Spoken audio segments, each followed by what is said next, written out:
What's sweaties? How you guys doing? Hope you guys having a fantastic day today. Welcome, welcome. Today is DGD, which is different game day, which is where I play different games throughout the stream.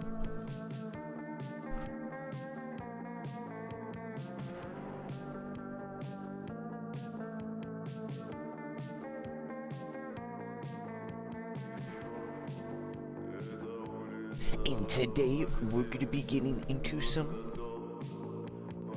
Unreal Engine 5 development, trying to figure out where is the rabbit holes. And the stuff that is leading us, it's into a gold mine with the secret emeralds and diamonds. I'm like a crazy prospector. I swear about it, I swear.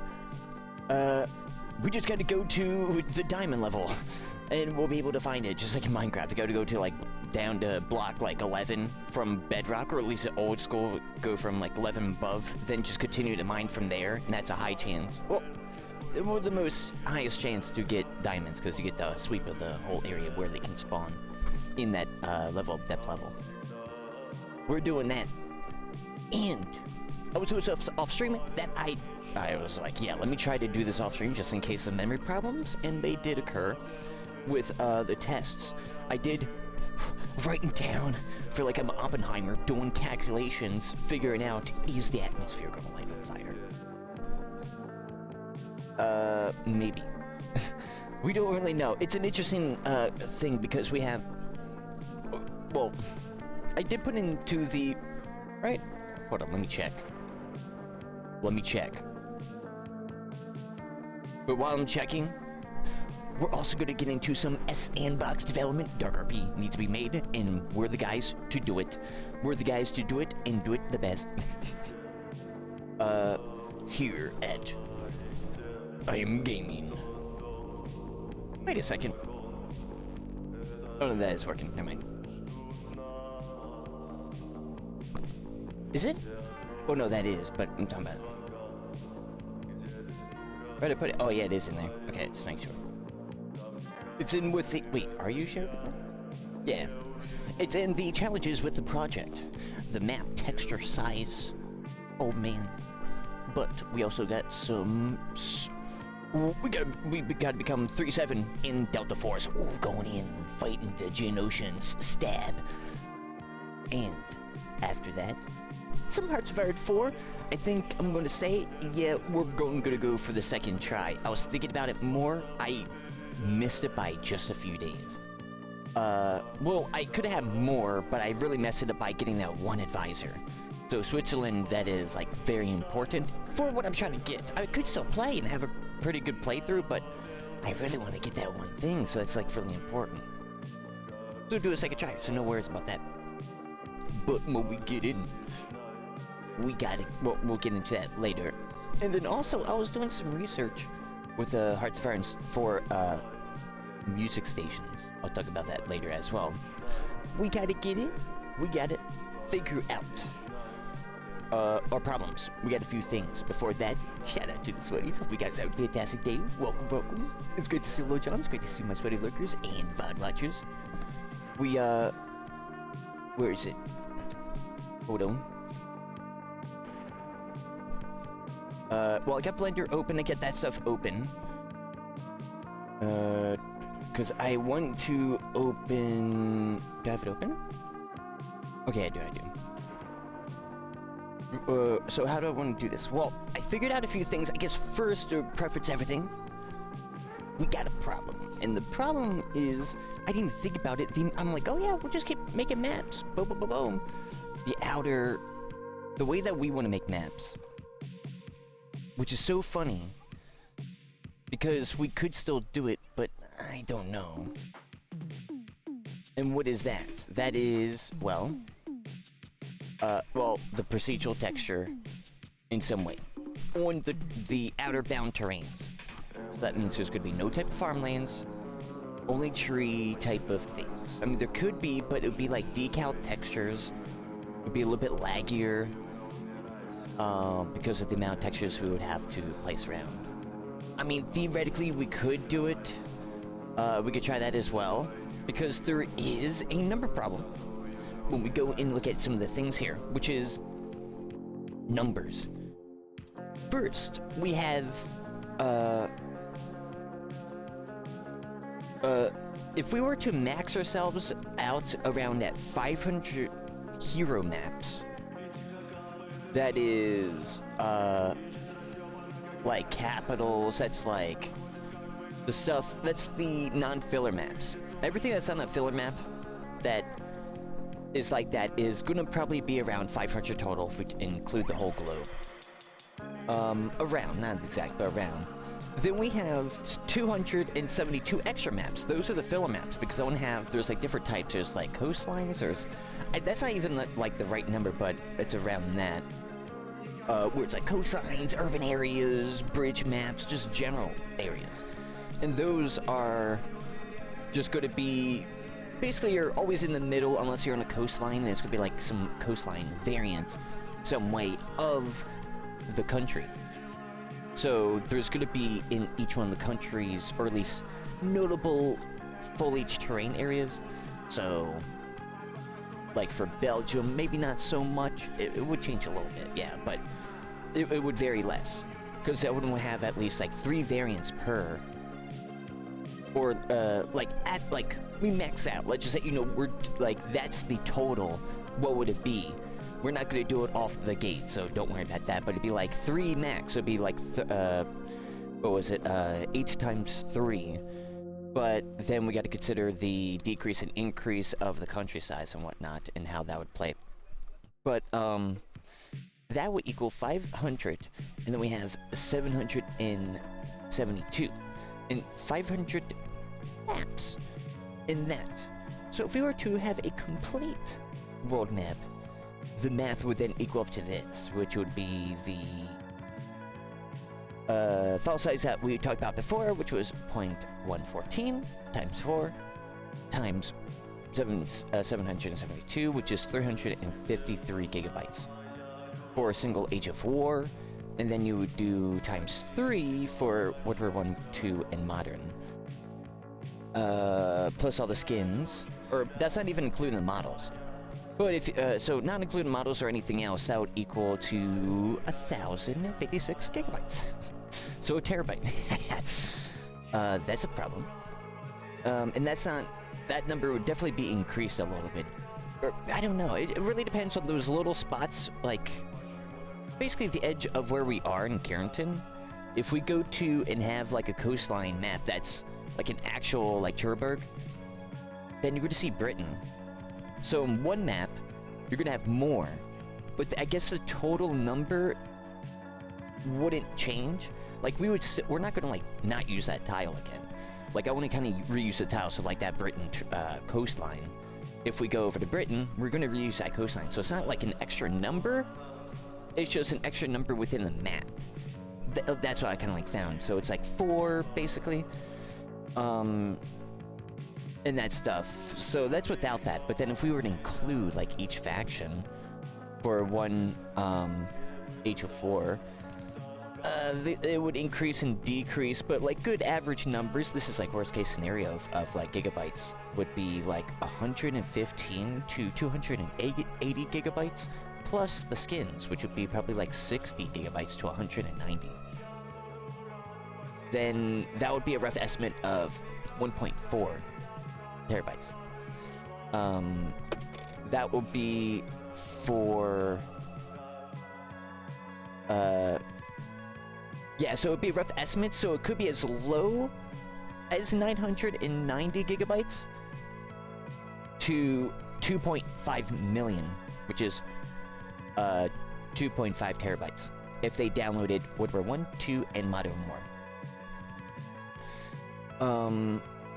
But then I thought about it, so I just did this, which is kind of changing my little thing.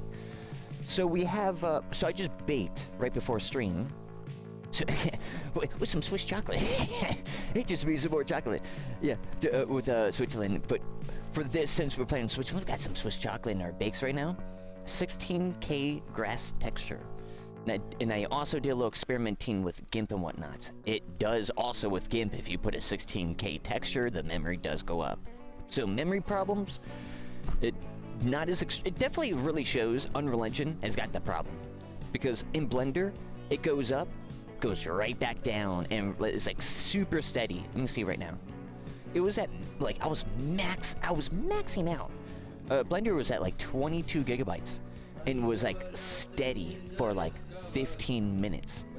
It took like 15 to 30 minutes to bake one layer off stream. So with not me cranking up everything, so it probably would go a little bit faster for that stuff. It went up that high. So that's, I mean, it's a problem of time, but can be done. And that's not the problem. The next, the problem that really kind of comes in hand here is, for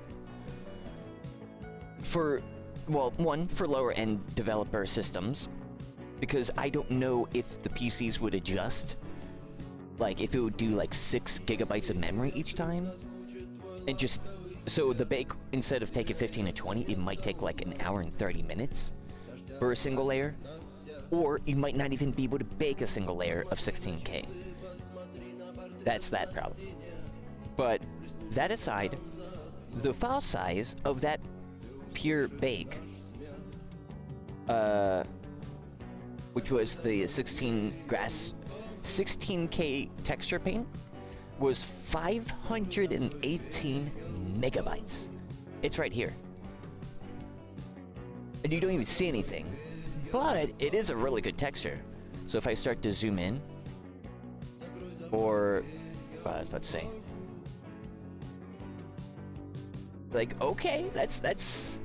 That's some texture. Now let's look at the other one for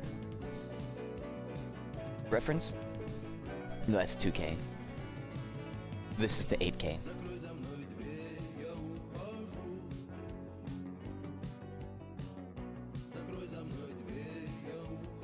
Right there. So, noticeable difference. It really is. It's kind of hard to tell, but it is noticeable difference in the next thing. So, number one, if we were to be like, because I was like, uh-oh, that number's higher than I thought it would be.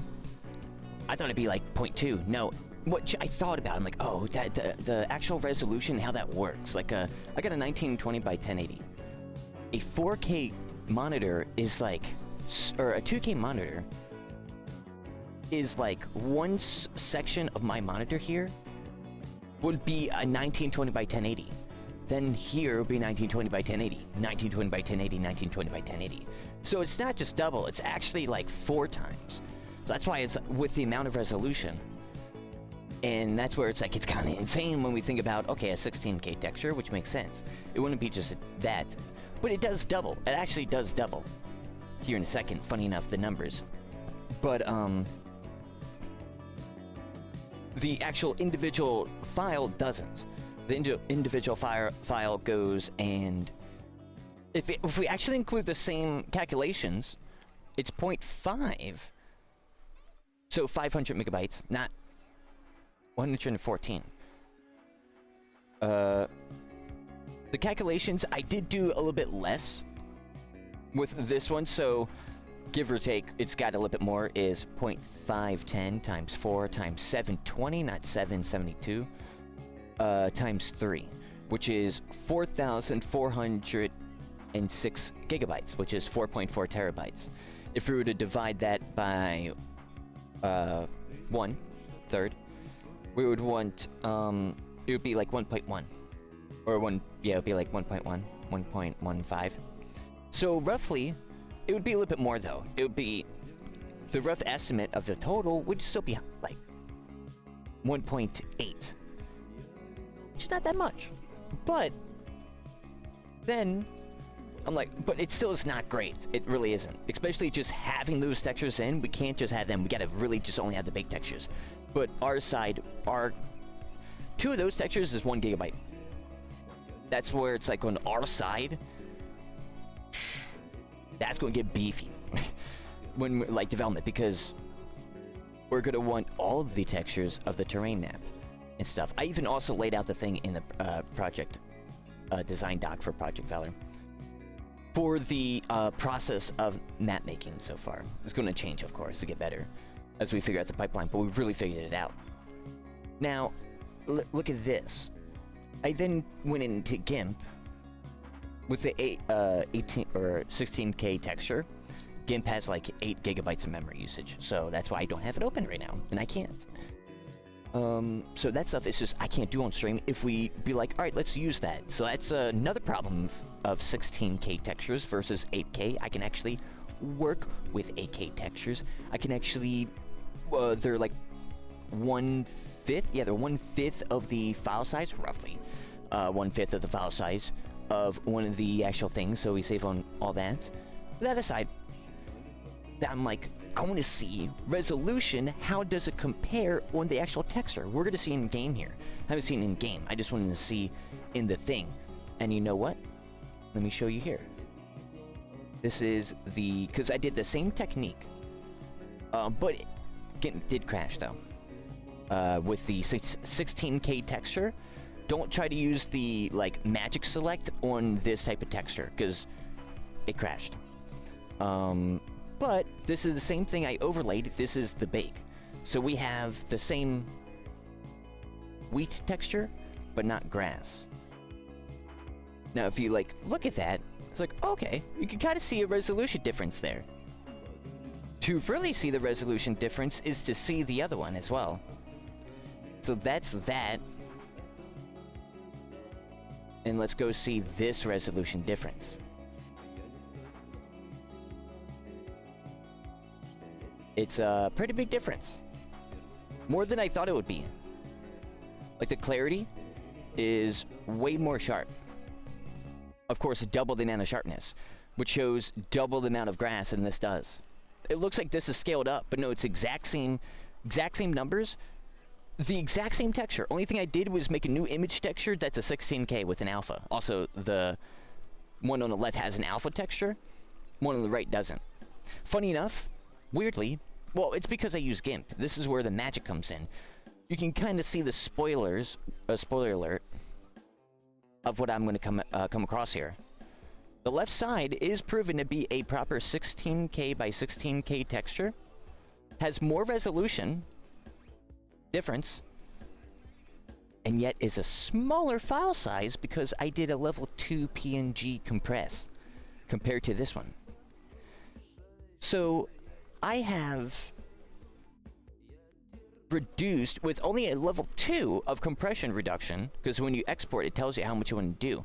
I want to retain as much as possible, so, and I know for that once you get around like 2 or 3, the big chunk of like size reduction goes down. After that, it's minimal. So it's like, okay, I already just kind of know, so I'll just put it to that. It's like, well, actually, I might have did 2 or 3. I can't remember, but it's at that level. It's at 157. So this texture which is a 16K texture, it only had a file size of 157. Well, that doesn't have a alpha layer, which probably shouldn't. It doesn't need to if we texture paint like this. Like, what will we alpha at that point? Nothing. Like, to show through, nothing. Besides, maybe a lake, but that would be like bends, and then we show, like, paint the bottom like we would. So, like, why would we not show the bottom of the lake? Either way. But, I mean, to save memory, file size, I guess, but, like, I mean, there could be, like, some big ones, so it'd be, like,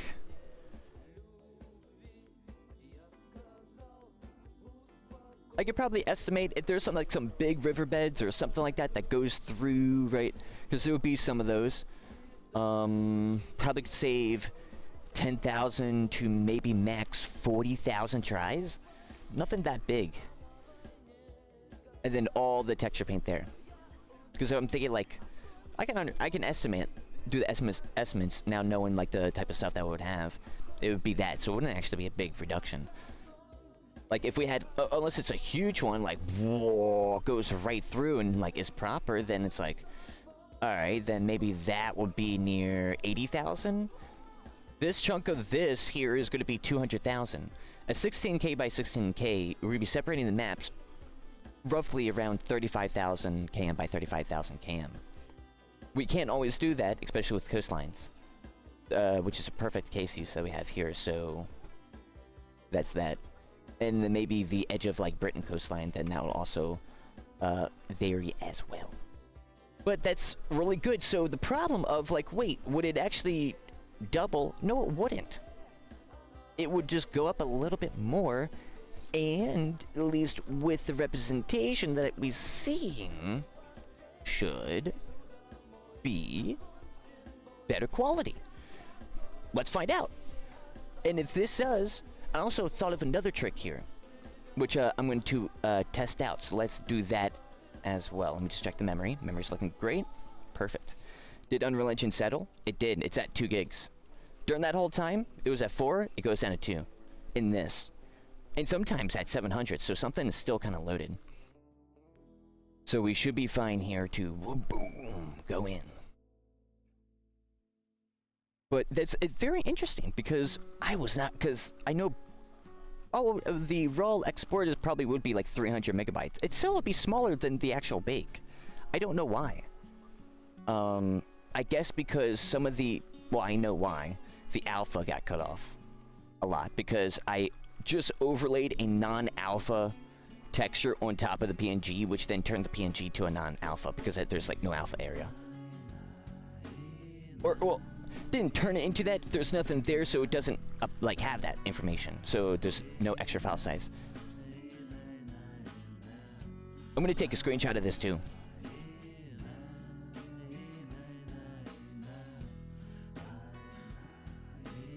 Yeah, because I would, like, move this. Actually, wait, could I do this? That'd be funny.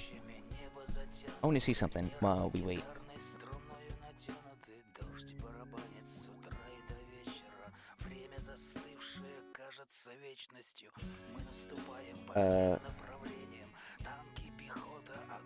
Actually, let me...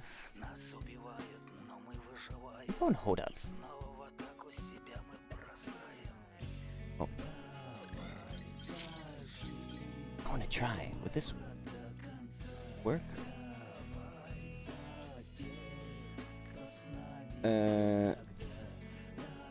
Oh no, that's wrong.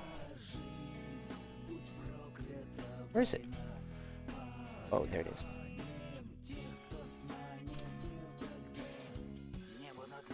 Okay.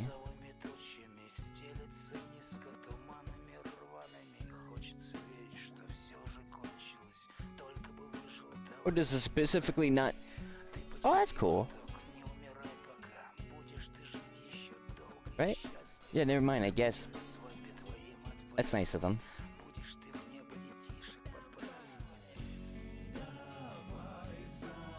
Crap, I'm gonna have to try that off stream then. All good.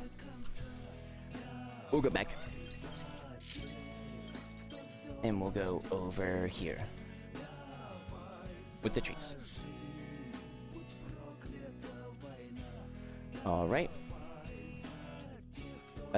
I want to go and take a high resolution screenshot in-game. Boom.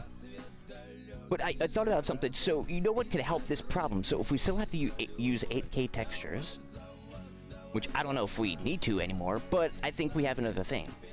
With the memory, which is at 8.1 gigs, so it does float up. I don't know if that's like, I don't know why it does, but either way, it is.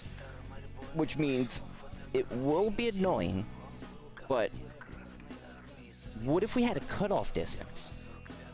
So what if you can't actually go here on foot? You get, like... We add another 2... So whatever is going to be where you want the planes to land, let's say 600 meters here, you have to add another 200 meters, so another block on the edge, or maybe 2, depending, for,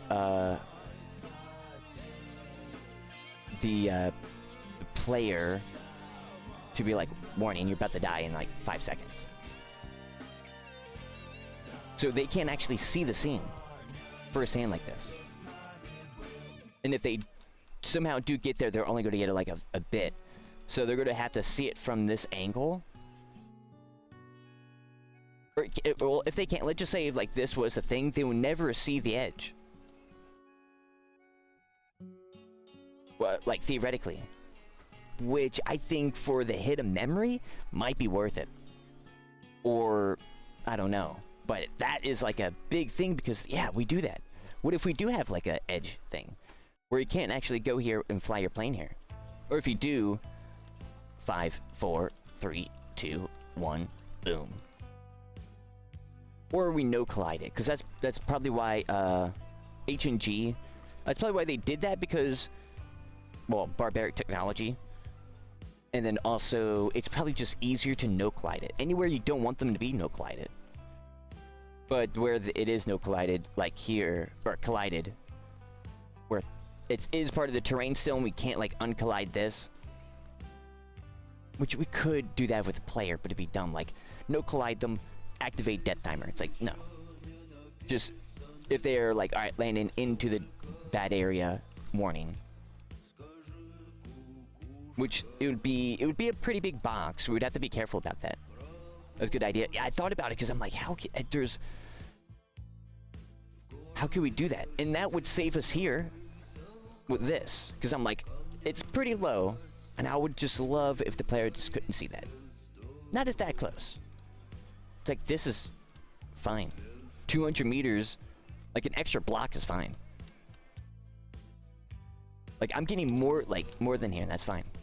But, let's see this. So we took a resolution screenshot there, right? Let's go in the same spot. Now I'm going to drag in the texture. And we're going to see how much that improves with a little bit more file size. So we might use both here. Or do we? I guess we'll see, right? Where do I want to put this? Fronts, yes. Drag and drop 16K, importing. Watch memory, just in case. Is it a virtual texture? 13 gigs? Woo. Because we're loading that. Does that make sense? Does that with textures and everything. And we've only handled up to like 4K or 8K. This is double that. So, makes sense why it probably would go up a little bit more than normal. Oh, it does VT it. Oh, that's why it went up a little bit. It VT'd it. Nice. Okay, right there. Wait, right there, it easily went down in the memory. Went 11, back down to where it was. Interesting.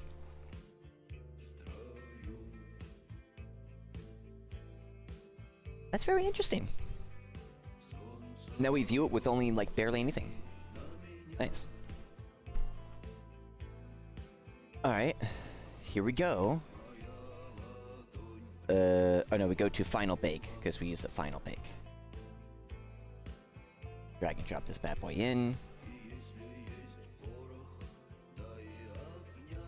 And we unplug.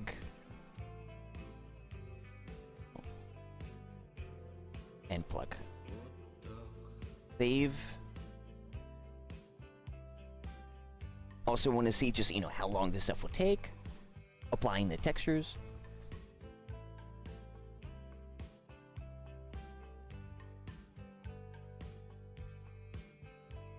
And...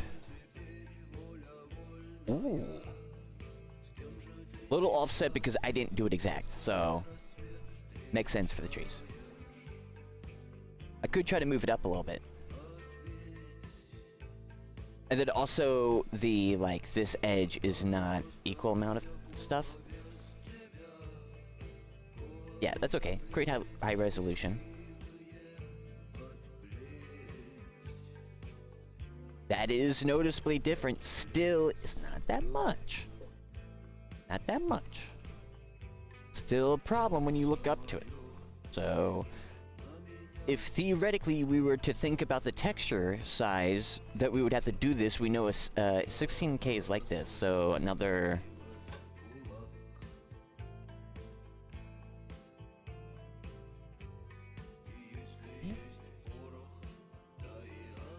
Yeah, like 32K texture. But, like, that wouldn't be enough. It would be even higher. But it is definitely more noticeably, like, higher res, which that means we would see this a higher res, which would look a little clean. Let's go see the footage. Let's go see the slow-mo. We got 2 frames in a million FPS slow-mo camera. Let's see what it looks like. Saved. Screenshots. Windows editor. Alright. So we have number 1.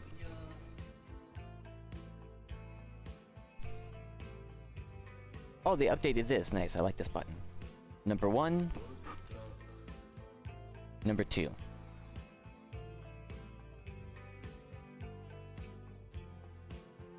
It kind of almost looks like... Okay, so kind of bad comparison. We gotta get a little bit closer.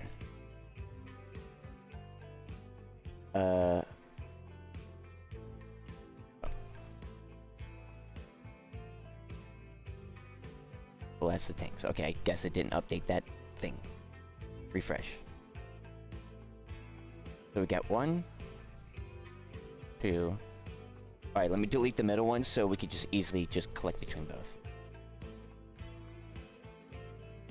1, 1, 2. 1, 2.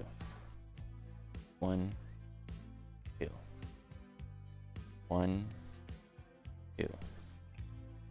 1, 2. 1, 2. 1, 2.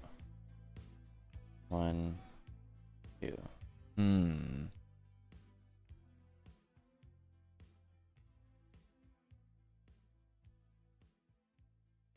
Not a big difference. It's really not, but it looks more scaled down, which is pretty nice.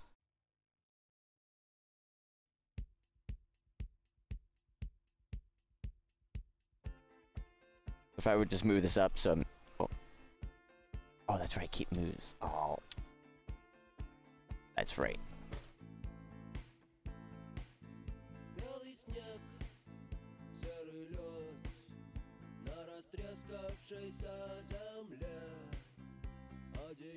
Alright, so if I look like here...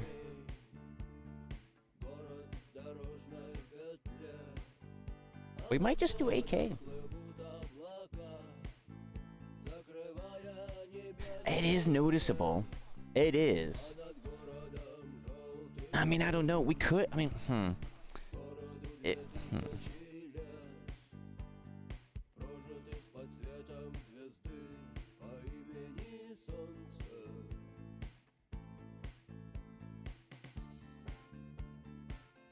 Yeah, that is noticeable. That is noticeable.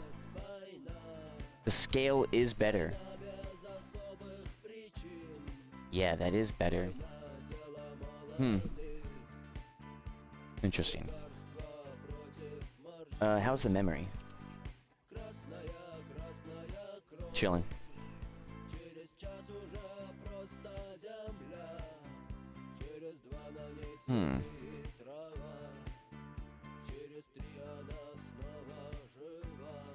I kinda would like that.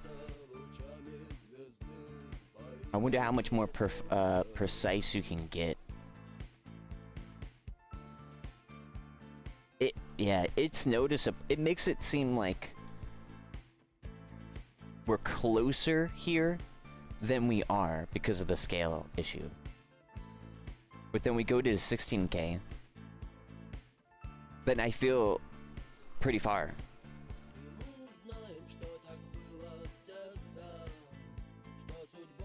Which, if I were to imagine all that grass and like cut out, no, which is kind of crazy. Oh my goodness. It really does feel intimidating every time I look at it. I'm just like, oh, that's a lot of terrain, iamekaj. You sure about this? It's like, well, yes. Because this is going to be, like, for the whole, like, we're doing... It's not like we're making one for one map. That's kind of what that's what, you know, we're kind of coming from HNG. We're, like, that's why, like, super important here.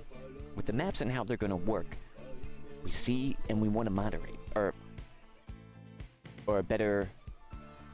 Well, I guess, yeah, moderate the issues that would be happening towards us. And we want to iterate, we want to improve, we want to show a more modern version, not only moderate the issues, but basically give us more issues, because we're trying to modernize it, which is new things like this, which they would never do, especially to these scales.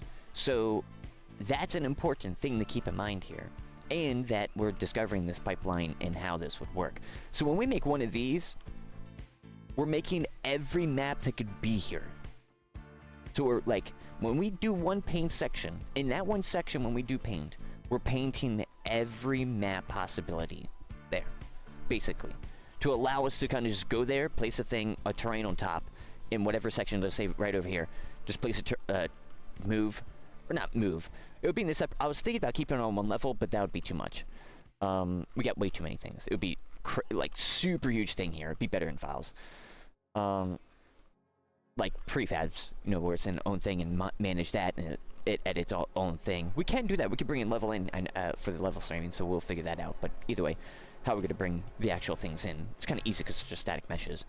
But anyways, one over here, we bring it over here, we put it above because we figured out put it above, then we melt it down or put it below, depending where, if it's like in a gully or not, basically. And if it's in a gully, you're going to have to like work with it, which is going to be interesting because we might in some spots have to cut it out because of the gully problem. Because you're going to be, if we want to push it further down, it's going to go through. Oh yeah, that's right, that is true. Oh, that is right, it's going to go through. So you'd be like, all right, I want to go further deep, boom, and you see the bottom layer of the terrain, the 75K terrain. It's like, well, you can't because you're seeing the bottom of it. Yeah, that's a problem. Well, it's a problem, not really. Whatever it is, we can easily do after. Because we have to, like, not have to, but... We can approach it any way we want. We just gotta know what textures that we're going to be using in both. Because that's what's going to influence what's going to be used on the outer bounds. Or whatever that's going to be on the terrain, like the actual playable area, is going to be on the outer, because that's how it's going to work. You're in that region. So that it would be better to make one of these first, the 75. but not really, because the textures are going to be more dynamic on the maps, and we're going to be like given information on which ones we want to use because of that. We don't know which exact textures out of all the quixels, all the dirt, forced floor 1, 2, 3, 4, dirt, soil 1, 2, 3, which ones? Loamy 1, 2, 3, which ones do you want? And we're limited here with our terrain stuff, so it's like that's very important. We can't just use that because it's going to look so different. So we have to know what the regional base textures are going to be that are the overall, like the grass, the basic dirt, the basic hay, and all that stuff. So we know what the hay one is going to be. It's going to be this one. No, the basic grass is going to be for France because it's the one that we're using. Which it looks really good for that type of stuff. And maybe we'll change, well, it could change it for other regions, but that we don't really know, which is kind of the issue. But the other grass, like the thing, but that's like more clover grass. So that wouldn't be like the main grass that would like want all over the place because it wouldn't look great. So the grass that we're kind of using right now is kind of basically a good universal grass, but in some areas that's going to change, like more dry, like Soviet, you know, sand, snowy, more muddy. In areas like we going through Hirchen Forest, the Hirchen Forest is going to be Hirchen Forest, that's going to be like muddy textures. So you get to see those muddy textures. And like, if you see the grass, that's not going to pop out. So what type of muddy texture is going to be? And if it is noticeably going to look different because it's going to be like scaled and a little bit more blurry, then that's going to be a problem. So we got to know, and it's like, okay, that's kind of the loop that we have here. But if we know which ones we're using, we could then do both. But it's going to be kind of a tug of war to figure out which ones are going to be. So with the texturing of that, it's going to be great. That's going to be fine. And I think it's going to be a problem, but the 16K texture does look much better. It looks... We would have to go 32 definitely to get near matching this, but we're not doing that. Too much. Yeah. Way too much information. For, like, baking. It would be like, I'm already reaching limits on 16K. To double this again is like, I would need a whole new rig for that. But the funny thing is, the file size probably would only, like this, would only be like 200 megabytes. So we wouldn't be able to do it and have that awesome quality. It's just... I mean, I could try, but... That's kind of fine enough. I just don't want the experience to be cheapened. When you, like, go to be like, oh, it's poopy. Because we're trying to hit hella loose levels, and this is definitely not hella loose level, right? But you're in an area that you're not supposed to be, like, near, basically. As well. Only with planes. Yeah. So for... How much memory do I have? Enough. Interesting. I really like the quality for a 16K.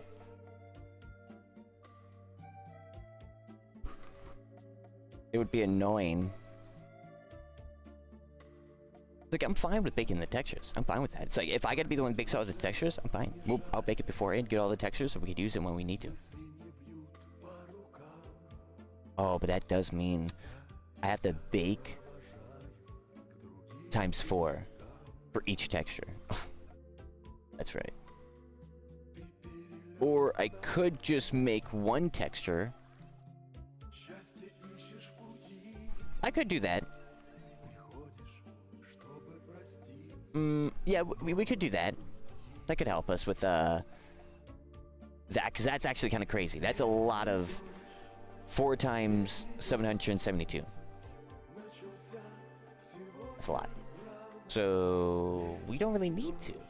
Because funny enough, with a lot of the stuff, it's just going to be the same shape. We're going to have to squish and less squish. Because I was just, I didn't fully like max it out, so we could have got more resolution scale here. Wouldn't be shown that much, but because yeah, we lose like a good bit. If we just use, all right, we just grass texture that one, copy and paste. It doesn't matter, because we're gonna get the the problem that we're gonna have is like this one. A little bit more than this side here, which is gonna be more or less resolution. So we're gonna have that problem anyways. But with a 16K, it would make up for that. As we can see here, it would. It would start looking like an 8K resolution texture. Right. Then, so we have like one bake, grass, go in, and just use that to erase through to get you that like overlay. Boom. Which, I mean, the bake with an alpha would be easier to cut out, but you don't need to technically.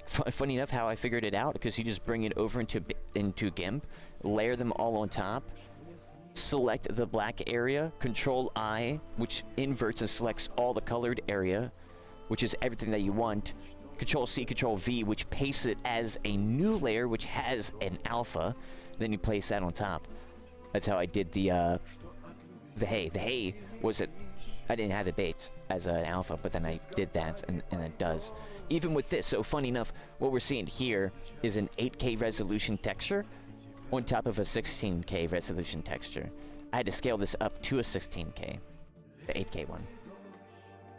Which is kind of funny that you could visually see that, that's how that stuff works. So for anything else, we could do that. Yeah, so so one bake could cover basically the whole, one of these grass bakes can cover the whole region. Like a France. Basically. Like whatever that we would use as the grass. Oh, yes, it could. Okay, hold up, let me write that.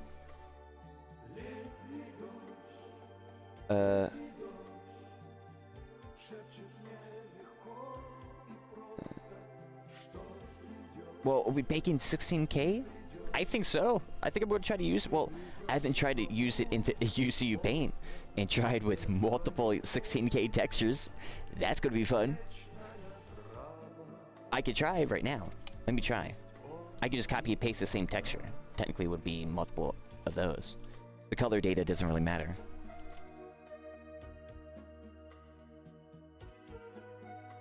So we're going to...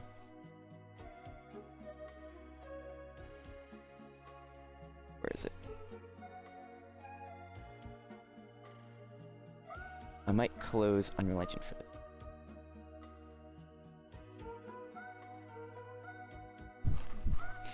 UCU Paint.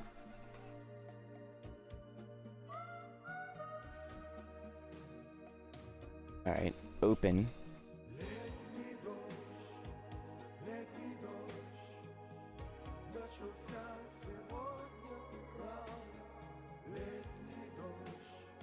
Already froze. That's alright, it should kind of stutter. I probably should close Unreal Engine.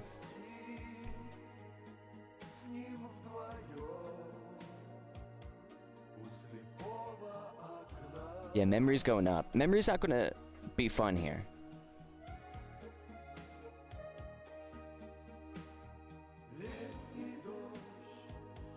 I'm gonna close Unreal Engine.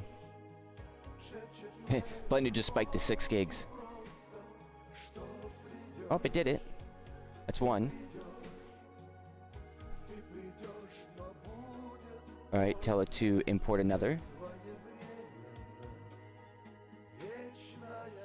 Because, like, if this is not even viable, then we can't even do what I want to do. Like, easily. Which then is going to be not viable. So then we'll just take the, bullet for the 8K texture. 16K is noticeably different. Which, funny enough, gives you an illusion just because it looks more scaled. Which is a problem with, like, it being, like, lower res. It looks like it's super close up when the grass is supposed to be, like, more down. So when we're, like, basically for the planes, when they look down, because it's gonna have the same effect on the terrain, but that's why I'm like, man, I see those. Well, it's funny because when I paint, well, I wonder how fine I then can paint.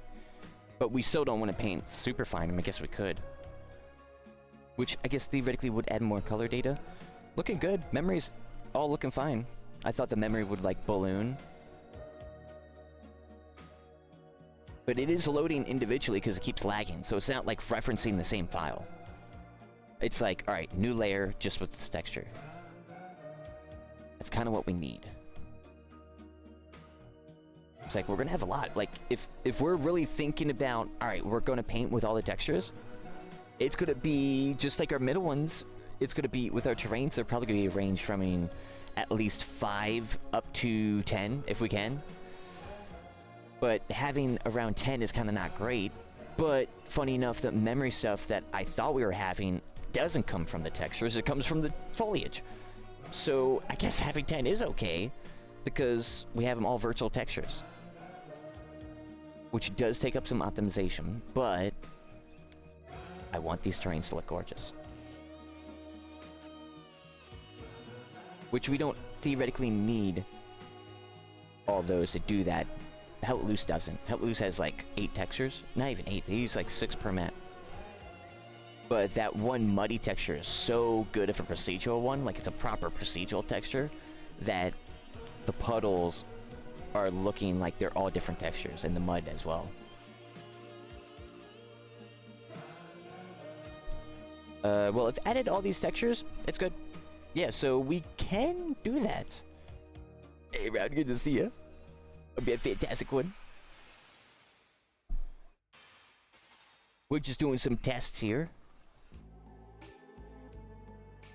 I mean, theoretically, if I could get a 36K texture, would that work?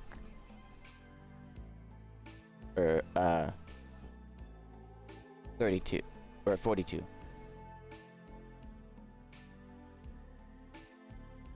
I mean, oh, because, yeah, it gives illusion for the planes that they're further up in the sky. Which is pretty cool. But the thing is, if you fall out...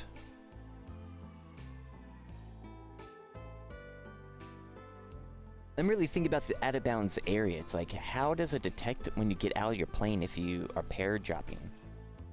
Like, you get out in the area over here, and you're slowly going down. I kind of don't want you to be, like, looking at the ground. I mean, straight up for heroes and generals, it was straight up of, like, flat, nothing, blurred, and then nothing there. Like, straight up cut. So, and there's no colliding.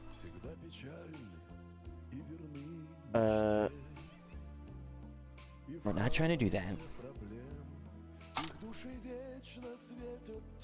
I mean, I guess it would be kind of funny that you would paradrop, like, over Cherbourg if you, like... Well, you can't go that far. The plane area will depend per map, but is, wherever the spawn is... Where the spawns could be, plane spawns, back a little bit by, like, maybe 200 meters, like 1 block. So it'd be like that in. So probably, like, every edge of the map, 200 meters out, or 400 meters out, they could fly. They can't go out, like, super far and dogfight. Because, no. I mean, you could. I mean, I guess you could. That would be kind of funny. Because I can imagine people be like, yo, I abandoned my plane over Cherbourg. And look at this, they kind of modeled it. Look, the actual buildings are here. Like, that's pretty cool. But it's like lower res. And it's like, because I know people are going to try to do that. And it's like, if it's going to be low res, I wanted them to look high res. But it's because I was legit, like, no 16K texture when I saw the file size. But now, with the compression, I think we're good. Oh, that's what I'm going to do in Unreal Engine. Crap. Well, I know that's going to be... well, I don't need to do that. It's going to work.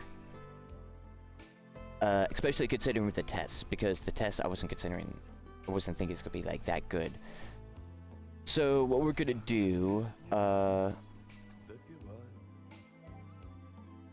maybe it gets more laggy when you erase these, which is possible.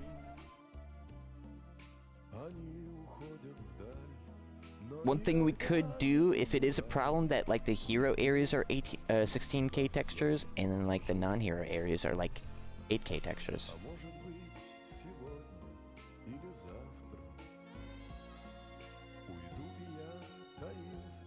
Because I'm thinking like, okay, I want people to stay in the fighting area. If we allow people to go out, they will go out and like fly their plane.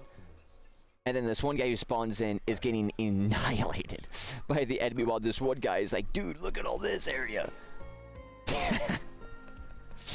So that would happen. But not all the time, but it would happen.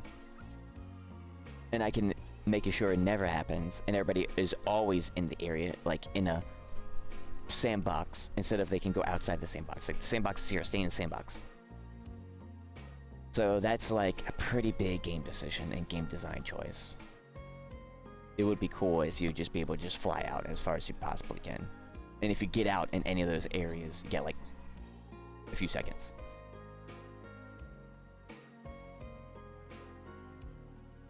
Maybe. We'll think about that. It really doesn't matter what that decision choice is, because we're not going to accommodate anything past that. Besides texture resolution, but we're already doing that. So the extra... Oh yeah, then... That's right, that's right.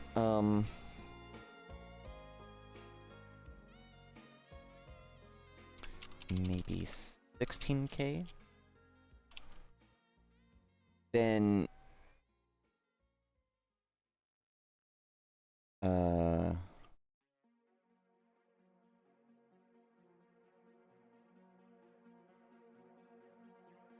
If we have a... Right, okay, there we go. Yeah, people are having trouble fighting on the points. Yeah. Then it wouldn't even be the fighters, too. You know what else it would be? The bombers. The big boy bombers. And it would be people that are really good, so they would strafe out in long ranges. Especially if there's mountains. Hide behind those mountains super far. Like, go around. Go in. And go over into like a pretty OP spot and drop bombs. And then they would fly out, wait for their reload. Or even if there was an airbase over there, they would go to it. Come back. Which is cool, like a War Thunder. I was thinking about that. Maybe like for planes can only resupply via those places. But that doesn't work everywhere. Like having an airfield always there. That would be a problem. A little bit. There'd be airfields everywhere.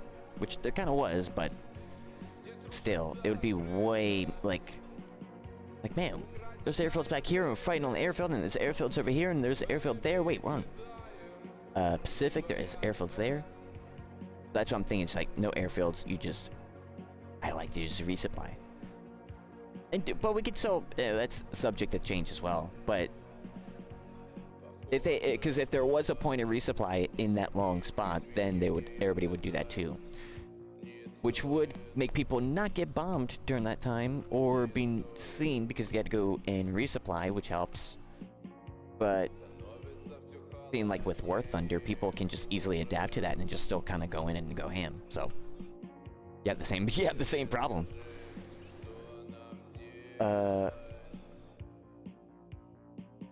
Yeah. But what we're gonna do... Oh, that's right.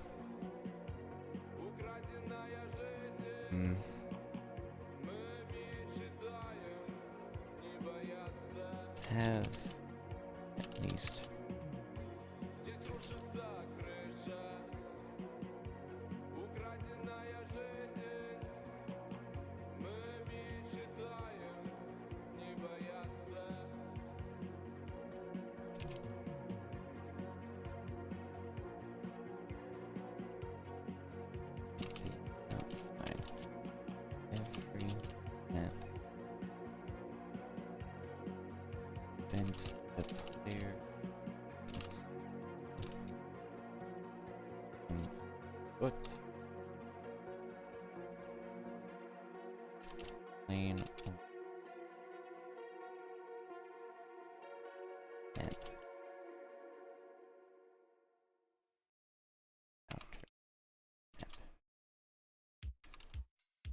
textures /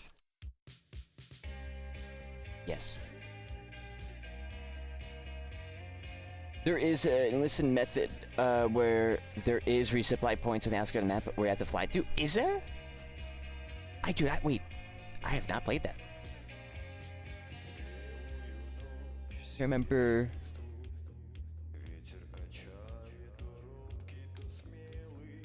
Did I? I remember just normally just kind of nosediving a lot. I'm trying to remember. I do remember. I think I've resupplied sometimes. How did I do that? I think maybe I did do that. Do that? I think. I just can't remember. I just don't know why I can't remember resupplying. No, I do remember. No, I remember resupplying. Yeah, I think I remember doing that, but I don't know. 100% did. I do remember. Uh-oh, can't pull up. Trying to pull up. Remember a lot of those. I gotta play this again. There's some awesome stuff. And their maps are insane, too. Their maps are like 150 km, bro. I don't even understand how they do that. They legit are. Especially when you go in War Thunder in the jet mode. Their maps are legit the key for the, like, the little, to determine how, like, the distance is, miles, goes from, like, 1 mile to 25 km. Or 1 km to 25 km. Just crazy. So, like, you're going across, like, Europe.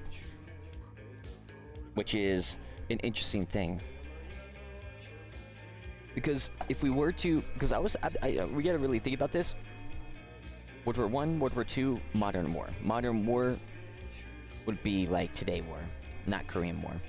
But Modern War would probably have all the Korean War and all the Cold War weapons type thing.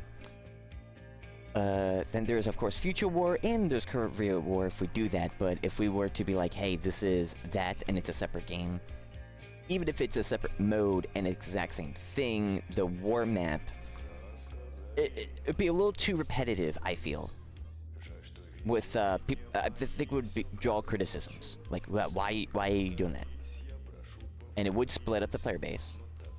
Same problem of, like, having the planes. Like, if we have them all in one area, it does produce more playtime, more because people are right next to each other. That is a map design thing. Like a theory thing. So even Disney uses that with the Disney parks, where they funnel people in that area so you see the thing. If you have it all spread out, you don't get to see it in that one way, which makes it look super magical. Magic is the same way. If you look at it at a certain angle, the magic kind of doesn't work. Especially with mirrors. So with World War I, World War II, World War Modern War, I'm considering those are like, if we were, that would. World War I would be really close to World War II. But with the Modern War, we probably would then, because we would have the jets, we would have to extend the map sizes. So then each one of the maps would then not just have one of these, it may be two. Like if we're over here, then there is like two because of Britain, because we technically would see them with that distance or whatnot. And over here, because I forgot about that. We're supposed to have more, but it would even be more. It would be like this instead of just like this. It would be like this, and that would, I think, justify a separate motor game if the maps, like the outer bound map sizes for the jets are for like that, so you can like zip past. And then of course we're gonna have like an air-to-air mode, so using these maps that we have are gonna be super awesome, and we probably wouldn't have none of the terrain maps on that air-v-air map, so they can fly around the whole thing, or at least a good chunk of it in that area location that they're flying at, like the air battle is at. Which maybe those would be just generic locations, I don't know. And then we're gonna have the one that H&G didn't do where you sabotage the thing. That's a brilliant idea. That will be, you know, those would be generic maps. So funny enough, the maps actually would increase. Well, no, technically not, because we would use these. But the actual file, yes, but not the textures, because we would use the same map, which means same textures. Which also means, yeah, we shouldn't really cut this out to accommodate until we're putting that in. Because let's just, so for example, even if we build it before or after the actual center map or whatever that the location that is at is made, we get this done, copy paste, cut that part out, boom, import, copy paste, cut the other part out over here, boom, but copy and paste, cut this part out. So for over here, we're gonna have this, and this, because we had to see all of it. We might be okay to not have to see too much over here because it looks fine, but it just really depends on the feel that I'm like, I want you to see far and be able to see far, and that sees textures and see detail of some sort in some kind.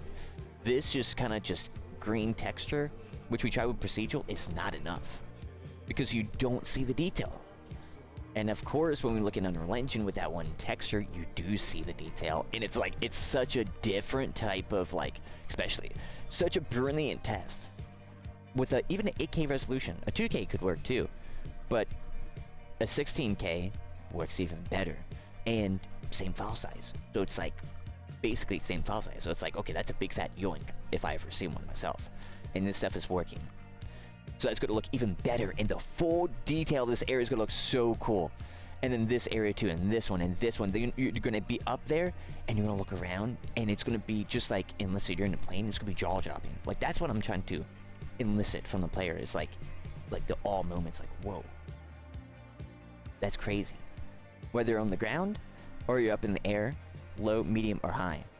I want that to be equally the amount. So if it's not the distance of 75, it's 45, then that works. It just all depends, because it really depends on the area.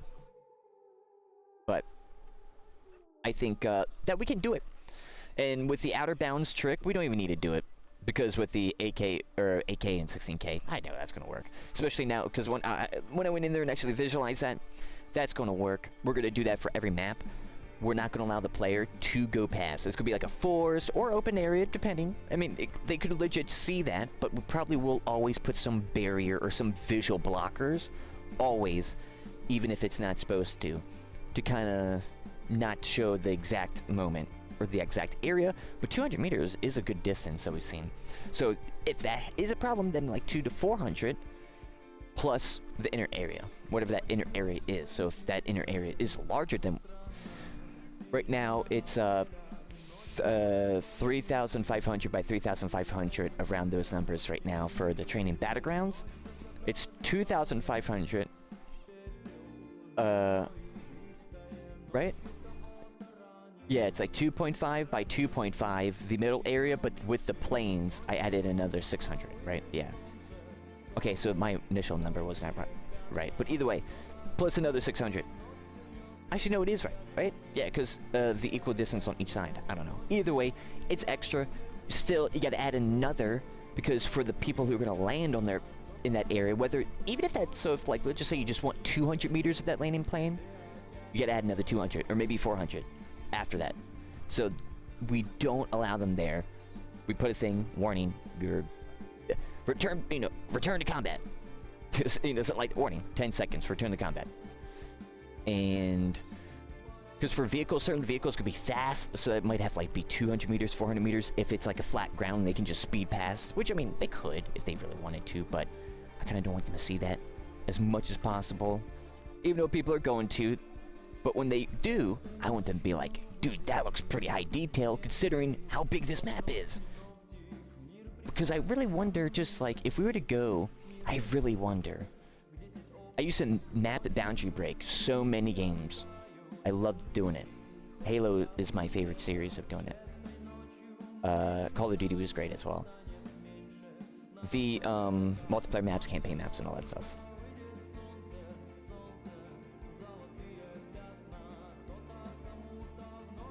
I think it's Battlefield, which one it was? Battlefield 1 that had that like mountain range. I want to see how much detail that is. Really curious, because of course it could be just a static. A lot of mountain ranges might also just be static objects too, by the way, not actually the part of the terrain. So that's gonna be another thing.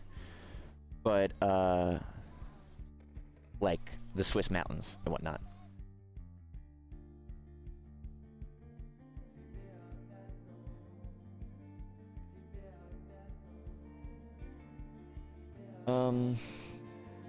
I think it'll be okay.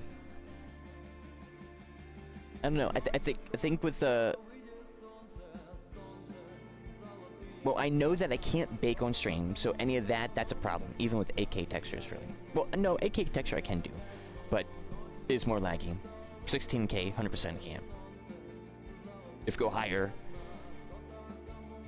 not gonna be that worth it. But anyways, because yeah, I would assume that they would have lower resolution on that stuff. But if it's a static object, not the terrain, then it would be high resolution. Because it's like an actual static, you know, prop that has a universal type of texture that they're just like 8K or 4K that they're just scaling up versus a terrain, which is different. I wonder what all those are, because if I saw that, that would help me. Like, I know the back in the day technique, but when we're talking about big maps, what's the technique of doing that? Of the outer bound?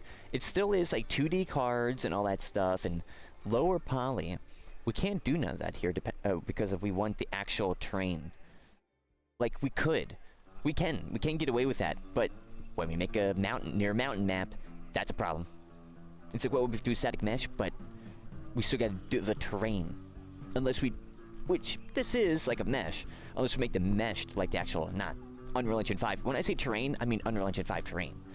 Make it one of these, and not that, then I guess it could work, but that's gonna be, as we can see, the texture that is needed to make, let's just say, one texture of these is way too big, and still isn't enough high resolution for us to be like, okay, we can ditch the Unreal Engine 5 terrain.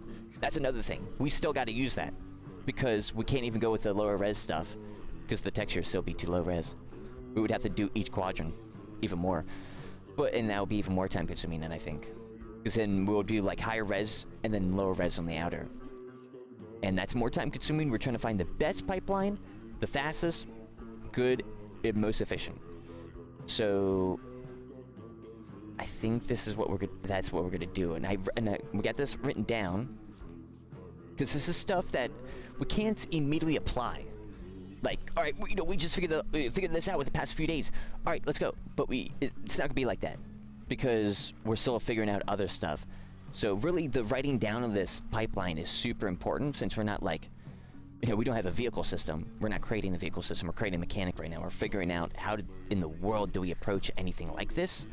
Not anything like this, but like this to this scale. And I think we're getting as close as possible. Because for like Halo and all those maps, they would have a lot of the blocks. A lot of things would just be scaled up from far distance. And since you're super, like, they would be like it wouldn't be 2K, it would be like 512 by 512 resolution. But super far away that you can't get close. For us, you can get close. That's our problem. That's why I gotta make it a higher resolution than what it would normally be. But if we would go like far away, you never get close there, and if you are, you're out your map boundary breaking, and if you're doing that, then of course you're gonna see that. You're not actually playing the game. So that's that. But this, we're basically allowing you to map boundary break and see the edge where you wouldn't see normally because of planes, and how far we want a plane to go up. And have like a big swooping like HG. We're able to like go all the way up like a big distance and then swoop down and do all that type of stuff. I want that. Which then, the higher you go, the more area you're going to have to see and be able to see around and stuff. Which we determined to like 2,000 meters up is going to be like the thing. 2,000 to like 3,000, which is a roughly around 75 km view distance in each direction that you can see if you're up in that high in the sky. Which means all that needs to be textured and modeled. But not super intimidating, especially when we break it down like this. Alright, so then what's our next test? Well, I wanna try. I wanna see if it's even feasible to go double this. Which is probably not, but if so, then we might use that texture. And then I'll just like wait 4 however many hours it is to bake each one. Get that, and then we use those to paint and do this, since this looks great. The only problem that might have is that it gets laggy. But, I mean, I guess we could test that right now.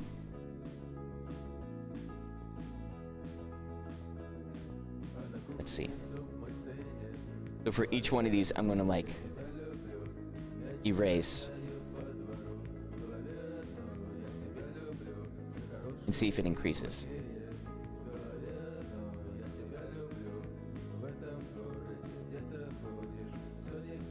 It did increase a little bit, but no, it looks fine. Whoa, that's how low res... Whoa, that... Okay, whoa. That's a 16K resolution. That is noticeably different.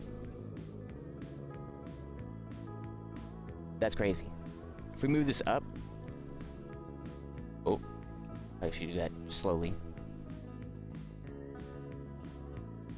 Okay, this might crash. Loading.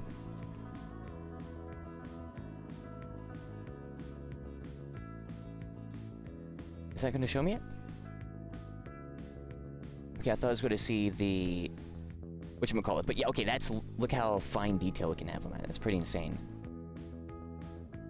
With 16K texture. That's... Yeah, that's very impressive. Wow, okay. It makes sense. Yeah, that is kind of crazy. Okay, so you can go pretty fine with this with a 16K. And we can get up... Ooh, snap. And we can get it to look super good, too. Yeah, I think we've just proven where... Because I could go super small. I couldn't do this with the other one. I'm going as small as possible. And it retained all this detail. That you could see all the bends. And it's not, like, super... Still, it's, like, blocky. But to, like, right here, still is great. That's 1 pixel. Right there. We can see the pixels. If I, like, paint, that's, like, 1. Which is, pretty crazy. Okay. And baking from here probably would be not possible with these, though. Because it would be so crazy to do it. Wow. Alright. Memory does go up and float up a little bit more, so it is increasing. I wonder, is the more as I do this, do we, like...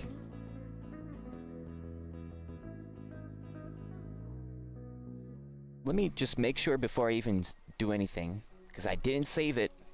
I'm going to save the 16K texture in the backups, because I didn't save it in here yet. Which means it's not editing the texture. Now, since it's the same texture, anywhere I edit, it's going to, like... edit each one, which is not great, but that's alright. Just testing. Because it could be legit not usable. So this looks good.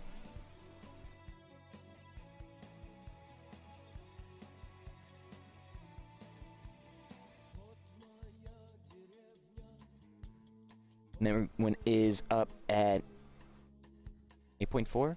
Went up to 10, so it is increasing.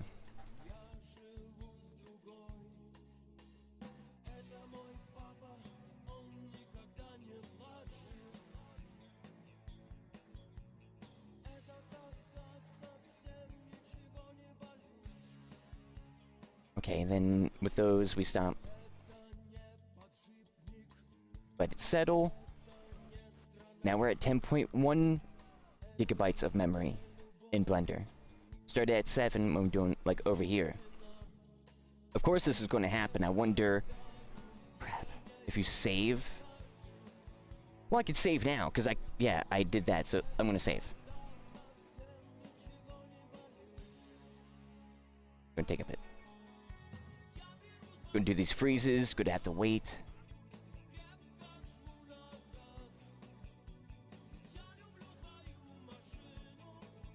$10.5.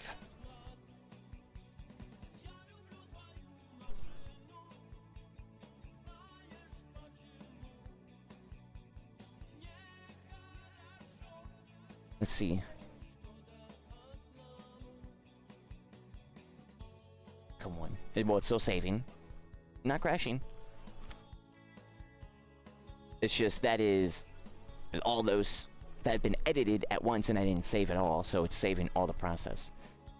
Good test on this. Off stream it would be a little bit faster as well. Still working.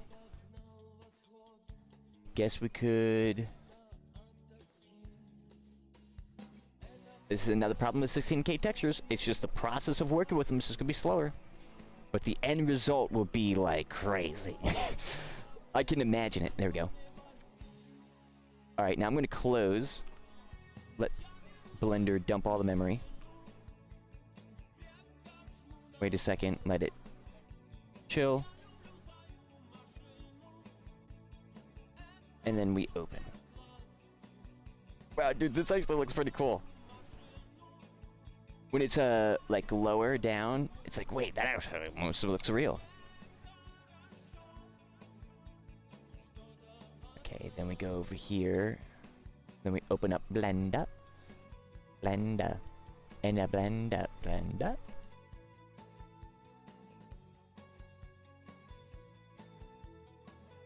Then let's see. Keep an eye on the memory. I'm thinking it's going to go to, well, it was at 10. I think it's going to go to 8.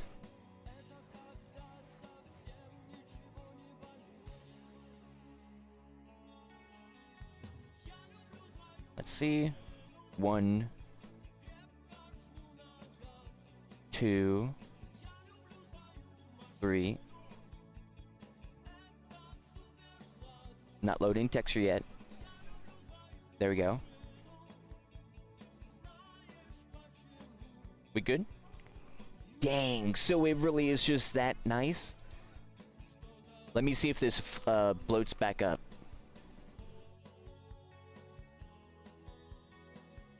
Dang. Oh, hold up. Is it? It looks like it's doing this. So, okay.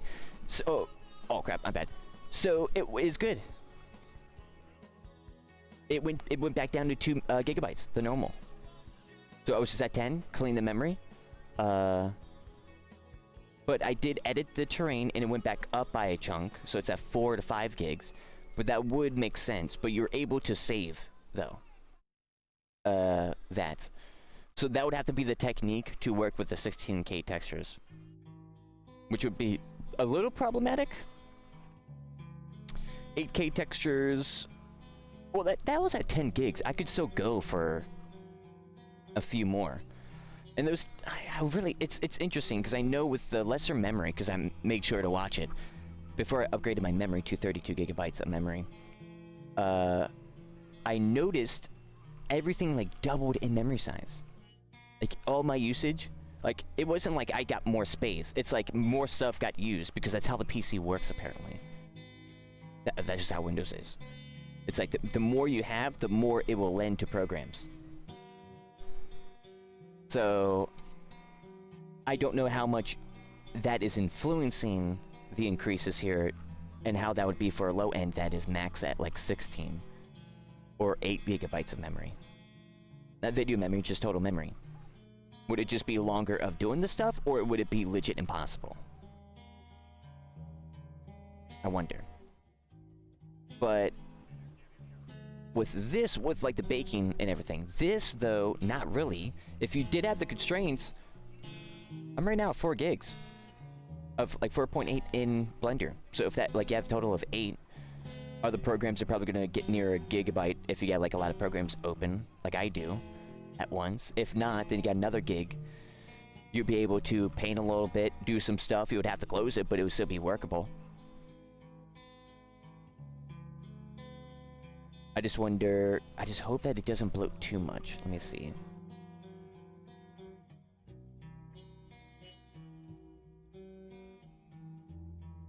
No. It looks like it's going the same amount. I'm at 5.4 now. Yeah. Weird. So, so this is the UCU paint thing, then. If, now if I save with little changes, is it equal amount of time?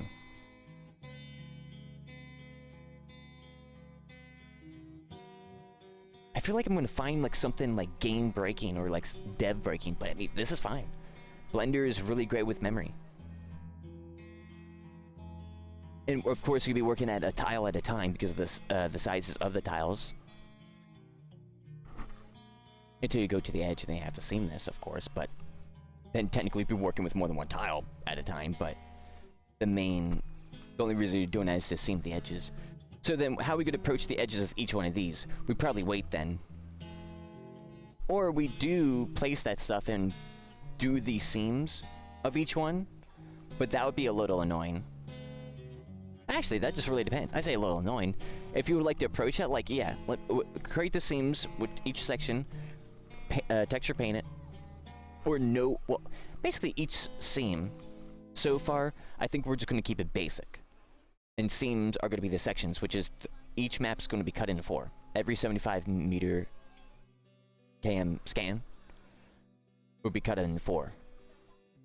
Somewhat evenly. From the point... Actually, maybe not from the point.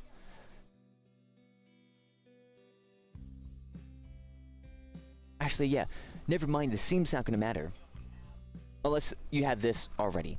Because that's right. If we were going to properly go down, also it is faster. If we were to properly go down the map making process here, we wouldn't have the cut yet. We would have a full non-cut map. Then, when we want to cut out an area, we legit just then create the seams there. But since we've already texture painted, we don't gotta worry. So funny enough, you will be painting one whole object. Oh no, but that's kind of a problem. Because, oh, that kind of is a problem. So you know what? Actually, wait, so how's that going to work? Oh no, that's kind of a problem with the reason of cutting it in pieces. Was so we can optimize it. Well, there will have to be a cut. So we will have to take the map, like a coastline like here, and divide it roughly in the middle, into pieces. Then later, in those 4 pieces, wherever the maps are in those 4 pieces, we then have to create even more pieces. And you're like, wait, why? Because we want, when you look in one direction, to unload the other ones. If we move this map into this piece, no matter where you look, you're always going to be loading this whole piece. But if we were to split it in that area, you wouldn't. But that'd be annoying. Like, how can we do that efficiently? It would just be like... Especially with texture painting. Yeah, we still need to work in quadrants. We can't just work with one full plane. That's too big of a texture. So we have to be split. So that means we have to go and first split that area roughly, texture paint that, and apply the 16K texture to that. Take that after, and then wherever, or even we can re-seam it, but not needed. Like join the objects together again. They could be separate, so with 4 pieces. And like, let's just say it's over here. Then we'll have 8 pieces total. Because then we'll split this, split this, split this, split this. Just like how I did here, which would be 4 pieces of this area, and the rest of the pieces over here. Which don't need to be joined together, don't really serve optimization with the LOD, because it'll still be kind of shown, and... Like, if you're going to be looking over here, you're going to be loading this section anyways. And over here, same thing. Over here, same thing. And whatnot, each direction. Because you're looking in that direction. And if you could see a bit of that plane, since it's all connected, we'll do that. And I don't want to make them each a little piece, because that's just going to be annoying. And especially now thinking about texture painting, that's going to be even more annoying for texture painting. A lot more textures, because there will be more textures, more bakes, which is a bigger file size than just one 35km bake. Which would be like an 8K, but looking like now a 16K textures that we're going to use to do this stuff. And my memory, as I'm using this, is now down at 4.6 gigabytes after saving. So, yeah, with all this, works with texture paint. Baking, probably won't use here, though. I'm not even going to try to do that, because I can guarantee that's going to be super long, and it's going to do some stuff. I would probably rather... Probably the baking process is just going to be us layering over the erase parts in GIMP, but I mean, hey, it's going to work. So, and then plus with the other stuff, that would work. yeah, I think we got to figure it out. With roads, that still is going to be a spline model that either we make in Blender and we just create it as an object and import it in after, or something else. Only problem is if we make let's just say there's a road, we make a map right where that road is, we have to go in to the file and cut that road in that area section, or move it around. We have to like merge in, or cut it so like the in-map area roads at the edge of the map seen. So the outer map roads are not in the inner map, and the inner map roads are not in the outer map. They're right at the borders. To keep it where we can, it's all because I want the middle area to be like Play-Doh. Just like place, rivers, lakes, plains, trees, logs, rocks, sticks, foliage, all this, you know, anything. I want that to be all applicable, malleable, anything at any time, in any location, and anywhere. You get the files, open it up, you can change it. That's what I want. That's a big need, and helps us in so many different ways. Especially in the future, when we're gonna be like, hey, let's just do a little refresh of this map. We can literally resculpt the whole area of the terrain and be able to do that super easy on the fly and have people that don't have to have this type of file. That's pretty crazy. And that's super important. Texture painting too, they don't need to do anything like that. Very important, it saves us crap tons of time. And technically money when we have people that are being paid to do that type of stuff. Like, yeah. That's, and people know it's easy to like teach because it's just like Unreal Engine. Yeah. Super big success. I think that calls us. Actually, let me go and hold up. We found what I wanted to look for today in the Unreal Engine 5 rabbit holes. I was expecting that we're gonna have problems. We actually came out on the other side. Remember when I was the crazy like prospector in the mines? I told you there were some gems. We found some gems today.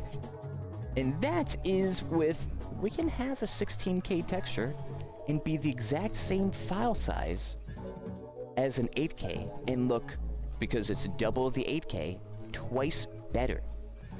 Also, I just looked at this. Remember, sweaty developers, alert, sweaty developers, remember, because I forgot. And remember when I said, let me back this up real quick with the 16K texture? When you close UCU Paint, I forgot, it saves all the other stuff too. Because I see the new areas that I did. So let's just say you're like, nah, go back out. It did that. I see the texture. But since I backed up, it's fine. But if I didn't, I would have to rebake the texture if I wanted to use that other one universally. Which, now we know how to do those textures. Let me make sure.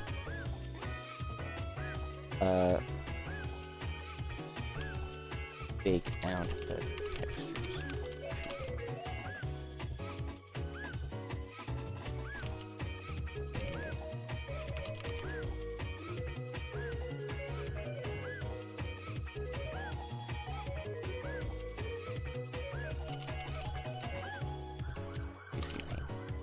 There we go.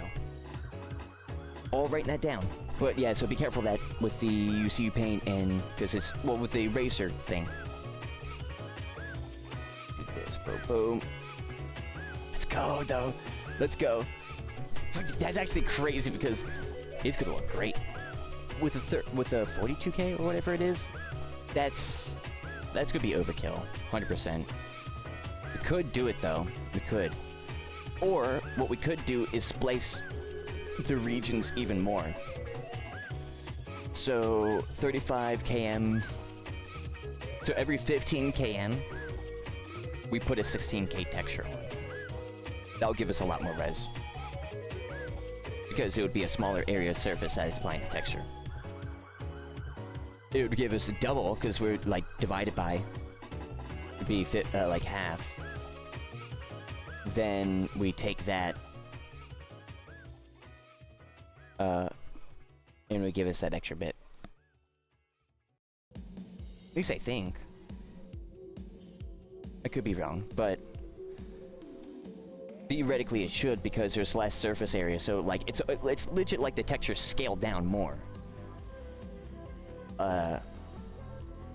Which could work. I guess we test that. That's probably one of the next things to test. Obviously, it's gonna be very good. For every 15, so every 35 like cut out square, because you would still have to cut that out in 35s, in whatever 75 km like scan. So wherever the person's, actually no, you don't. Well, no, I guess you would need to cut it out based on 15 km if we're going to be texture painting like that. Yeah, because it's based on the texture painting, not based on the actual view. So that'd be like 1, 2, yeah, so it'd be, dang, 16, that's crazy. But it makes sense though, because it would just, you have to double it, subdivide. So it'd be 16 of those quadrants for every one of those. 16.1 textures. The amount of textures go up by that much as well, which is crazy. Right? Or am I tripping? No, because it's subdivide, yeah. We have 1. Subdivide, it goes to 4. Well, I'm thinking of quad, like line. We could just go a half. But that would be weird with the resolution. That's why it's like you cut it so we get a good square, not a rectangle type of UVs. So it's not like stretched. That would. Would it be beneficial though?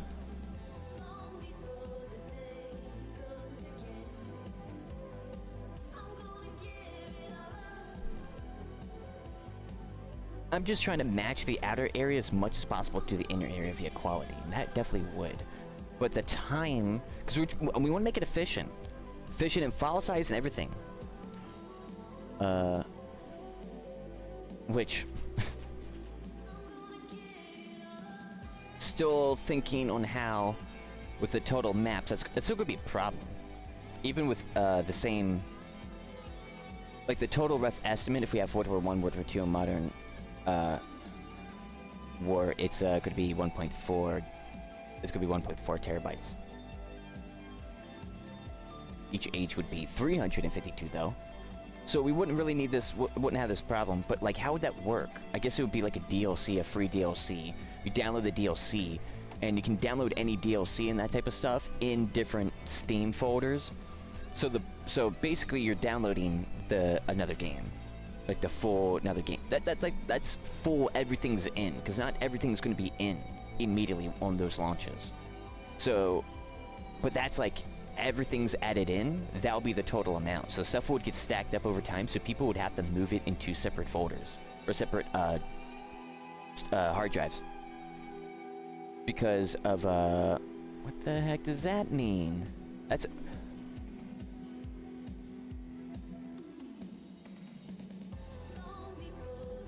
Oh no. We have errors. Let's see if it can help. Oh, it's the UGC system that's breaking. Do you trust the authors of this? Yeah, why not?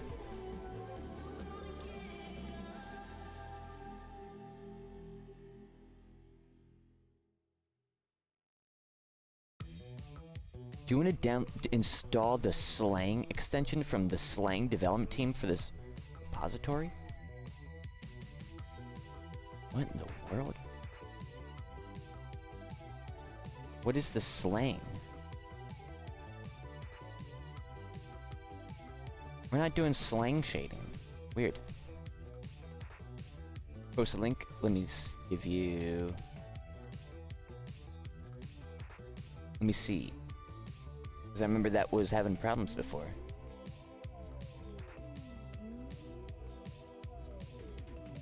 It still is.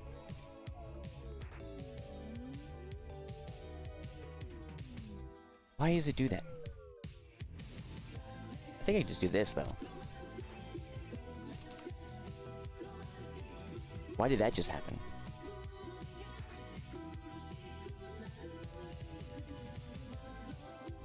Right? Yeah, there we go. Yeah, why? Oh, don't give me a moment here.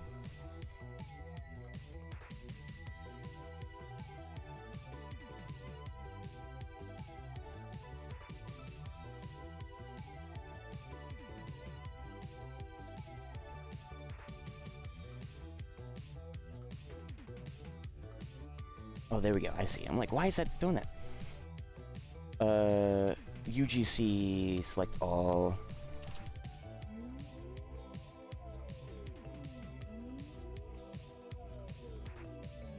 Because, we're getting into our next thing right now, but I got this goddamn thing breaking, which is going to break all my components if I enter. Oh, man. Already with... Dude, we weren't even in Unreal Engine, really, and I'm already missing it. It's insane.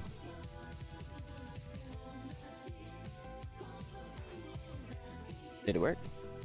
Oh, did it refresh and understand?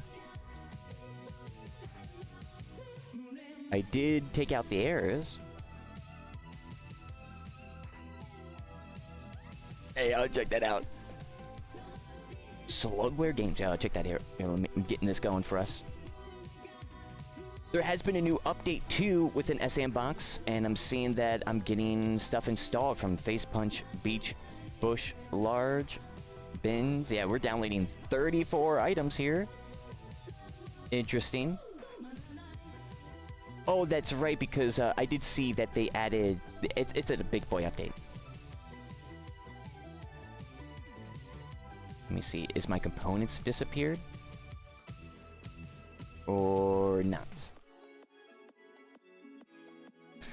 BK Lair, Rockstar Games Social Club, uses API that's older than recommended. Be careful. It's crazy they have that in this. That's like the least thing you would expect in S&Box, but no, there is actually, they already got that.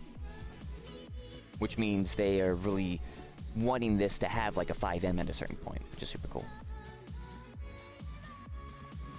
And like actually link it up to other stuff if you want. Not just only Steam. Is my components broken? My mouse is broken. Dude, what? Oh, that's right, because my memory went up. My memory. Looks like components are saved. So if you go into the Visual Studio, like I just did, and comment out the stuff that's error, and you go, like, and you save, and it like recompiles and checks it, and now there's no errors. So without me restarting, we're in, which is good. Here, let me get in. Let's get in, shall we? Yeah, let's go. Let's this, because if we're gonna be hopping into that, we gotta put on the right music. We got this awesome little project here. Now we're gonna work on the Dark RP thing. We have a big problem of saving. I think we might just ignore it for now. I don't know. I'm very annoyed by it because I don't know what we do. I gotta figure out another way of doing this. It literally is impossible to do what I'm trying to do. Unreal Engine, the only thing that is legit impossible, unless you have to go in and edit the core, is the chaos vehicle system. One out of everything that I have touched, which is everything else. Only one. This, it's now like near 15 to 20 things that I have to go in and do. And now this is like a big one where I can't just say, hey, remember this object. Like, oh yeah, just say, hey, remember this object. It doesn't work because the files are .json files. So you can't save that data. You can't save object data like that. You can kinda, but not really. Which is a big problem, it seems, but I don't know, because it's like, I see that you could write data or object JSON data, but you can't, it's still like a string. So when you try to say, hey, spawn it, you can't spawn a string. You gotta spawn a game object, an actual game object variable, or a prefab file, which neither one of those can be saved in a resource file, which is a JSON file, or a JSON file, which is a JSON file with the UGC system. So what do you do? And this is not like, oh, this is kind of our use case. This is like, how do you do this? There's got to be a way. But what way is it? Like, so, like, how do you load information off of a player? I don't know. And component information, that needs to be a thing. Like, you place an object in the world in your single player. Close the game, or save, close, go back in. How do you spawn that back in that exact same position? And know it's that item with the information on it. I legit, and we do it in OC256 Outbreak. I cannot think of any way, shape, or form to do it in here with the system like that, which completely is breaking my brain. So I'm going to BRB real quick. We're going to search up a little bit.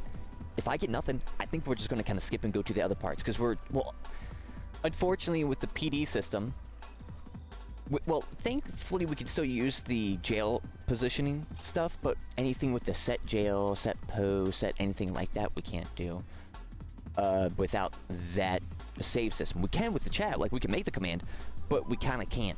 Like there's nothing to load or nothing to save to, so whatever we're trying to pseudo save to is not even going to save, because it doesn't even work like that, because all that's going to be that stuff. Or it's just only going to be a transform information, just like it is in Garry's mod for the set jail pose. And I can probably see why, because probably the same exact problem is in that. It's a JSON file. Or, but I can't believe that, because there is like an add-on that is a permaprop and it saves information on that thing. So there's a way that to do that in Lua. There's got to be here in C#. C# and Razor. But Razor's just UI, so it's C#. Let me BRB real quick, and then we'll get into this, sweaties. Well, y'all, appreciate you guys so much for tuning in.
buddies? I'm back.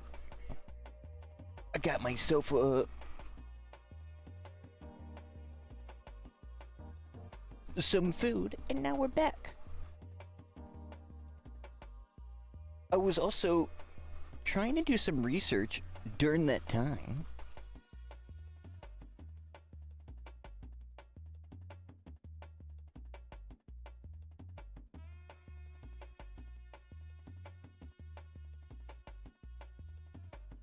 About, well, I checked out, well, number one, that indie game, that looks really sick. A cool little, trippy, experience. That looks really cool. But, was looking for, let me see, because I did have it stored up on my phone. We have it over here. Where we can't spawn anything in the way that we can. So I could store like prefab GUIDs or GUIDs. I don't know. But I wanted to because I didn't have the wiki. To check the wiki over here and see if we could find what we're looking for. Hey, I appreciate you. We're looking editor. Texture generators. Look at that, that's cool. That's really cool. Code, advanced topics. Uploading.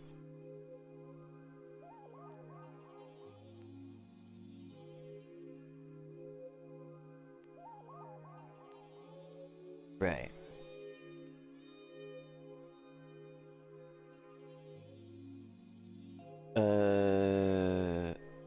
Right.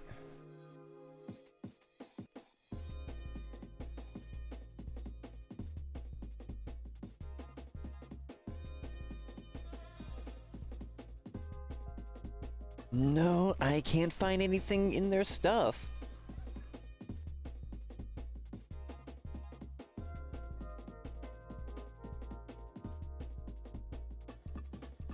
Man, that's crazy. It's weird that I can't set an object. It almost seems like I should be able to. So I'm thinking maybe I have something wrong somewhere. But we did pretty much everything.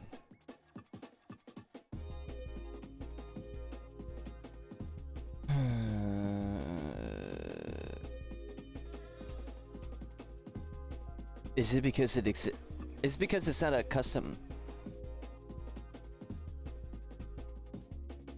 Game resources, not loaded, right.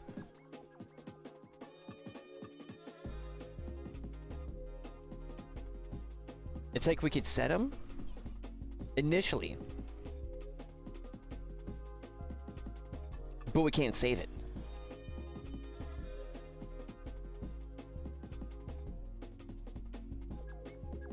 Dang.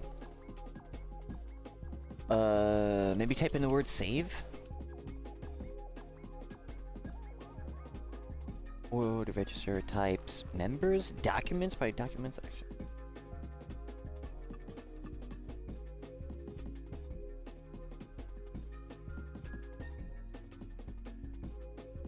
Where did it say save?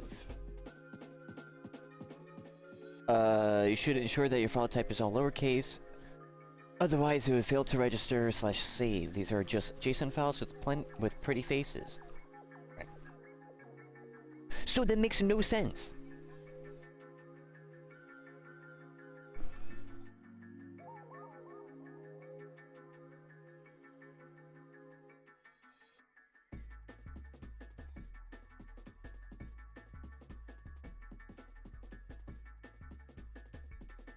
No, wait, but that's with the game resource. We tried with the game resource, it didn't even do it. But it's like, that makes no sense. It's all because they don't have it in action graphs. Oh my god. I'm gonna put it into an action graph. But it is true though.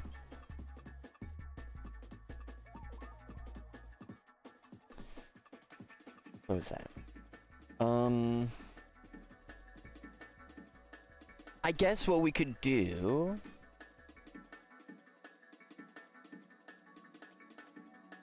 I don't understand that it's like, yeah, it's legit just a JSON file, so that means the JSON file can support that, but just will not...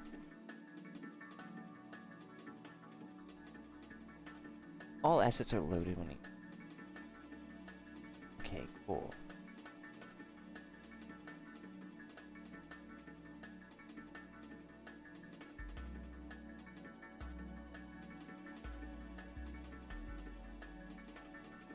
When assets are loaded, they call their post-load method. You can use this to store a list of your assets.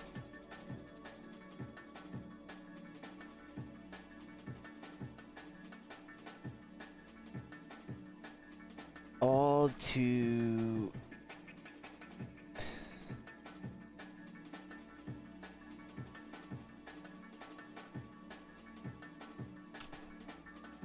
So... I don't understand. String.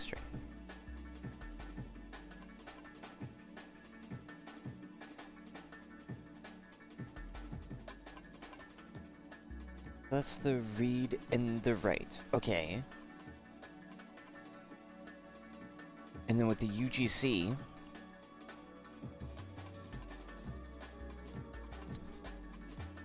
File exists. File queries? But how do we get... We can't just... Can we? No, there's like... There's nowhere that we can just get that. Not even in action graphs.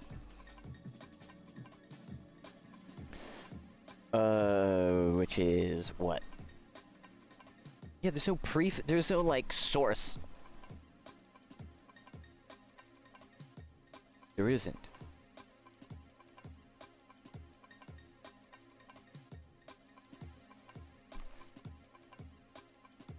I think, well, because it's like, well, file queries. We could do file queries. We could see if a file exists. So we can, like... But we... tried. So I gotta go open Steam, go to S&Box, open that from there so I could see our stuff.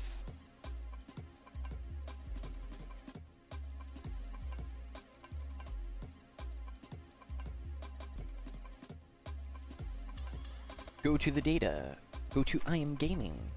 P local. Storage. Map saves.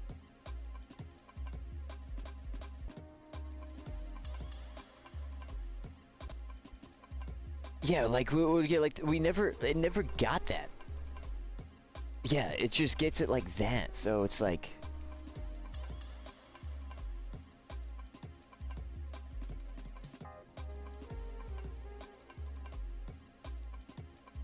is it the hash code? What's a hash code? Let's see. Hash code.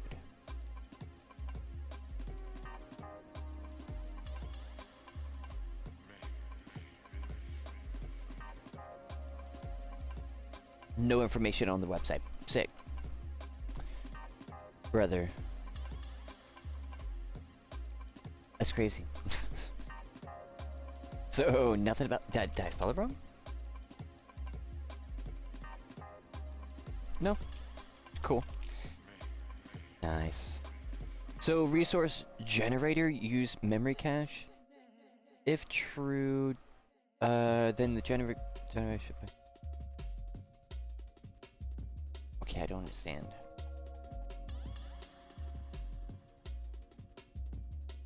There's nothing about their hash code. What is this?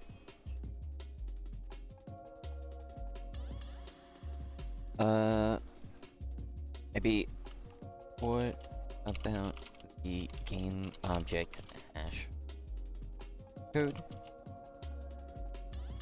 would save and that work?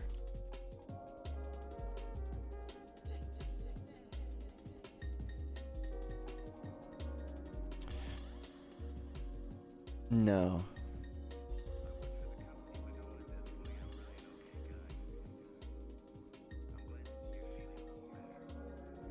Memory based, right? Okay, okay, okay. Changes every session, so no. Huh. Interesting. And be like, hey, clone.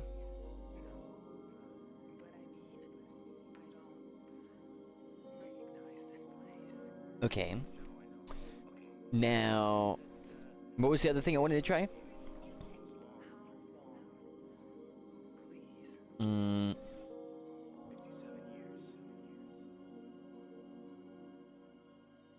Oh yeah, well, how do we get the game object? Directory.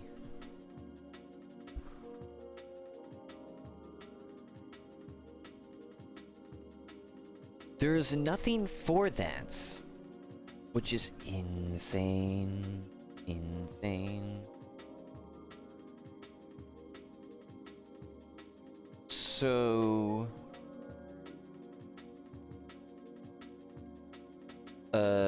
I'll say, like, is there a way to... Or maybe prefab file? Is this prefab? No.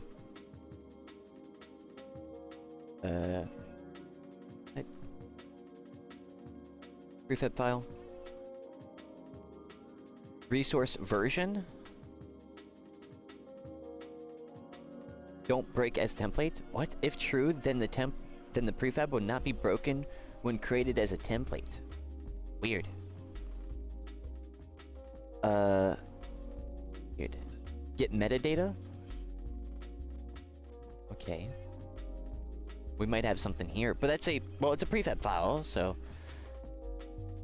So we have is valid resource ID.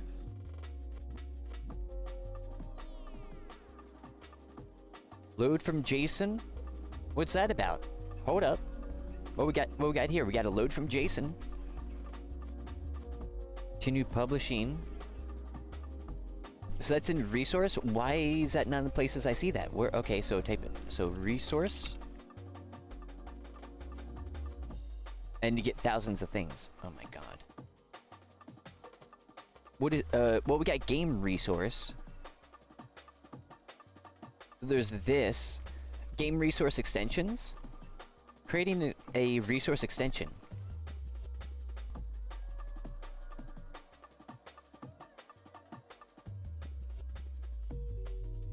It's good for, like, adding extra stuff. And that's to do what? Load game resource?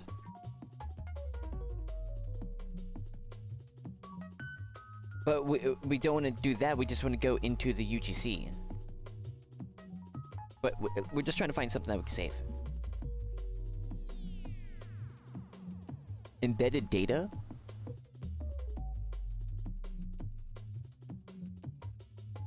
Continue publishing.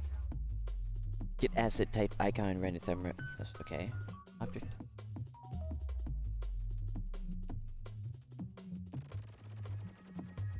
Root object. Contains the original JSON read? We might have something here. Okay. Serialize? Alright. These are like this is the last line of defense, sweaties, that we have to, like, figuring this out. Seriously. It's gotta be somewhere. And a prefab file, like, to save, we could save a prefab file. We could do that because that's the same thing. We're not trying to save the actual data, so I don't care about that right now. We're just like, the place you go to sell your farming stuff, go to that NPC. We want it to spawn there, but in different locations on the maps. There's nothing data changing. The data will change automatically when depending on your level. So, like, interact, what level, show level, UI, do all that stuff. Not actually save it on that thing. It's on the player, and how do you say that crap, which we don't even know. So it's like that's even more confusing, that they don't even, like, where's the information on their website?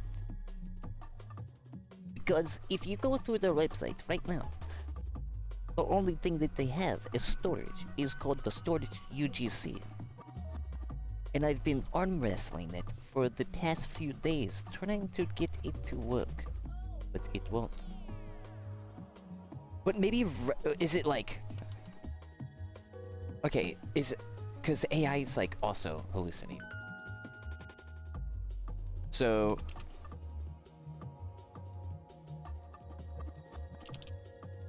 use this and tell me if we can use the right byte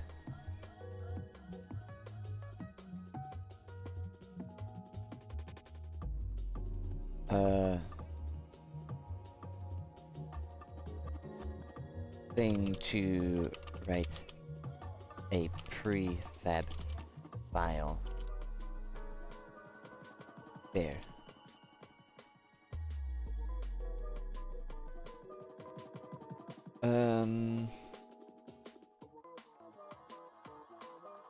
Can't serialize or write the prefab asset itself into adjacent or bits like a data blob, but you can save a prefab reference like the racer file or its GUID.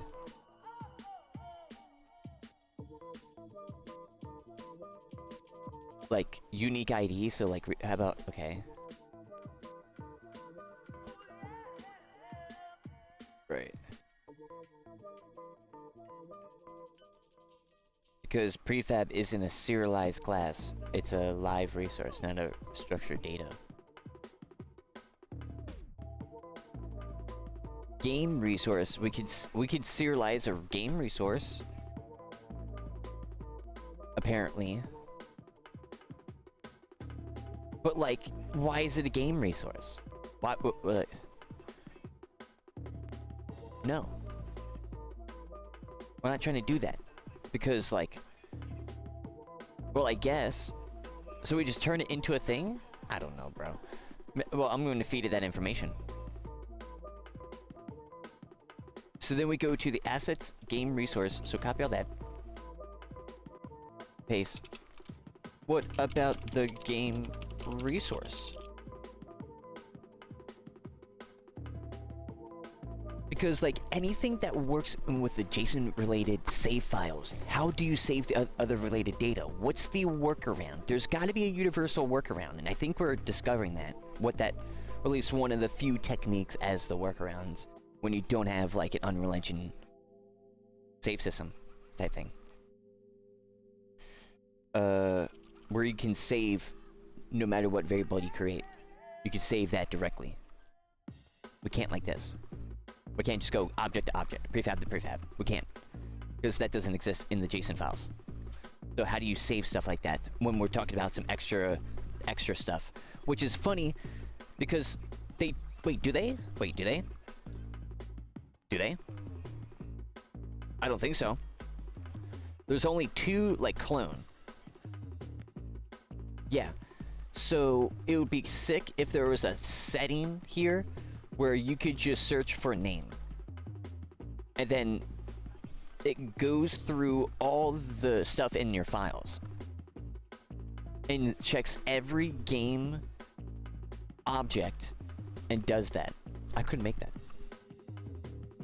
I don't know, that's just such a couple days ago. References, yeah, serializing the data, right? Yeah, I know. So that's, yeah, right. But it's funny, what if we could do that? I could do that.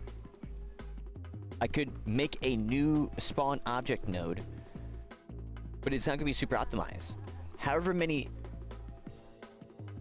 Well, it's gonna check through all of your files and your stuff to find the game objects, or the prefabs, basically, and get them. To find the name and equal to the name. Theoretically, that could work. So we could do that. I just thought of that. That could be some hot magic. Not super performant. But what are we doing here? We're trying to save and load information. That's not going to be happening all the time. So that's like, if it's a little bit of a hot blip, that could work. That's fine. But first, let's look at this, because that's... It's like, well, if that was really needed, I think they would have made it. I don't know, though, because they didn't make the other thing, so I don't know. But what about a game resource? Oh. Game resource... serialize... question mark. If spawner... okay.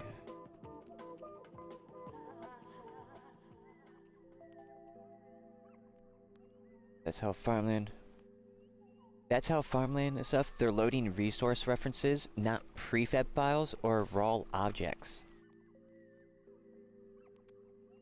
Let's say your spawn up, because I asked, like, farmland and DXRP does that, and now it's like, well, that's how it, apparently that's how it does it. Let's say your save game object already knows what prefab resource it came from, you make it that okay. So then what is exactly a resource? Because a game resource is a resource extension off of any of our existing ones. That's why we need, like, a resource. And so can be used to append additional data to existing game resources without modifying the original class or assets.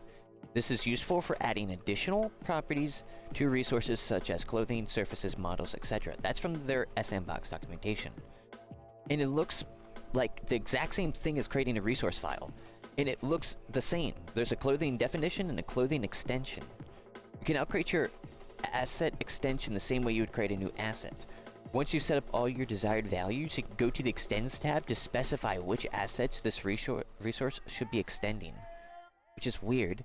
All specified assets should be able to access this extension. If default is enabled, this resource extension will be returned by default for any asset without a corresponding extension.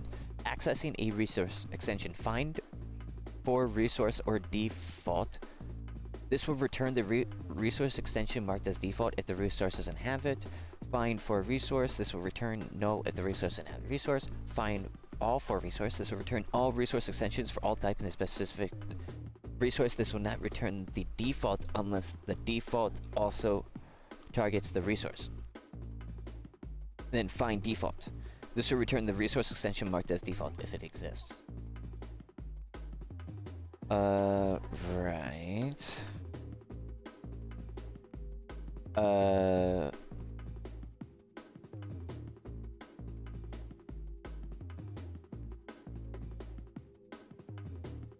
I guess if you, so like for like the stuff for the weapon of picking it up and setting the data, I guess I could do that. Like use it as a game resource or do something there with the game resource. So then we have that be modified, not the actual game resource. So I could just set the variable, but it's actually not setting, like doing what I tried to do when I did save, but the game object didn't save, which is crazy. I was not expecting that. That was Matt Asplund. That was a right hook from him, man. Holy, that was crazy. That's like kind of like insane, especially coming from Unreal Engine. But it makes sense.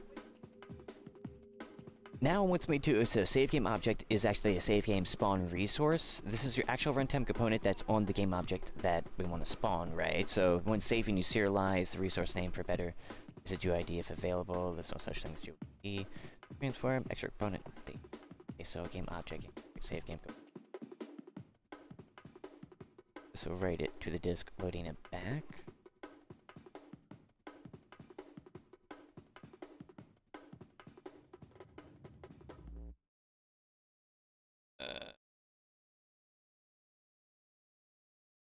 Yes. Let's see.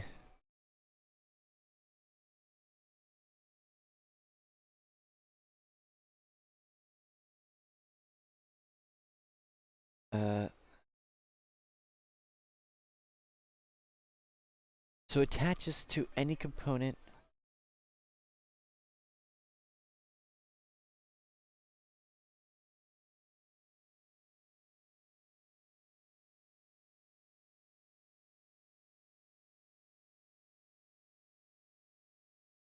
I guess we'll see.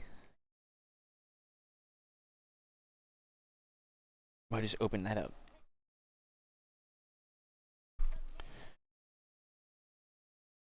UGC.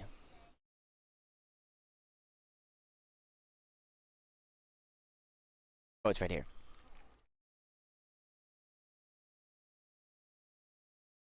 Go save. I had a feeling. Also, where's my... There we go. Does not contain a definition for... Does not contain a definition.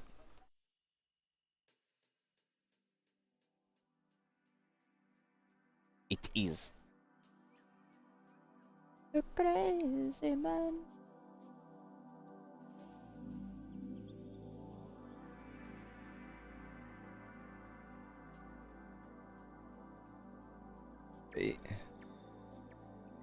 What?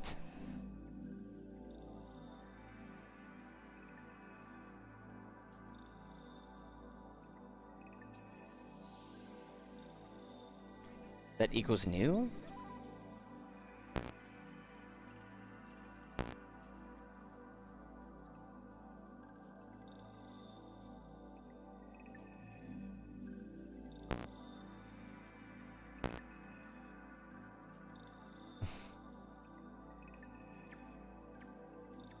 Why don't they just do it where we can do that? I don't care. The reason behind it. None of it's gonna work. It's all just gonna be buggy, buggy, buggy, buggy, buggy, buggy, bug.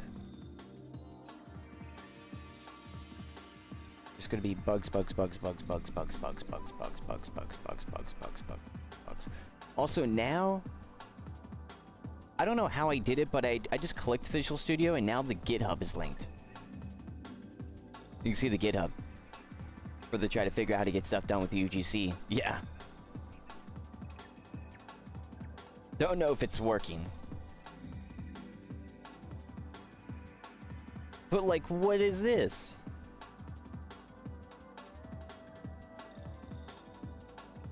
So like, what? Okay. What? I don't... Ooh, okay, so... Hold up. Start over. What about a prefab file root object? Or resource ID? Or resource version? And save those?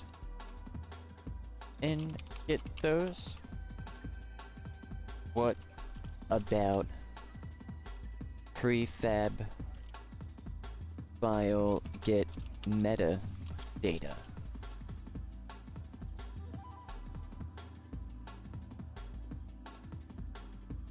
Or game resource serialize slash serialize or load game resource load from JSON.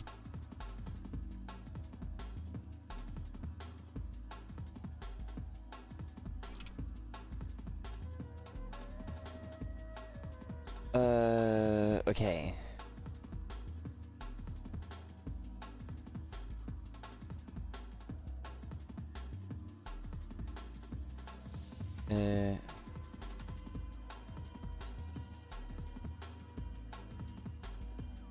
Every game resource like prefab has a resource ID, a resource version, a path.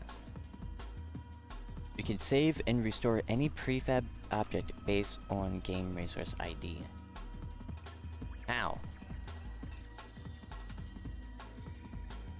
I basically gotta figure that out here. So let's get a prefab thing. Let's see. Because it looks like it works under the same rules in C#. So if we can't do it here, we can't do it there. It's got to be a prefab file. So How do I get a prefab file?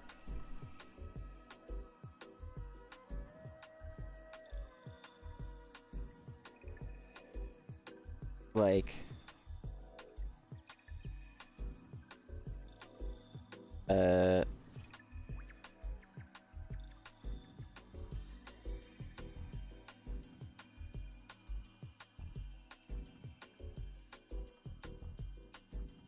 So...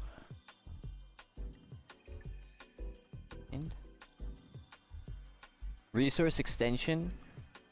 Find for a resource? Right, that was the thing that I was talking about.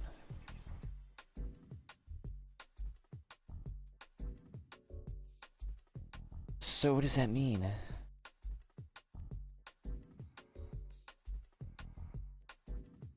Self, resource extension, deserialize, serialize, status change, resource.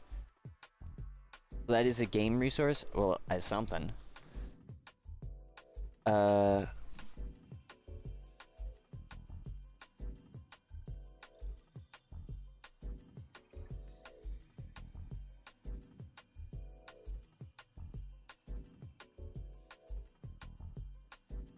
Root object. If you have the prefab directly, you can dig deeper. Well, root object is a JSON. So then...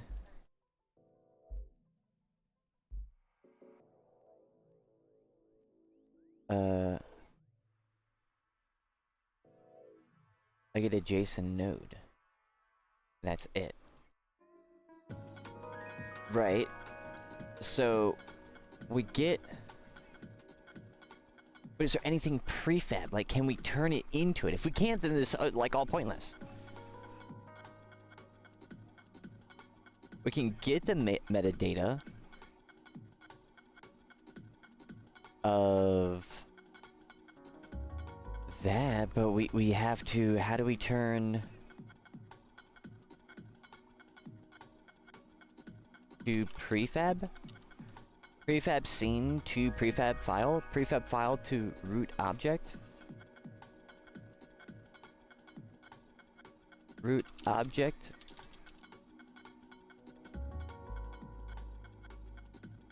Well, root object is a JSON file. A JSON object. So how do you turn...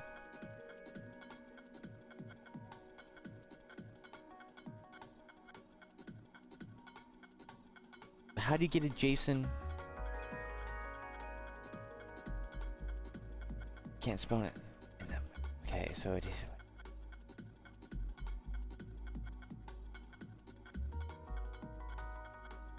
So every game resource can be serialized to JSON and restored later like this. Save the JSON, load from JSON. This gives you exactly the hot load resource object origin.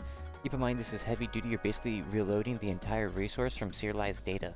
Not just reference it. We could use this dynamic content, not just save and load. Using resource extensions for mostly adding resources, so spawning them. For example, if you use prefab represents a car, you want to attach horsepower or top speed to it, you make a car extension resource. But it's not part of the spawn initiate, it's just a thing. Okay. That's combo. Game resource find ID. Game resource.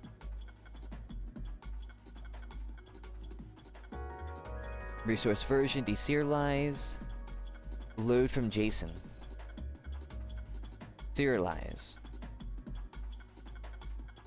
So game resource deserialize. The game resource file we want to serialize. But like, what?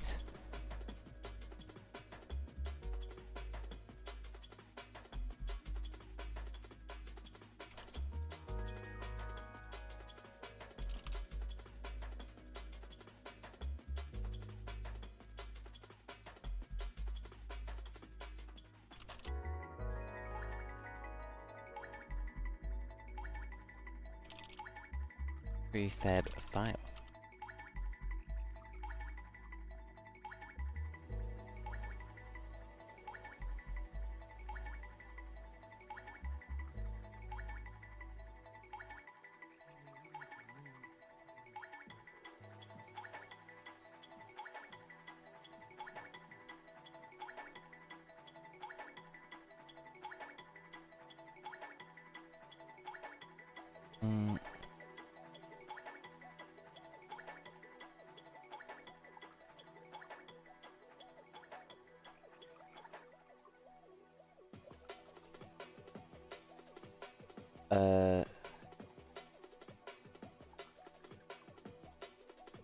No, make it where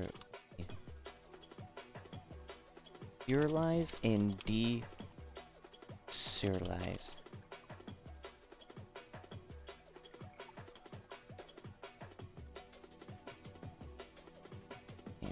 Yes.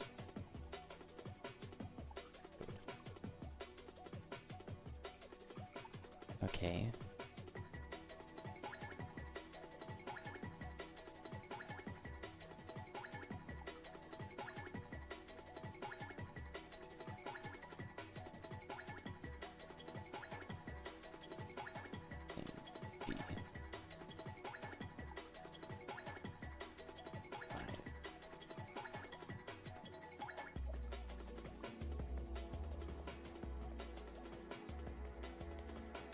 Okay.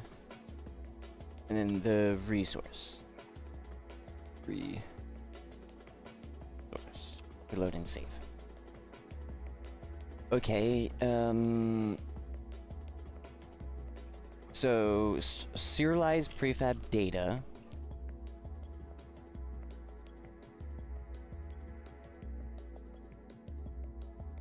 Perhaps the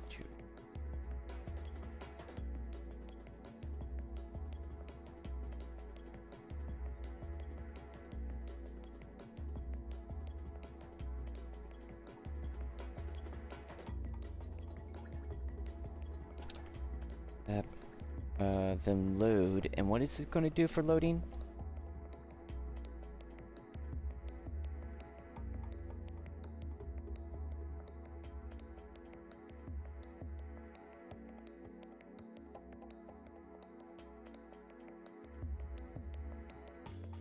I don't think it's going to work. Dang. We're so close on figuring this out, it seems. But then what do you do for a JSON file? Project config, object refresh, JSON write, JSON convert write.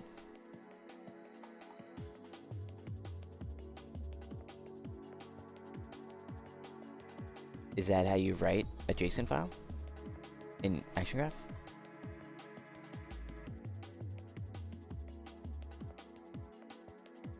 Interesting. But it's like a convert. So a JSON object is different from... Let's see, so we go here. There's not even a variable you can make from it? I guess not. Never mind then.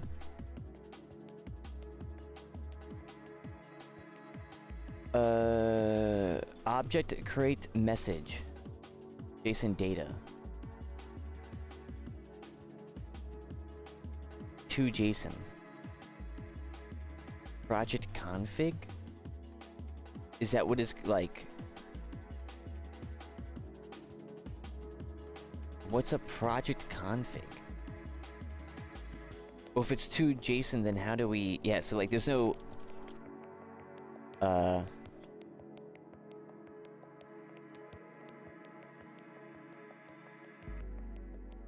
Entry? Command autocomplete. No. A new dictionary key from value? No. Find object. Okay, so then what do you do? What about game resource load from JSON?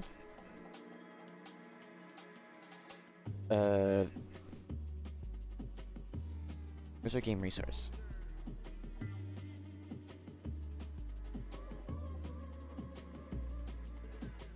It's just a resource, right? Well, no, I can't even get that. I guess this is fine all for resource. Weirdly. But I think I can just, yeah, do that.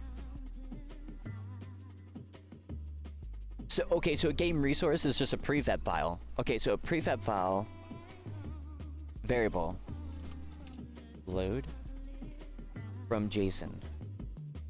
We have this over here, yeah. Okay, so load from JSON.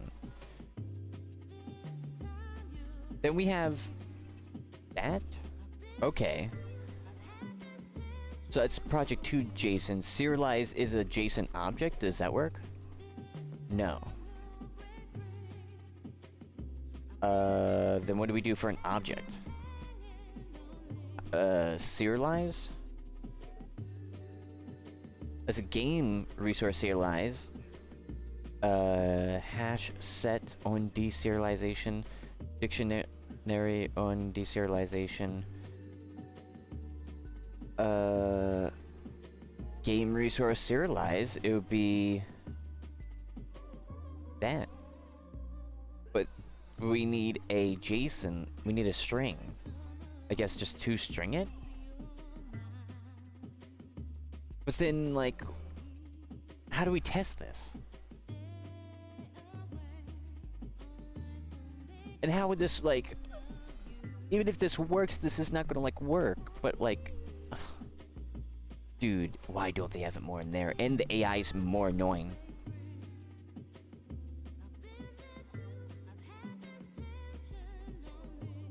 So it'd be like,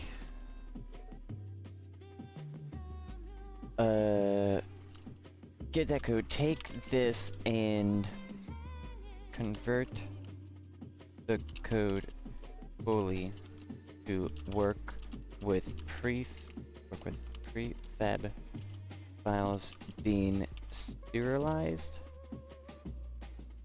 and deserialized, or being load from JSON.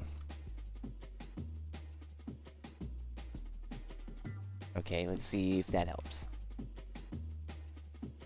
Good catch on this. And go to a section you wanna.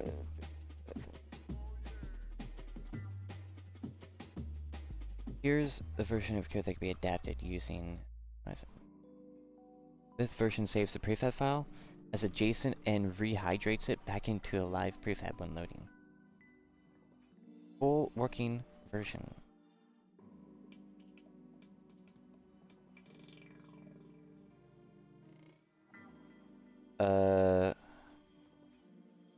Okay. Let me see if I can understand what's. Well, I guess I'll look over here because it's a little bit better. Oh.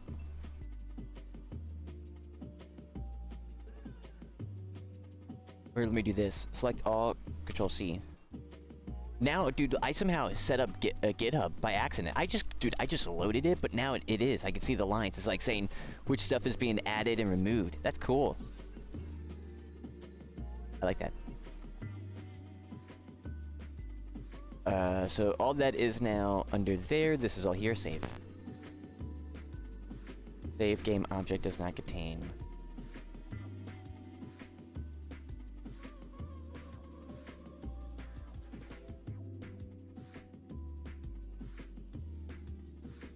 It's like it's doing dumb stuff like that. Like why are you trying to save the components? Well, I guess we'll just feed the info in. That's one.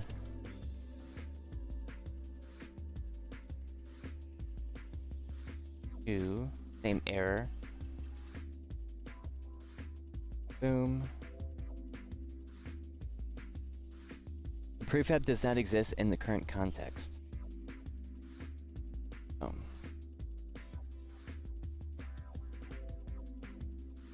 Okay, so what's happening? Save game object does not contain a definition file for that.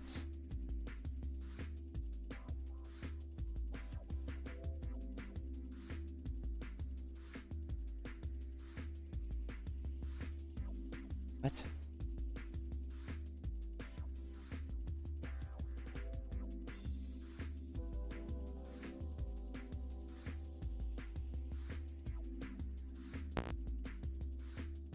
Well, still didn't work.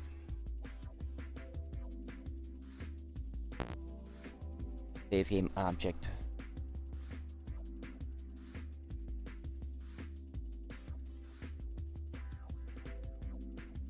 This.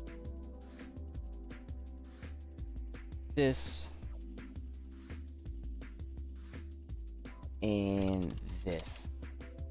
Could we just up a free app?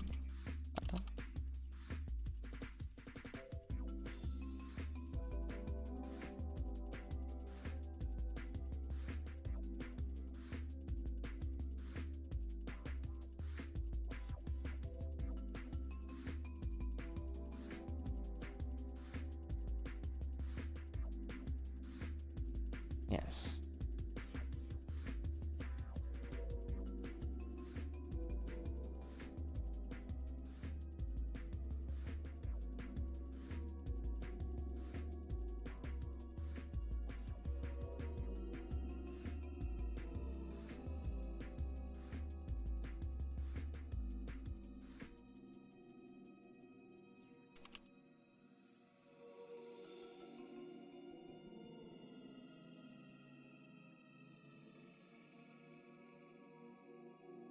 Game resource.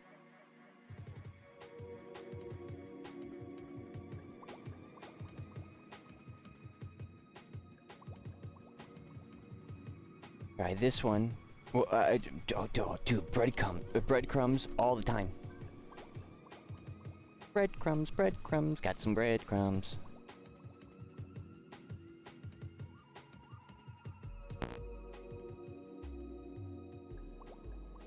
Not contain a definition.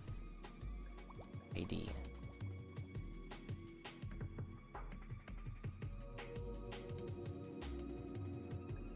Okay.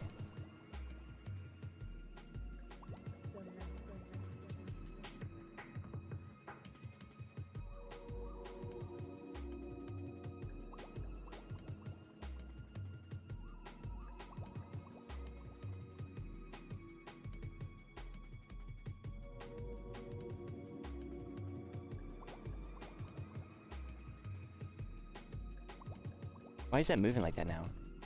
I guess that's new. Oh yeah, that's right. They added new stuff. We didn't even look at it.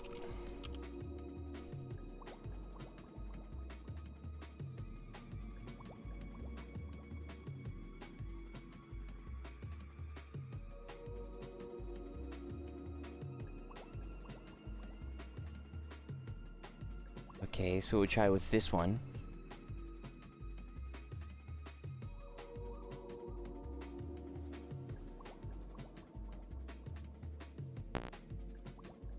Does not contain.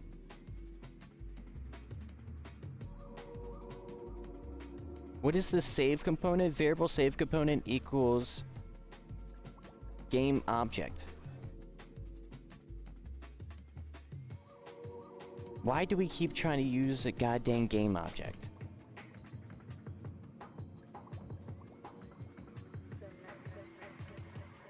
Dudes, like this type of stuff sucks. Like how, like... So, the component to store, yeah, why is it trying to get a game object then? I guess so that we could use that. Use prefab.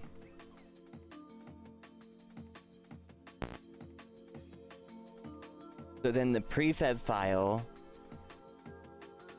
equals object.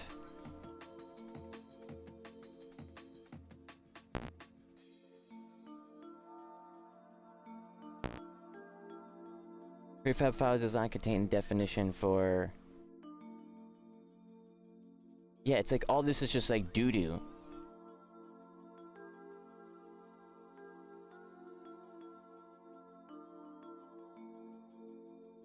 Yeah. Would you put that logic when say, like, say door, then start it and then run the logic so example, look back at the door location this problem? It doesn't even... Well, yeah, that's a great idea, but it doesn't matter because it can't, for some reason, or the ChatGPT can't figure out how to properly do this crap. I could see through the nodes, but like this, I don't know how to grab a variable like that. Like prefab file. Just get the prefab file. Load the crap that I'm kind of doing here. That's definitely something I'm loading.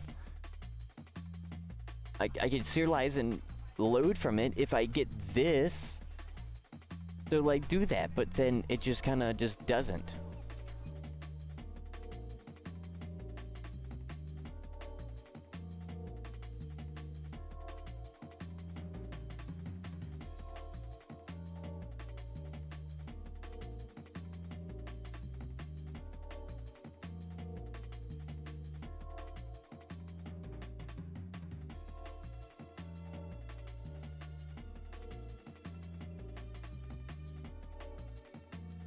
Yeah, but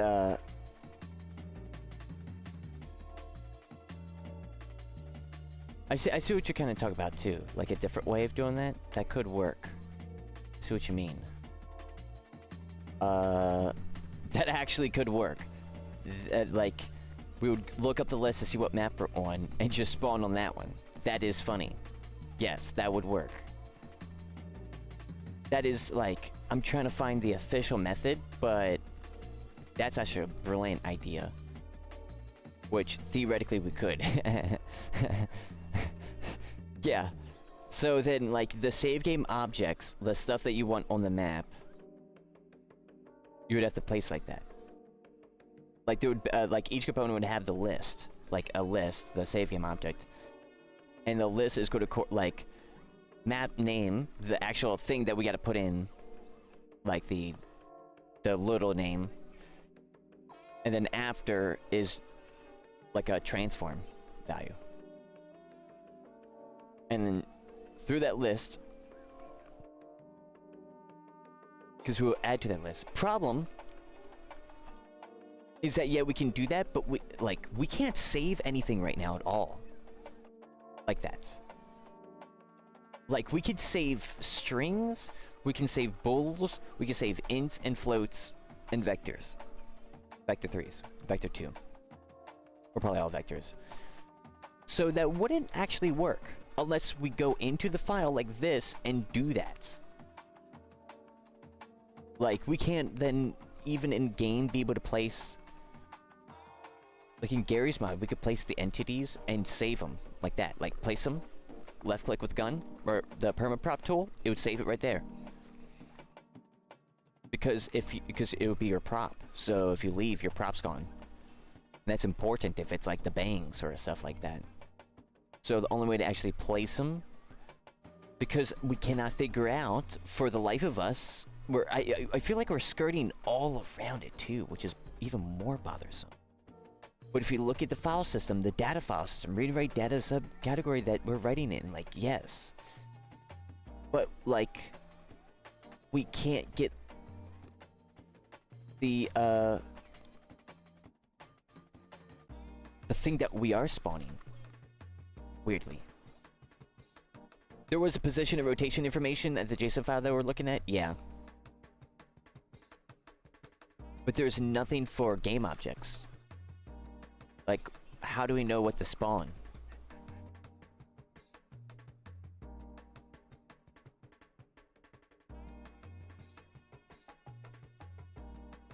I guess we could have... Like, we could save the transforms. We could do all that.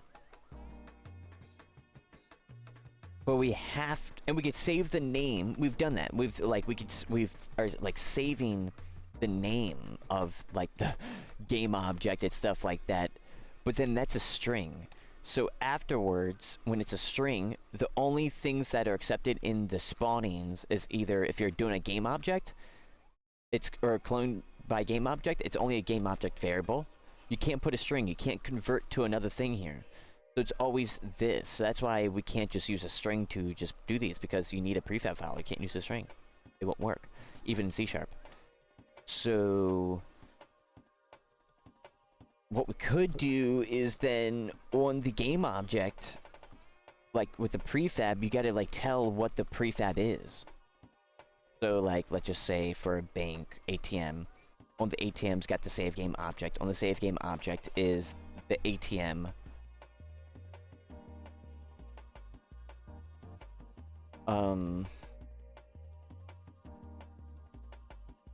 We would have to go through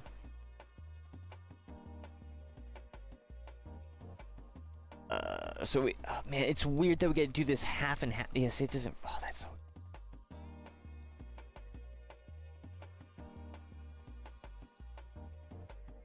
It's like, we don't need this for a hot minute, bro, but this is a big problem, like, on anything of, like, save game logic for game objects. It's like, there's no way that we can't just do something like this kind of easy, but yet, it seems like you can't. Which is so annoying. Like, actually dumb. Because we got a base file system. A base file system can't help us here, can it? Unless of what I thought. Well, a base file system can read and write JSON files. And see if files exist, and find files. We might have to use, yeah, straight up, we might have to do some stuff like that. Use this info to help.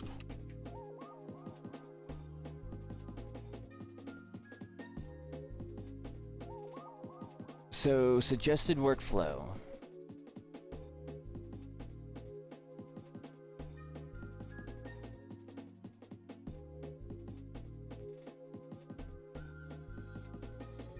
Okay, yes. Because it's like, it just feels like we're doing hacky ways of doing this. That's why it's, like, this is super useful to learn, because, like, what in the world do people do if you can't actually save objects like that? And I bet that's a lot with older engines, so, like, what in the world? Original parameters must appear.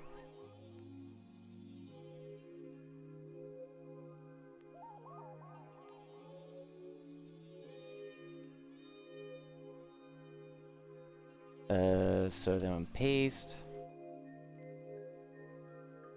Paste. Paste.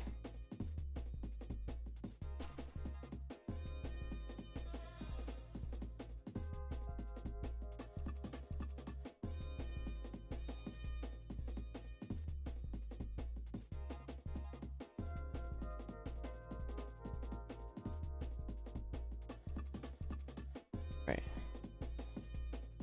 Yes. Man, but training this AI, I'm putting it through its paces.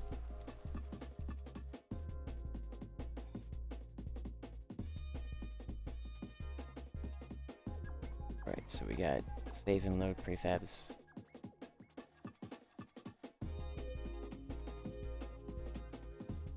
Oh wait, I don't even have... That's fine.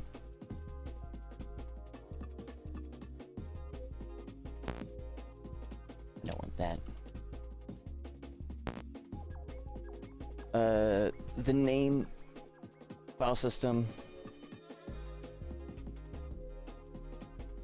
Yeah, we don't need those.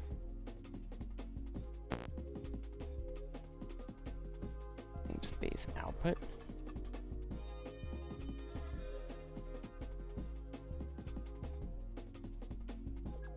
Oh.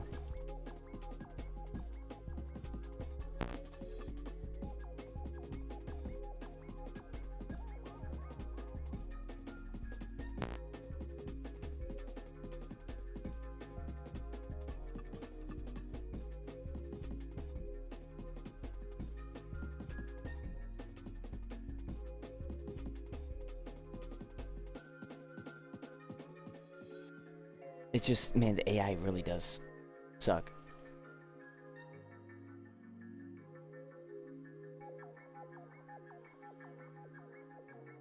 Okay, so yeah, the AI is really just stuck on this game object. I think I might have to, like, do a new thing. It's like, why are we trying to do a prefab file to game object? It's not doing it right now. So we gotta figure out some dumb stuff like this. Because they don't want to put it in action graphs yet. Or it is, but it's the low JSON, but where are we saving this? How do I save that? I can't. There's no UGC for action graphs. And not only that, but they don't even tell you anything. Now, I could find... I did have that one idea. We theoretically could find... Go through all of our stuff, look for the name of the prefab file, see if it equals the name, which would be the exact name of the prefab file. Then we spawn that prefab file. And there we go. But the thing is, I gotta like, alright. Well, I guess, okay, what if, yeah. Can you make me a...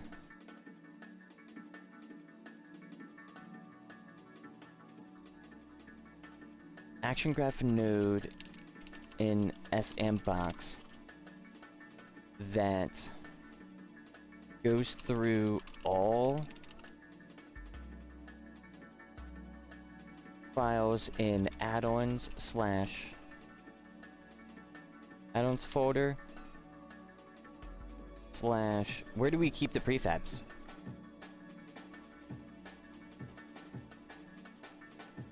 Entities. Gameplay folder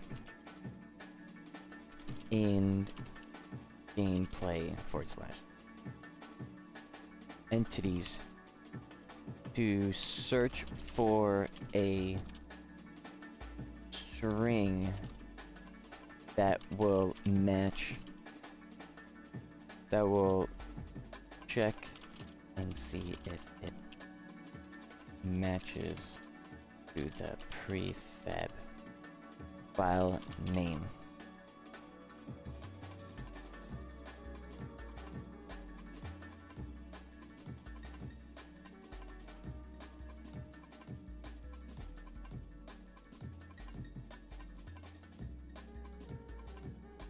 So we have this. Oh, we got these not working, so I'll just paste this here.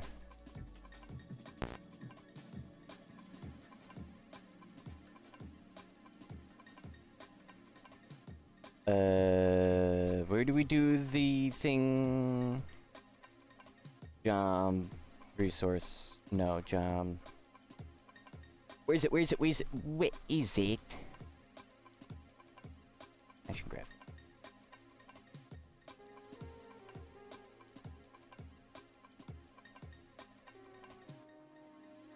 Wait, how does that work? Oh, that's right. It just returns all the lists that we created there. What was the other thing? Oh, swept. It was the swept. Where is it?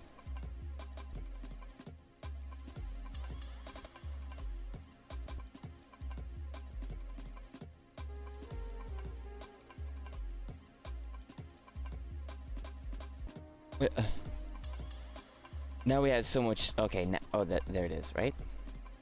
No. Which one do we go through and check up all the stuff? We have it. Job resource. Okay, my brain is becoming mush because of all this. Just like, this stuff is just annoying and dumb. It really is. Who would make a system this hard? And then make no videos. In the year 2025. All these game development studios, they're thinking they're in the 1800s writing on scrolls to pass the information. They're still on that timeline. We're in I'm Gaming working in the year 2025. We're in Blade Runner. This is crazy. Like, it's actually really dumb. It can't, like, it's super unintuitive. And if it is, it's bad. But we get to work with it because they're like, hey, we don't want to work with Unreal Engine because we have to make all of our people do the Unreal Engine thing. I bet that was the thing. They didn't want anyone to pay, but they have to yearly because it's Unreal Engine games. And plus, they have to do it too. They have to create something different. And the only alternative is create everything from base or use something that they can use, which is Source. Which is the only thing out there they can use like that, really.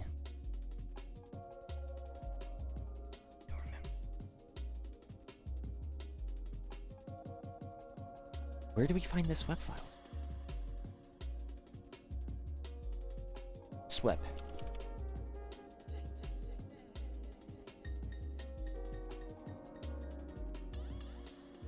I don't care for...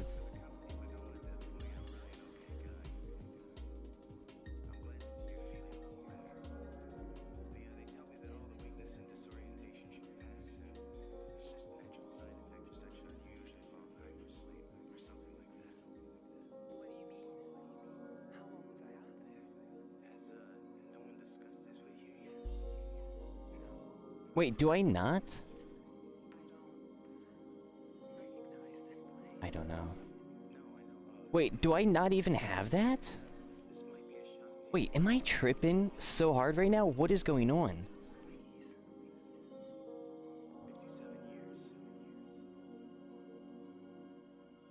Is it chat commands I did? I didn't do it for the SWEP. What? I guess I did for the chat commands.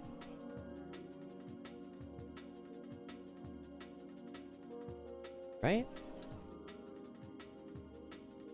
I did it somewhere else because I copied it, but I can't remember. Whatever.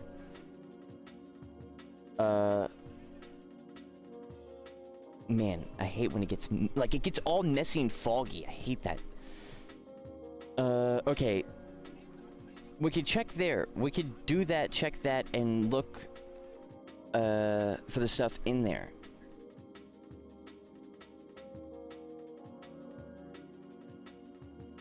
Do something like this instead.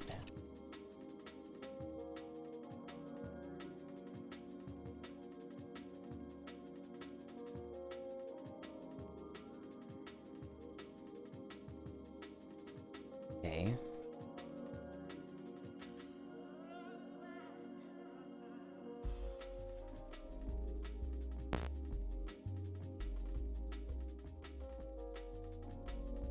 Directory does not exist. Like, why are we going through all this? The AI is going... Dude, it's getting worse, I swear. And people are like, dude, it's the most sentient thing ever. And I'm over here like, it can't even do simple math. But it's like, can you? I guess not. Am I just copying and pasting? I am, because it's... Control C, like, what do you want me to click?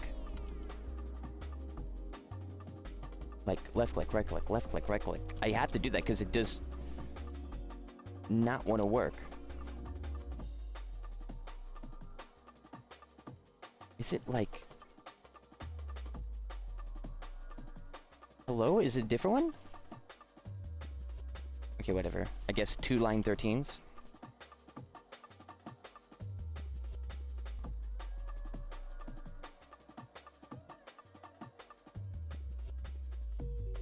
Okay.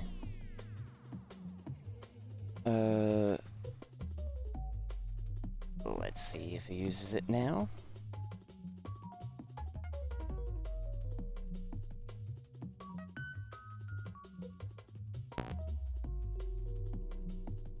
Resource does not contain a thing, forget all.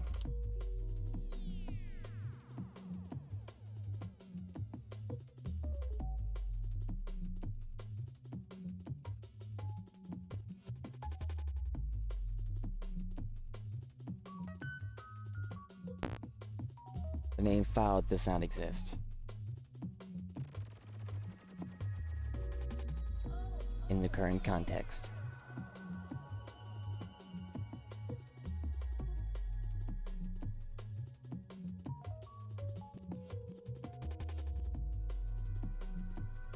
What?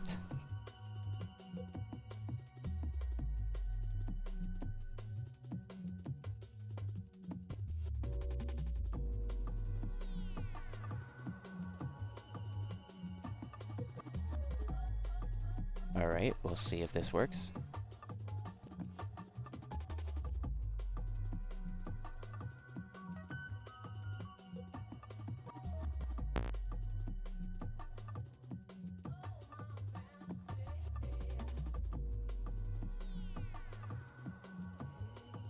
What?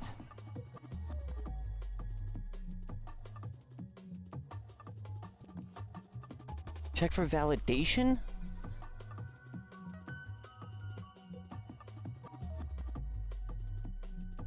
For that. But wait. Dude, AI's terrible.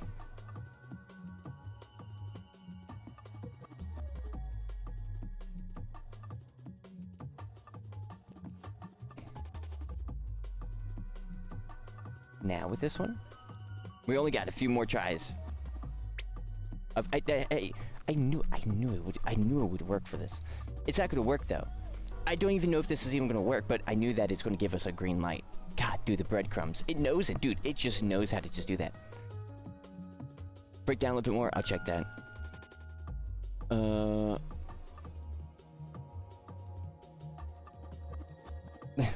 Starts with chat commands. No.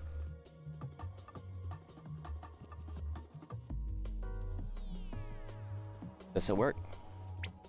Yes, this is the OR sign, I think. Yeah, that's the OR sign.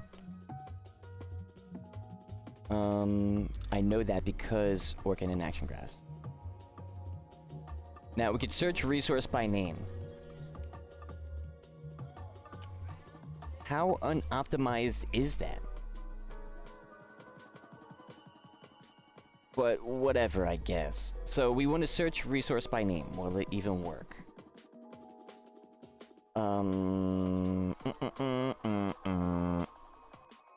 Well, I want...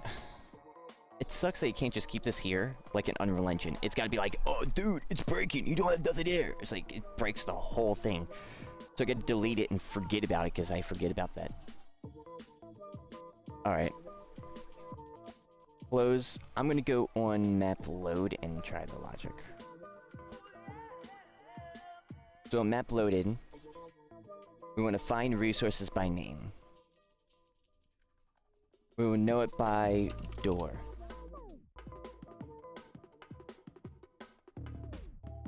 What? Properties? Cool. Wait, what? Why do we need a resource file? What?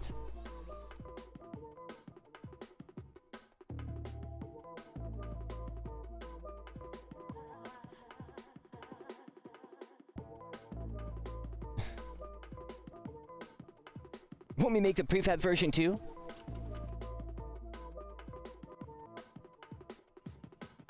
This goddamn AI. I'm like, yeah, it's not doing the right thing. Yeah, no wonder, because it's not even the right thing to do. And now, of course, it's not gonna work. Oh, maybe that. Yeah. So, what's the namespace prefab resource? We don't want a prefab resource. Why are you trying? I don't want the prefab resource.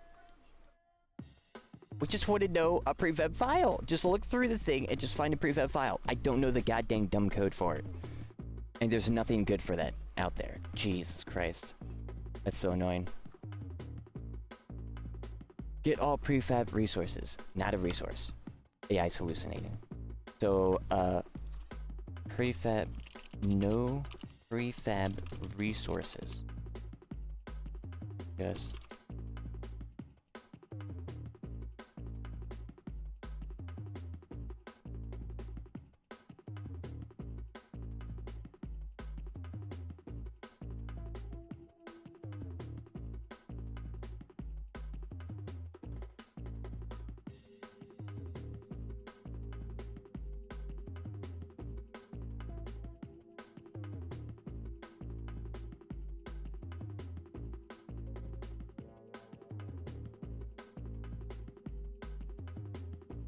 Okay, now it's like a completely different looking code. What in the world?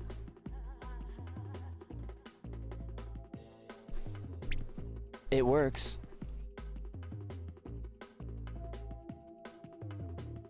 Okay. Prefab files. Door. Result. For each. Why is it a string?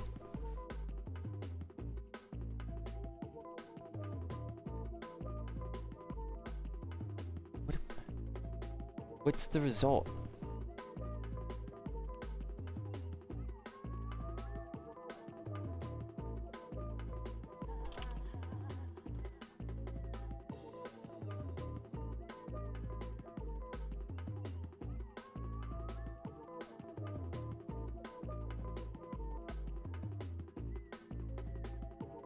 For each file in this area,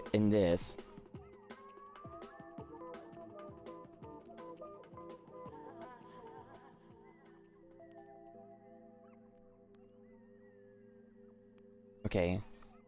Now, use that, but get that prefab file and set that as a prefab file variable.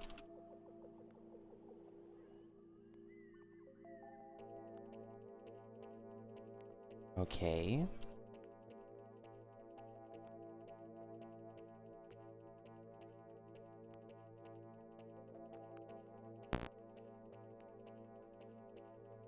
Resource get prefab file by name.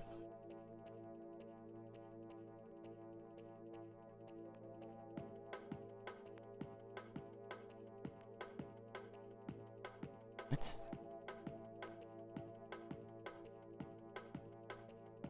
Okay, I guess we'll... man, the breadcrumbs. It really knows just how to keep going with the breadcrumbs. So I'm just like, okay, we'll try this, we'll try that, we'll try this, we'll try that, we'll try this, we'll try that, we'll try this, we'll try that. We'll try that, this, and that. This, that, and this, and that, this, that. And none of it works. Alright, so then we... door. Result. String. Why we got a string? I want you to turn the result into a prefab file variable.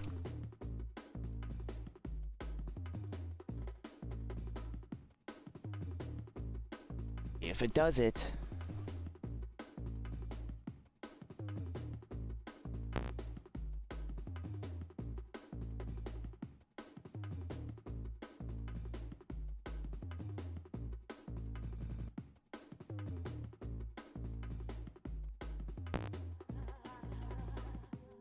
prefab file.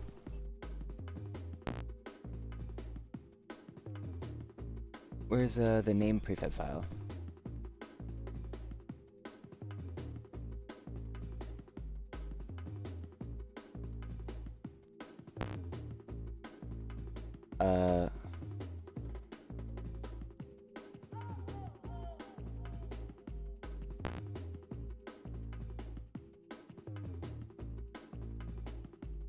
What is return prefab?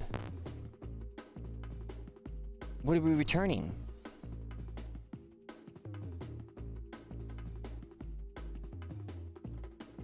Where's prefab? Yeah, I know, it's like, I don't know, just return.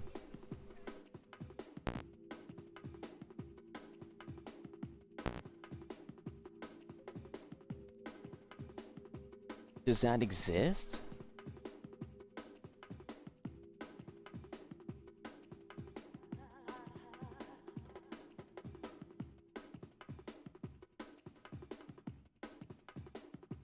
You store it as a string, pass the string as a method.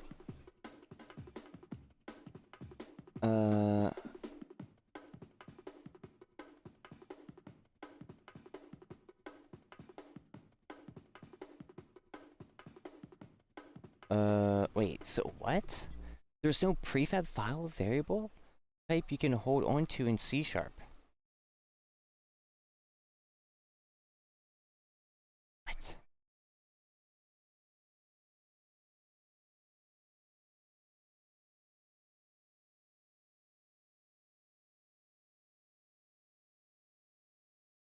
So like this just returned file. Right? Or what else has changed?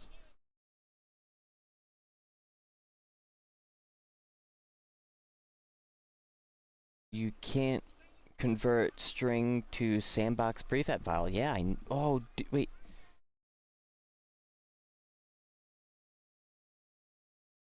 So prefab file. The search name. Return file.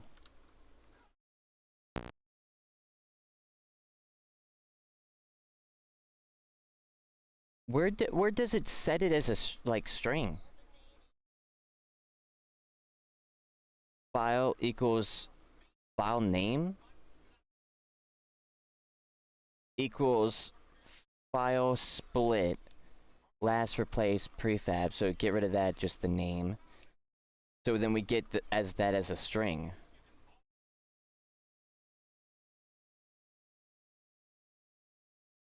But can't we just return that?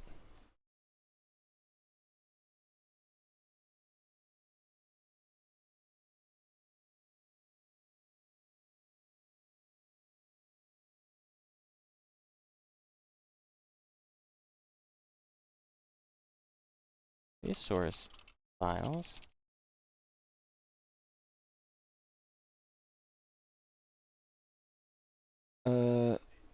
Game resources are special S&Box objects that engine loads and manages that exist in memory and can be enumerated. Prefab files they're talking about are not managed in C#. They're literally just files on a disk, and Sandbox does not expose them as a type in C#. There is no prefab class. Okay, so then if I go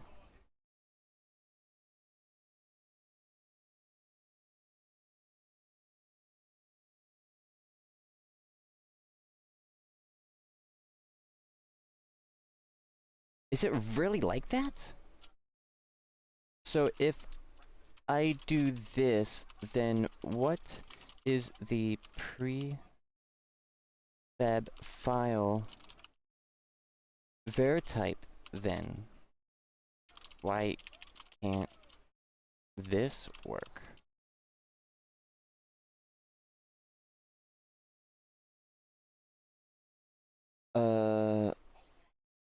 There's no prefab file type in the engine. If I'm doing this in the engine, prefab files exist on this sandbox prefab system. So if you try to declare prefab property, those error templates. Pick prefabs. Okay. You can use strings as a path. Then you can use code to spawn it. No, you can't. You literally can't. My resources won't work as.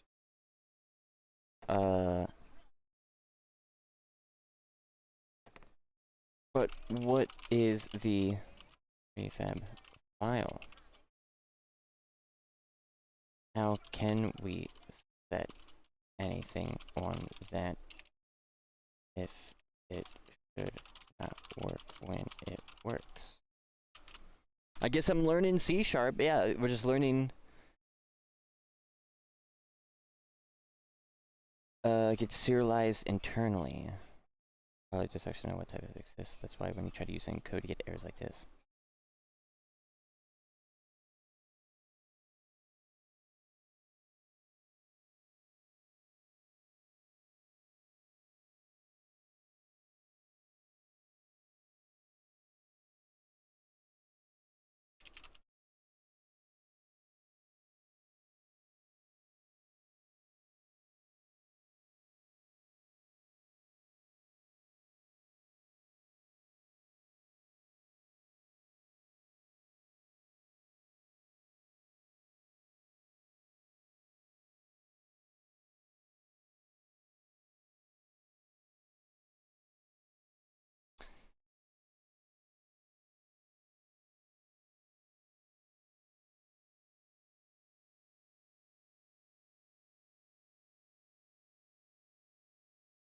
crap. Yeah, dude, wait, it's so, I guess we'll, hold up, let me, no.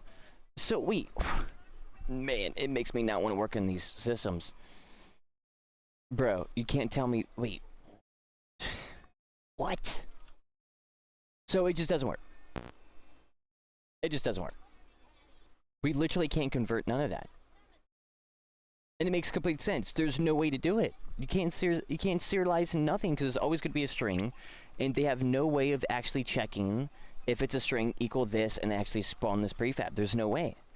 So how do people do that?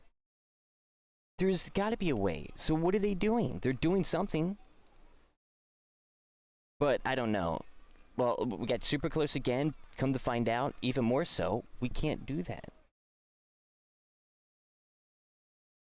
Weird, bro. That's so weird. That's such a... I'm never going to like this system because of that. There's no way you can tell me that's a smart system. You'd be like, well, it's safe. Well, then make it better safe somehow. Like, you know, like... If that's how vulnerable C#, why are you using C#? So... It's like...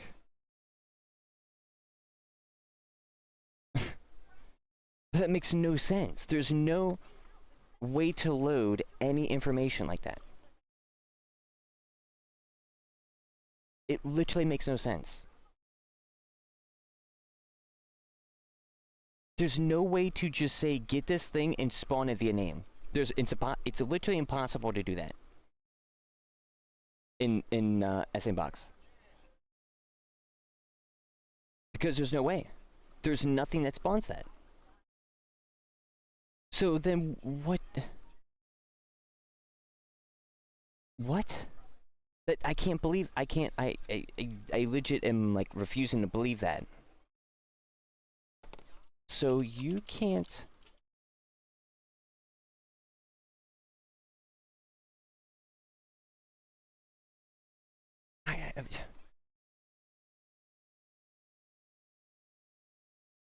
Structure path. Try this. It says to create a structure to capture that data. Okay, then what if it was a structure?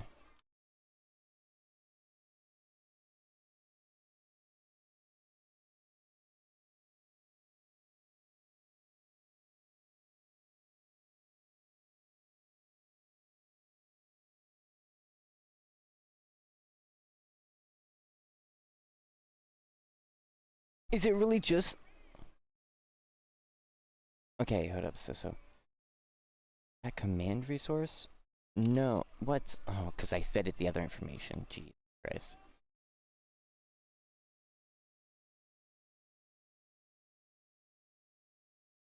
No, take this and redo it with the...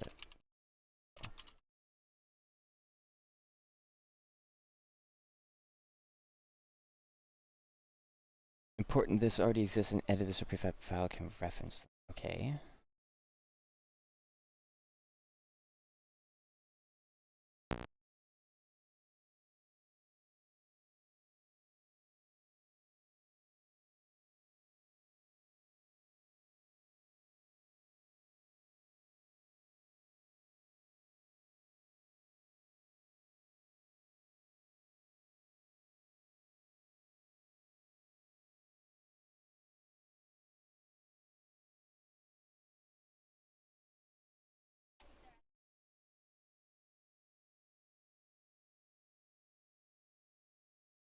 Okay, then try this one.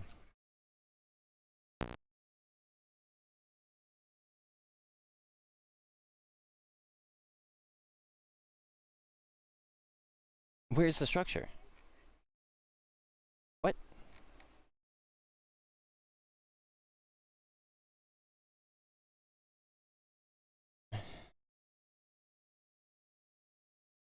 What an intuitive, dumb system.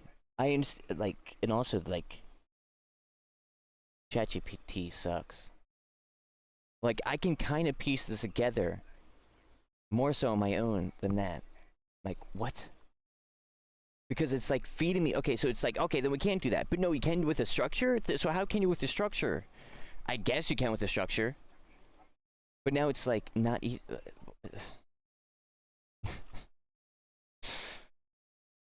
Paste. Use this. Oh no, because it's taken the whole thing, so I wonder if that's why it's getting completely obliterated with its information. So use this and put a structure there for the prefab file.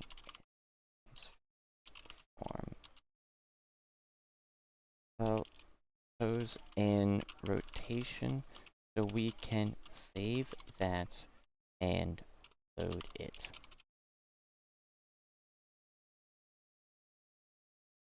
Okay, here we go. That's more how like want it.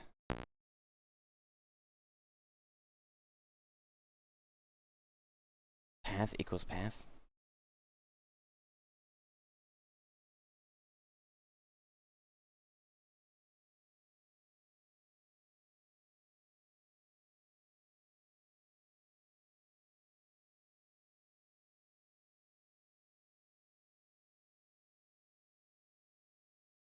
Results.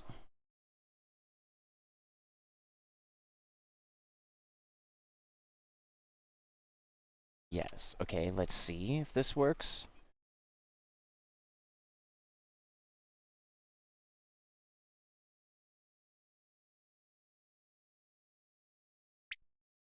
Oh, we got green. Dude, these breadcrumbs are incredible. You would almost think, like, a godlike entity is playing a joke on me. It really is. We got prefab data. What is that, though? So get item, prefab data?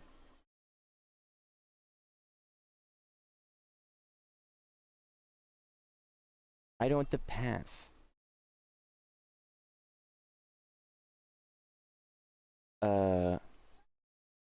Could you make the prefab path not that, but a prefab file there?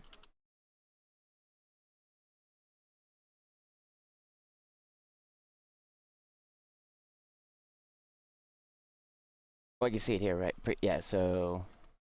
But it would be different, though.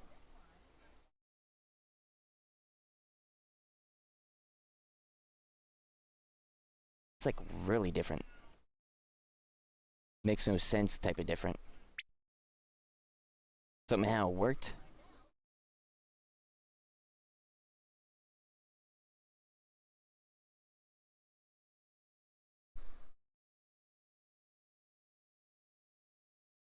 No.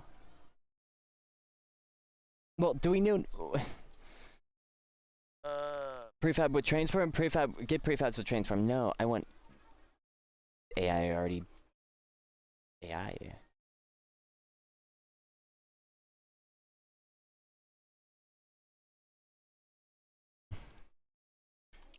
With the code I just provided. Thinking I want something completely different.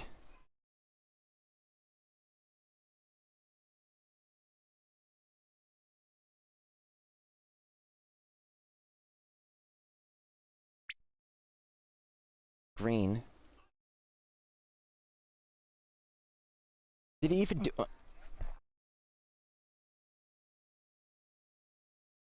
Let's see.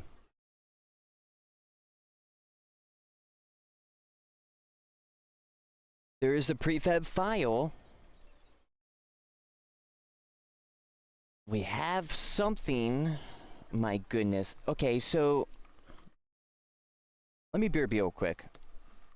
Great look on that. I can't believe I didn't think about that, but my brain's mush trying to figure all this crap out. Because, okay, we finally have something. Does it even work? What do we just do?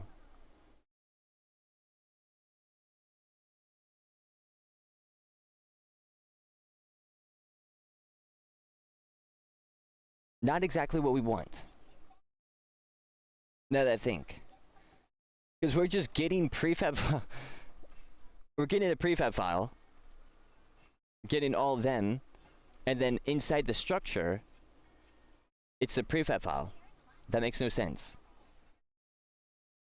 Okay, so can you use this code to then create a save and load slash what's it called, initialize prefab? Yes.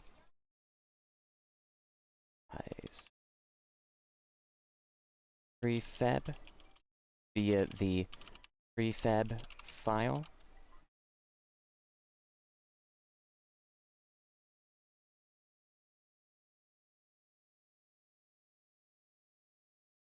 This is going to be, okay, so let's go for all this, copy,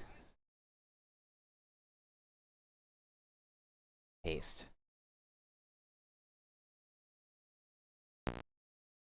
Let's say JSON serializer does not exist.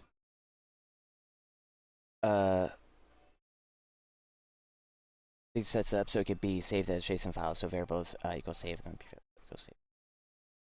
And stuff. Right.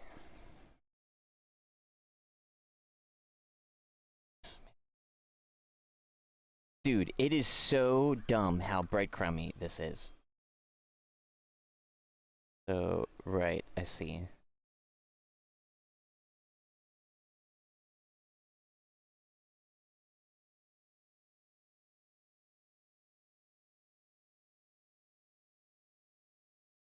And say prefab system. So then we want to serialize.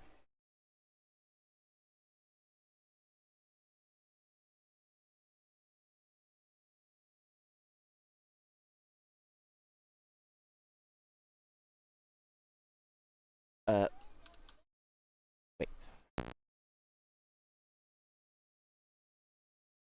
Prefab file does not contain spawn. Now it's trying, right, because it's not spawn, it's initialized prefab. That's why I didn't use the word spawn. It still did the spawn thing, even though I said initialized prefab.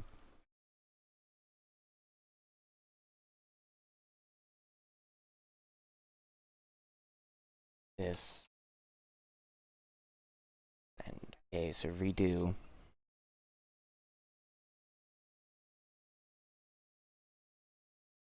So, yes, redo that. Alright, so save. Why are we parsing some stuff? See, now it's like, let's go more complicated. And more is going to break. Yep. I knew it.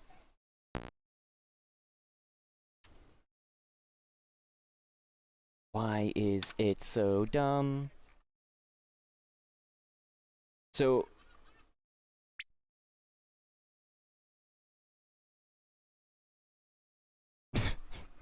I really just gotta figure it, dude. If I was just really good with this goddamn C#, but look at this. This looks so dumb. You can't tell me this looks good.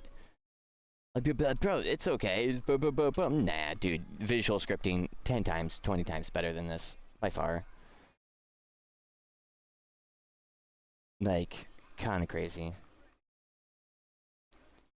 Like, I know this stuff, and I'm still having trouble with this. That's the crazy part about it, because it's just C# does it in a different way, like virtual, like it's full C#. And people will swear by this, which is insane to me. So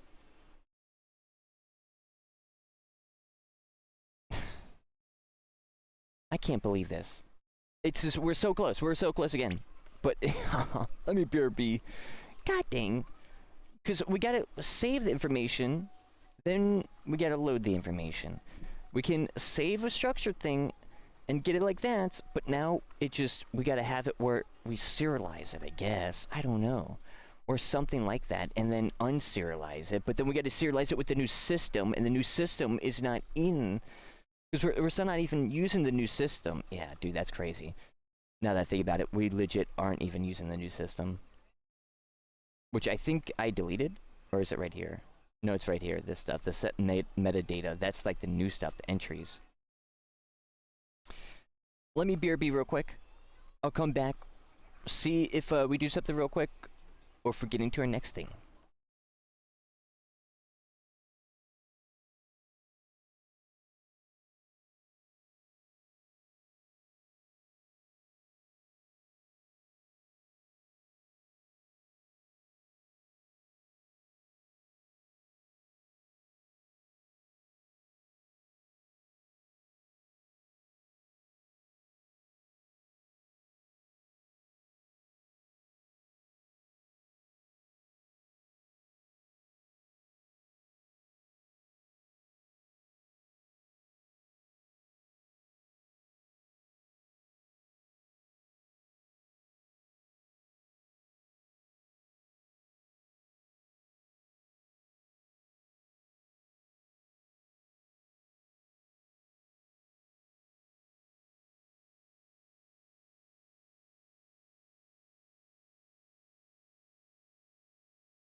I'm sorry about that, sweaties. I'm back. So, I did some more information, digging. I'm convinced. I'm not joking. I'm convinced now. There's no way to do it. I know we're like, yeah, with the structure, but no. It won't work.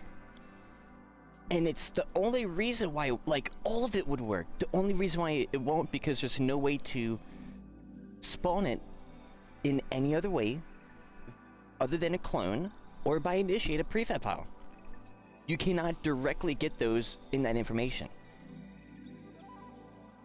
I'm now in, like, belief about it. Because if we try, we can't, because if we try to store it, we could get the structure would be there, but anything, information that inside that structure would just be turned into a string. So even if it exactly, like, had the information, it still is going to turn it into a string.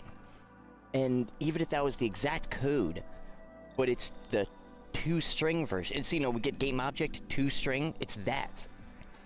We have to get the thing before it. But there is kind of like no thing before it, question mark?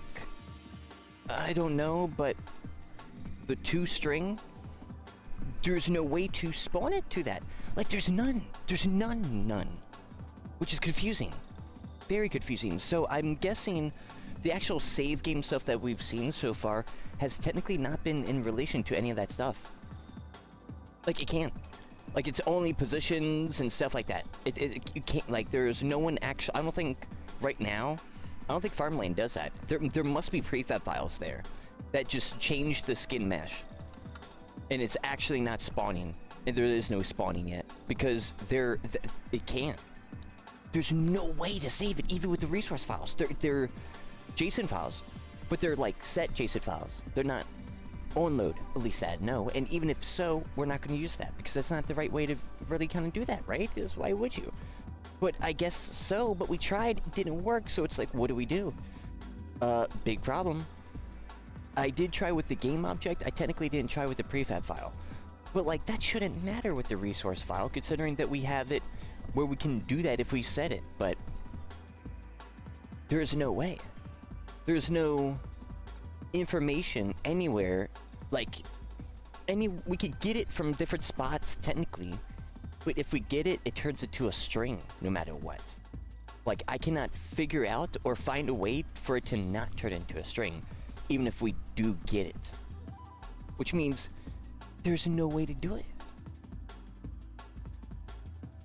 Which makes no sense. I don't know. But, like, isn't that crazy? There is, like, I made, like, do research, see if you could put a structure and information inside will stay and not turn into a string. No, it's going to turn into a string. And I believe it because it has been turned into a string every single time. Not once has it not. So it's like, uh-oh, that's a problem. When it's been pushed into a JSON file.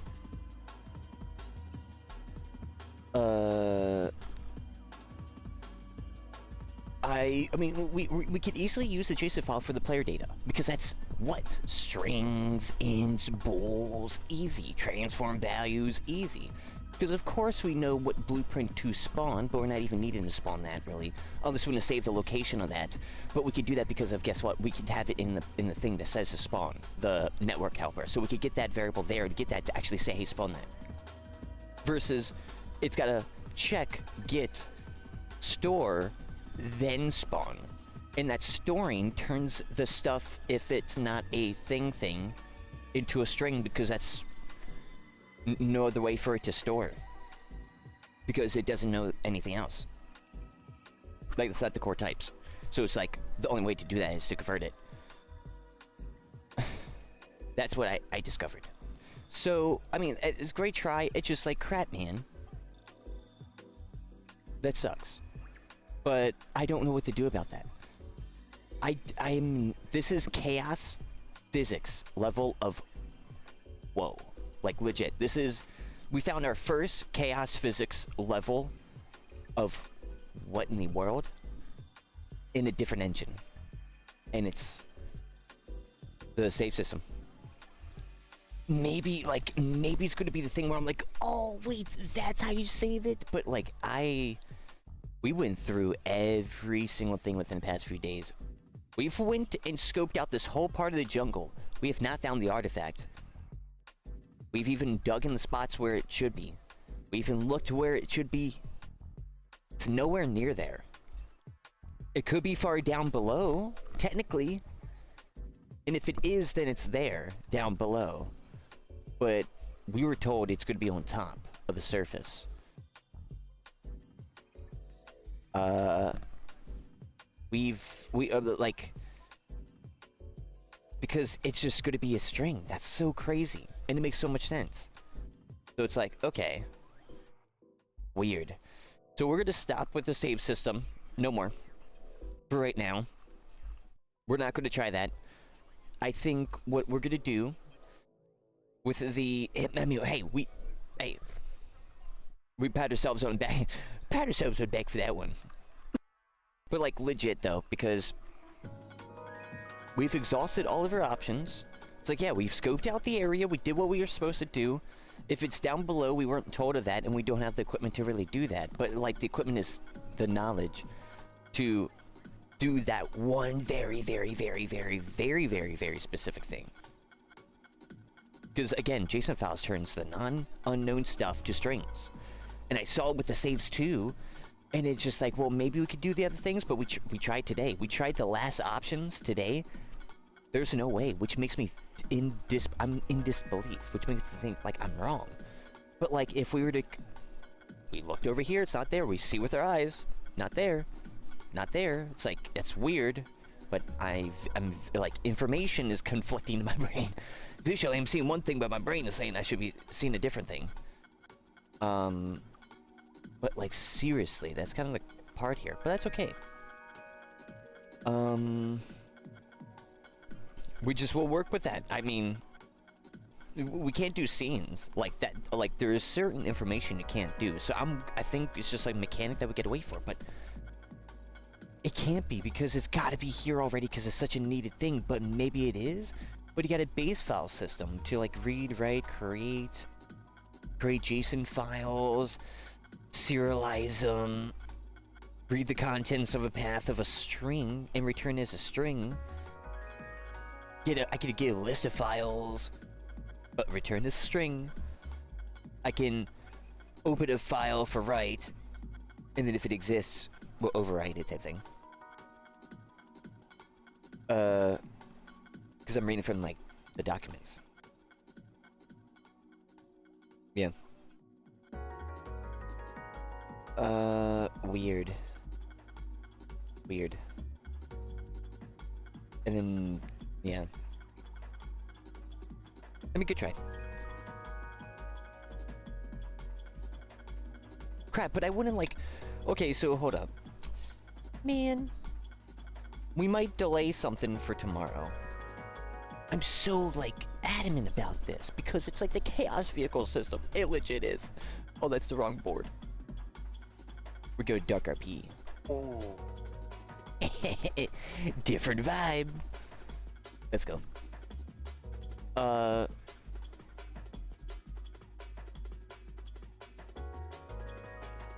PD system. But, like, the reason why I went on to the save thing is because of the location. Like the PD and mayor system. We did a mayor license.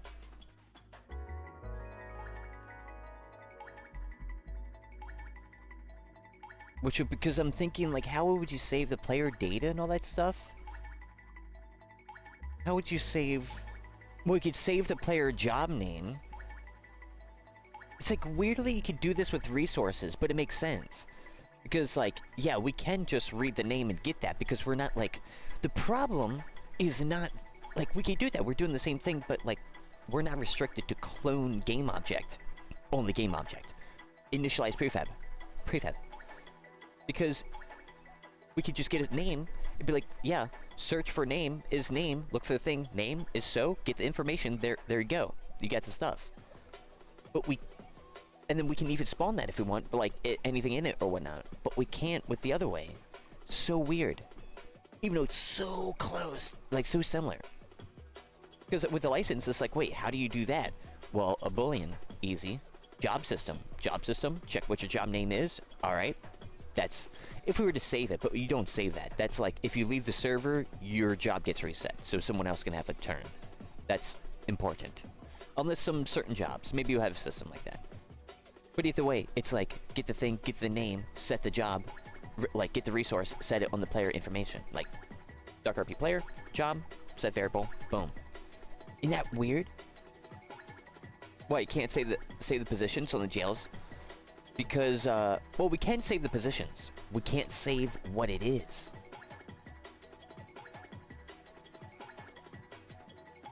Well, no, well, we can do that, actually.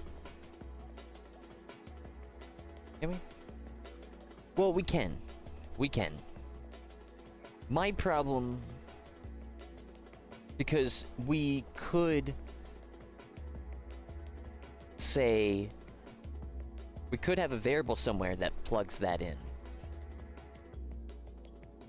Like the door variable is always going to be like this door is always going to be this door. The double door is always going to be the double door. Yes. But I'm thinking about get everything on the map save. Or it's not really that. It's going to be more so you walk up to something that you just spawned and you want to save it. That same logic is the logic that I'm trying to do now, which is kind of save everything. Because if I could save everything, I could save a single thing. But I can't save... Well, I can. The information that gets lost on if we don't, like... If we can't just have like a door prefab variable, then get that, spawn that, you know. But the other thing would be the problem, right? Hold up, let me think.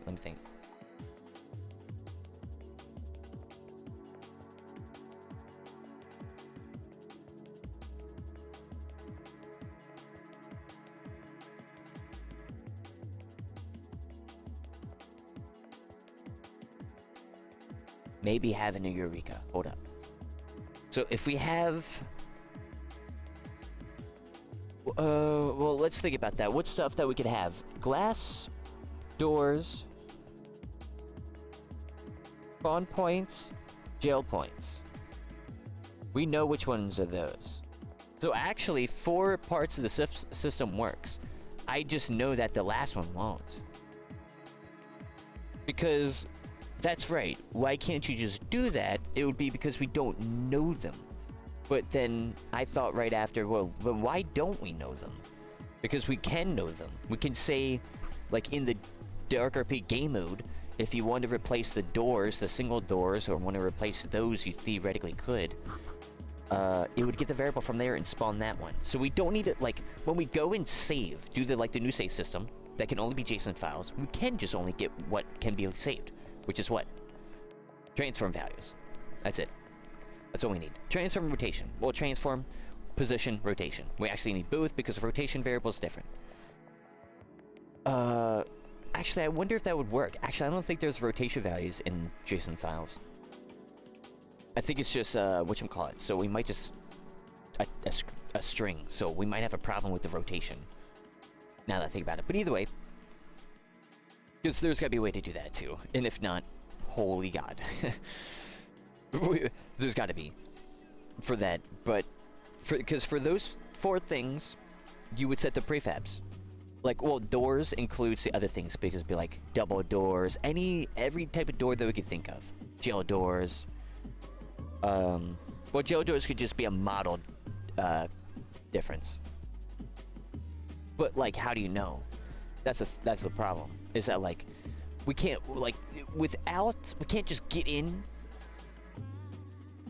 the model of this object and save it. Or anything like that. It's weird. Because you can't get nothing that's other than basic stuff like that. Basic variables. You can't. It becomes a string.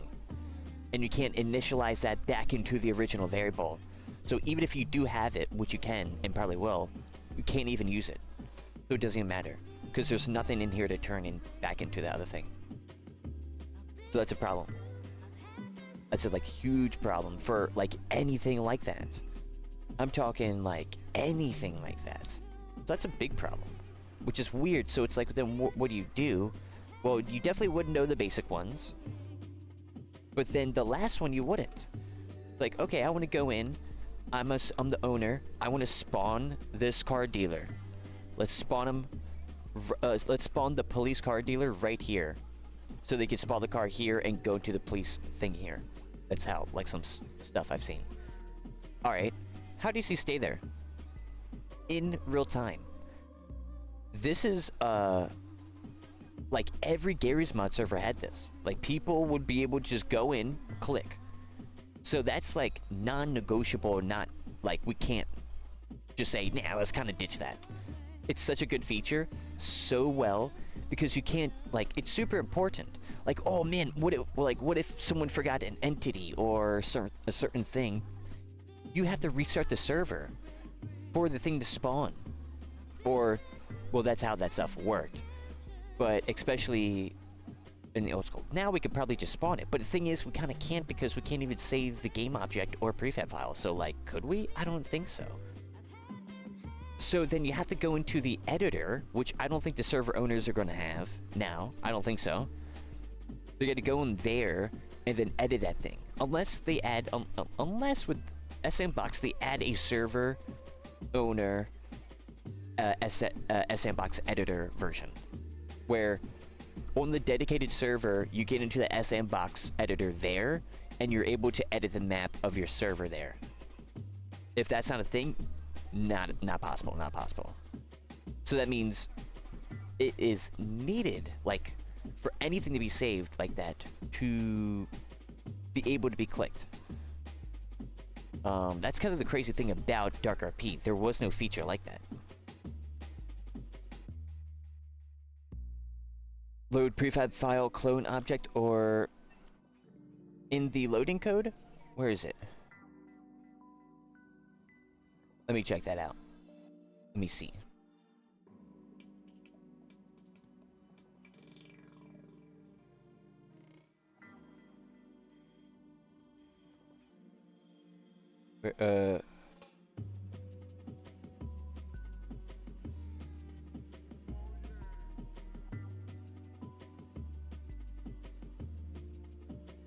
Scene ability spawn. So would be like scene.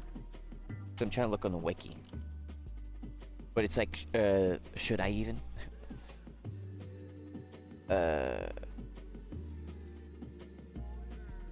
prefab scene? No, that's oh wait, that's different.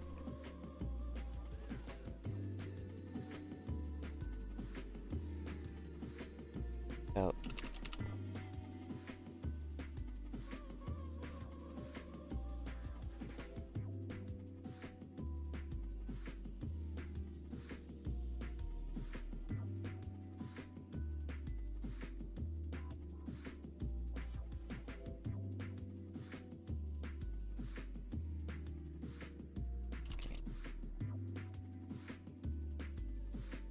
Editor example.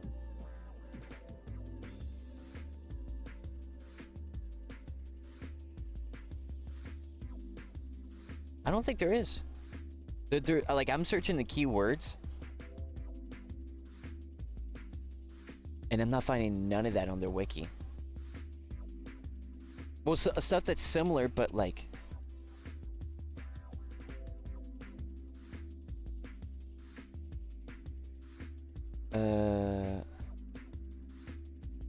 I seen startup. Hold up. I seen startup in this event allows you to listen to scene startup events. Oh no, this is just a thing.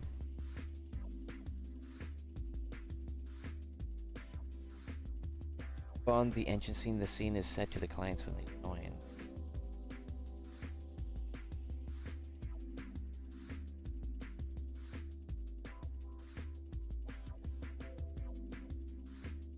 Prefabs. code. They don't say it anywhere.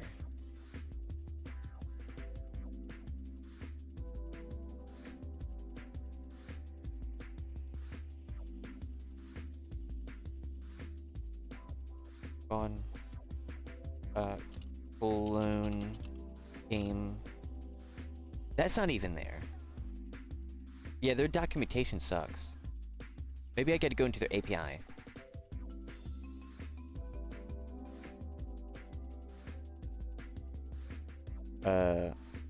What was it?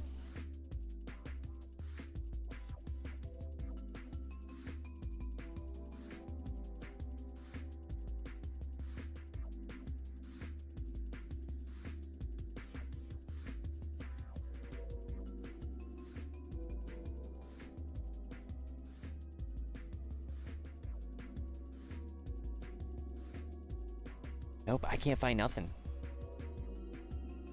So with their API, scene system utility, application, real-time forms, attributes, constructs, download, input, diagnostics, graphics, network. I don't think they do. That's crazy. I mean, good try though. Good try.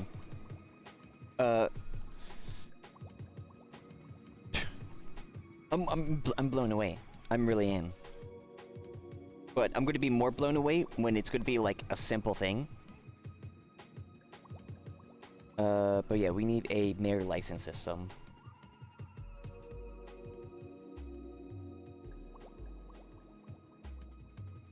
Cause yeah, we're gonna. Man, that breaks my brain.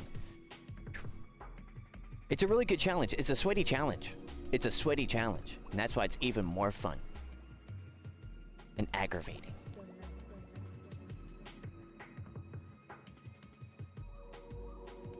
Because it's just like it's just like you think about it when you're not working on it. Like, what in the world? Some stuff like I did that with for each loops, but this is way beyond for each loops.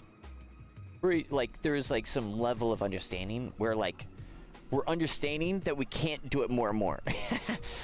There's like all directions are pointing, you can't, which is crazy.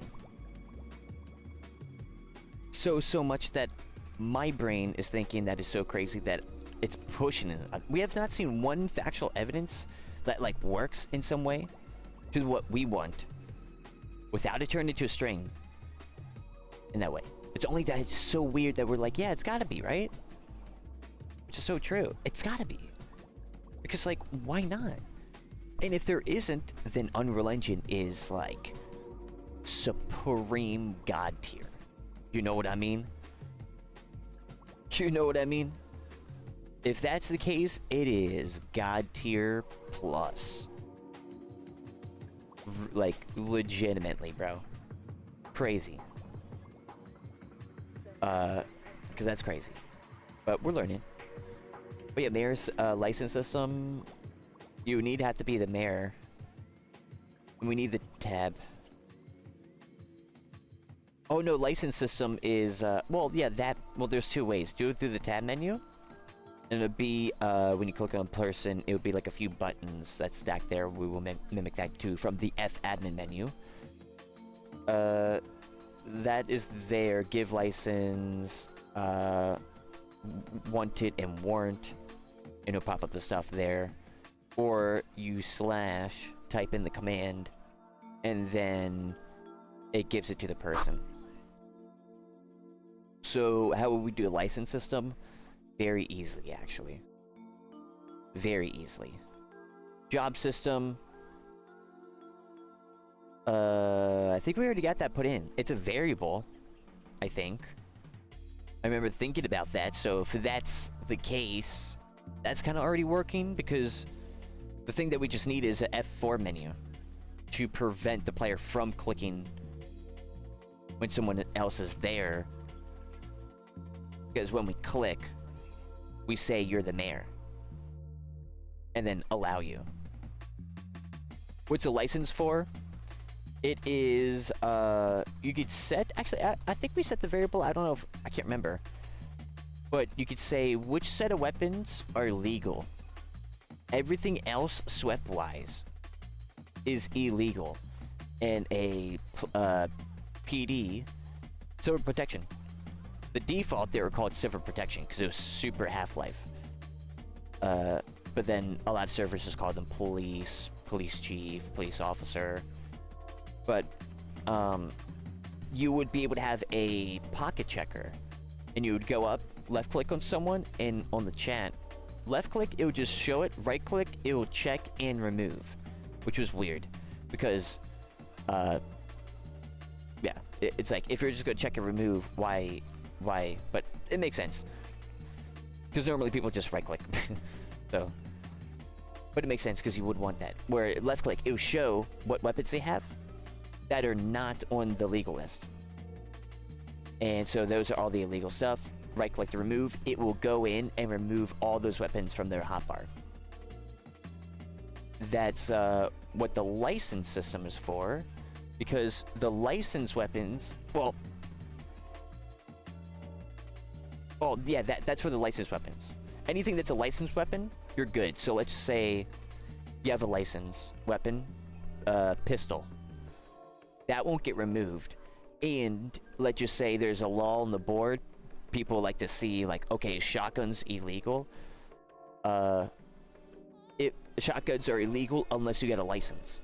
So people will roleplay, add extra purposes, not just mechanically. So you have it where it's like, come to get a license to own a shotgun. Like, I've seen, not a few times, that's a pretty, it's not always, it's an, you know, you got common, uncommon, rare, and ultra rare. It was uncommon. Like, it's, you still see it pretty often. Where someone would be like, you can't own, and not just only that, but that's the mechanics, but people, what they really used it was, you can't own any weapons other than a pistol, or own any weapons unless you had a license. So you would go to the mayor would say, give me an X amount of money, you give them that money, and you they give you the license. Slash give license, if I remember correctly, yeah, slash give license, player name, that's it. And it will pop up on the bottom left hand corner, and if someone, a police officer, goes over, it would be over your head. That it's like a little paper icon. It would be over your head, so if a police officer is like, oh no, he's good. So if then the police officer goes and technically arrests them, they're RDAing.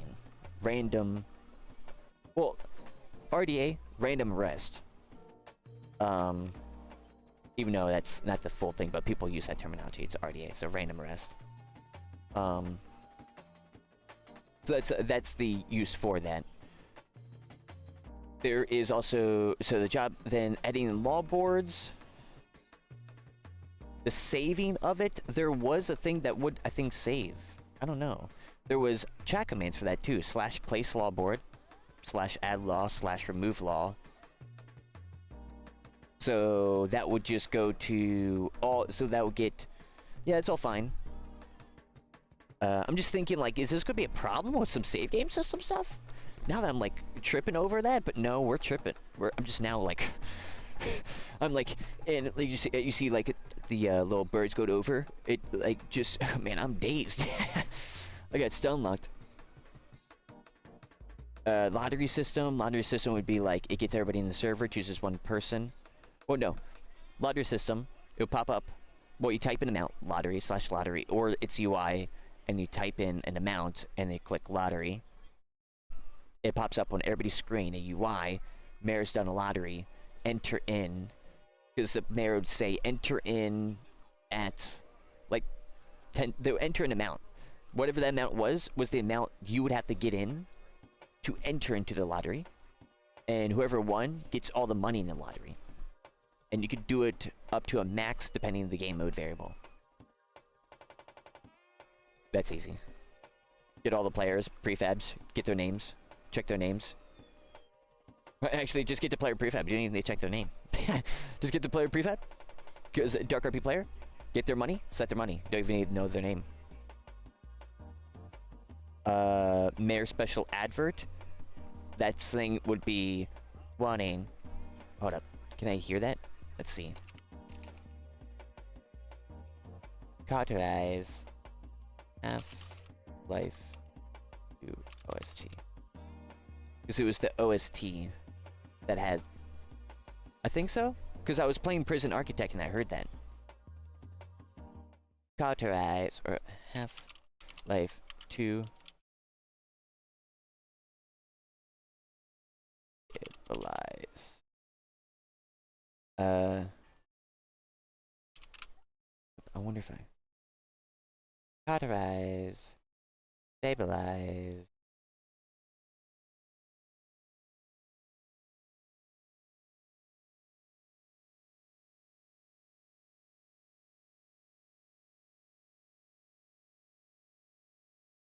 Turn that down. I swear it was in this, was it not? Oh no, it was in the actual mod, that's right. What are they called? Female announcer Half-Life 2 sounds. What she's called? Overwatch? Combine Overwatch. Combine Overwatch.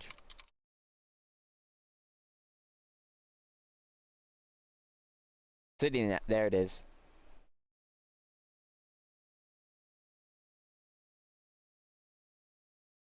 How about?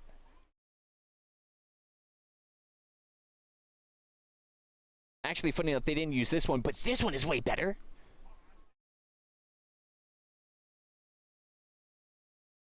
Oh wait, sorry, you can't hear it.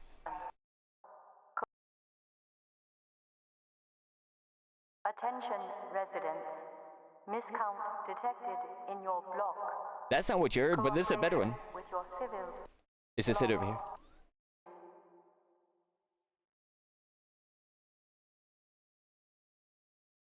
Attention, please. Yep. Unidentified person of interest. Confirm your civil status with local protection team immediately. That's what you would hear. And it's funny because in the video, that's the most, like, replayed. Unidentified person. Attention. Attention, Please. Unidentified person of interest. So you would hear that when the mayor system would go up and it would be like, PD lockdown. And it would just be that until, so that's slash lockdown with the mayor and slash unlockdown. It's crazy I remember all this. Just like yesterday. I know this with, like, it's back of my hand, bro. Dark RP and Gary's mod. But yeah, it's really cool. It really was an awesome system. And still is, but it's just limited so hard on Source. The jail post system, the 911 system, there was a 911 system. No one really used it. But, that's, and then I wanted to create that. That's, yeah, I know. I know. But funny thing is, that would repeat every, like, 30 seconds, though. So that would, like, get a little tiring. Like, people would get upset because she would just keep saying it, and the mayor would forget about it. And just, like, UI, and it's like, alright, when is the shutdown? So you normally have some server rules, like, make sure you, like, lockdowns are only max of 15 minutes, because people would, like, forget. Because the person, would, like, go AFK. But it's so great. And I think, like, that type of stuff, the UI is, like, Half-Life is so great. Like that voice actor, beautiful, perfect. She's in all the Half-Life stuff. She's got that, like, that voice, you know, that female, like, I don't know what it is, but that, you just do that. Like, you can't just do that and make it sound that good. Especially when it's, like, a haunting, oh, but not haunting, type of, like, presence to it, like the Half-Life. It's super weird. It's so perfect. But it seems like with all that stuff, and the spawning system, because you know what I'm thinking? I'm going to say screw it. We're just going to, we're going to make the PD objects, like, jail pose, stuff, the game objects. Or like, we could do it with the 4. Funny enough. We theoretically can. I'm not going to do it. Not right now. We've kind of exhausted that for a moment until I want to try that. Because I've been wanting to do this crap for a minute. And now, looking at this, finally, and digesting, it seems like I could blow through this pretty quick. Yeah, this would be easy. And the law boards you could also change as well. Via game mode. I think. Man.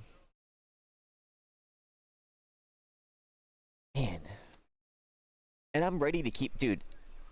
This, dude, the breadcrumb, the raisin bread. The raisin bread. Ooh. Raisin cinnamon bread. Ooh. One of the best.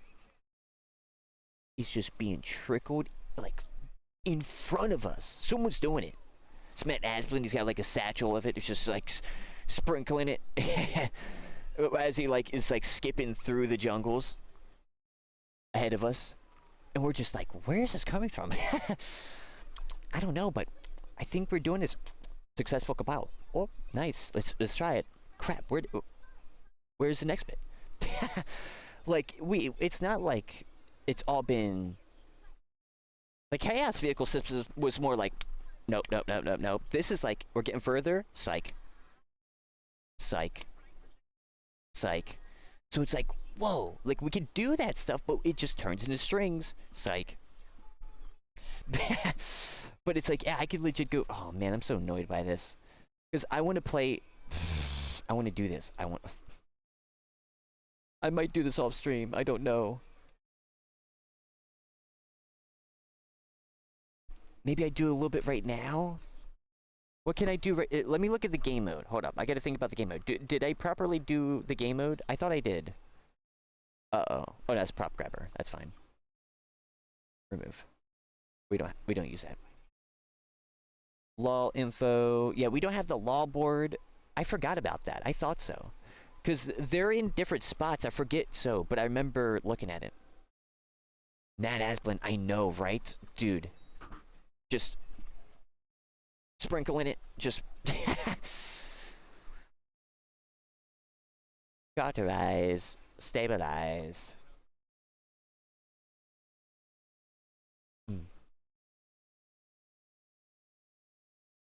Man, I love Dark RP. Let me, okay, you know what? Just to kind of make me feel a little bit better about this, let me just add an extra few bit because we don't have the other information. Man, bro. I'm about to call up Gary Newman right now and ask him, how do you do it? Gary Newman, you made the water textured. Let me know. And he really does know. He's actually a genius. He really is. Like, legitimately. And, really good leader, too. I mean, he's not like, perfect, but if he was perfect, he would have made this sooner. Legitimately, in my opinion. But considering all the game engines and like his environment, he couldn't predict this outcome. No one could have really predicted this outcome. Only the thing is, he would be the person to predict it, and he maybe did, but thought, nah, I won't do that. So something happened that made him not do this sooner, even though he could. Source 2's been out since 2016. Like technically. But only recently, Source Engine, or like CSGO, is now in Source 2. But like when they officially, it's like open, or like that they were like, it's done, they're like done like working on it, was 2016. Hammer and all that stuff. And that's around the time that I found out about that. That's how long I've been waiting for this goddamn thing. Because I'm like, I'm waiting for Gary's Mod 2. I'm waiting for Gary's Mod 2. And it just took him so long to make it. And if he was perfect, he would. But that's okay. He's still a genius. And still is great. Because we got this. And it proves it. So. Can't fault him for it. Especially, like, really, if you think about the whole situation of everything, it's like, yeah, bro, you can't. You seriously can't. But He saw the signs and was like, all right, let's course correct from Unreal Engine over to this, and it's like, yeah, it's good. We just gotta, hey, let's get some nice little save systems. Maybe actually create a file that is like a save file that can save all that no matter what. Just like the engine can do. Like, use whatever the engine is doing, use that, which is probably a JSON file, but for some reason is not working. And that's probably would be the other thing. I'm just not using it the right way. But like, we've really tried. So it's like, how in the world? You know what I mean? I don't know. I've hallucinated with the AI long enough. Long enough. I will not hallucinate it with it any longer. Oh, what do you mean, Kedge? I mean, it's going down. Is this gonna be a model renderer?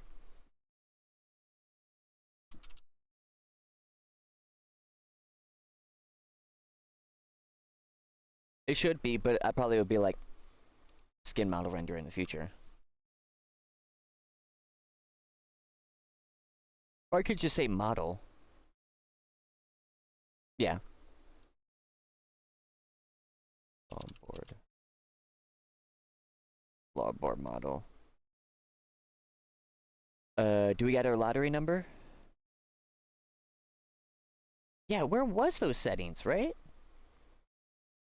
Dude, I knew when I was creating this, because we went over it. Dude, I knew it. I was saying it too. Like, I feel like we're missing stuff. I knew it. Where is those stuff? I don't have to look back. Dude, we went through that pretty much, like through and through. I remember changing that. And there's Hitman. Oh yeah, there's Hitman prices as well. Where was the Hitman prices? I just thought about that. The default Hitman system. Because if you could put a, which is like, if you hover over a person and press E, you open the Hitman menu. And the max, like, then you as a Hitman could do /hit price, which no one knew about, and not even me until like years later, until someone told me, and I just started telling everybody. /hit price. Because no one pressed the F1 menu and always never look through it.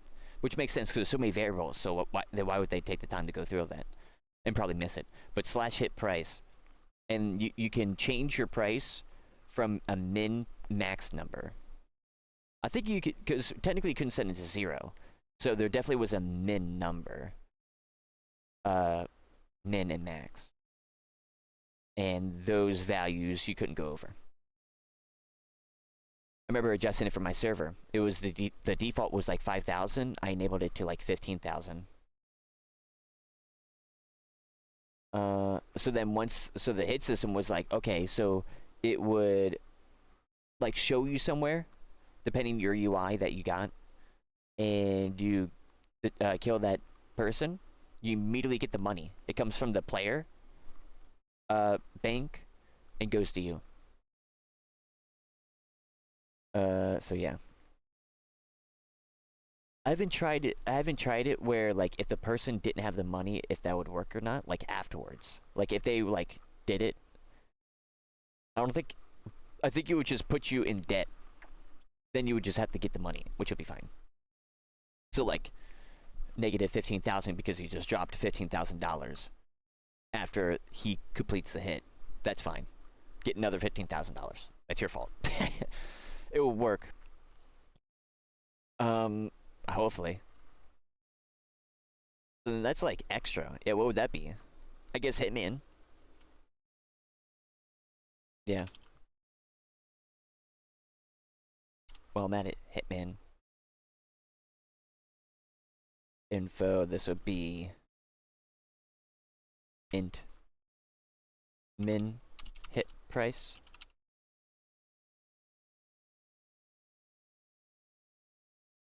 I can't believe I forgot about the Hitman system. Max price.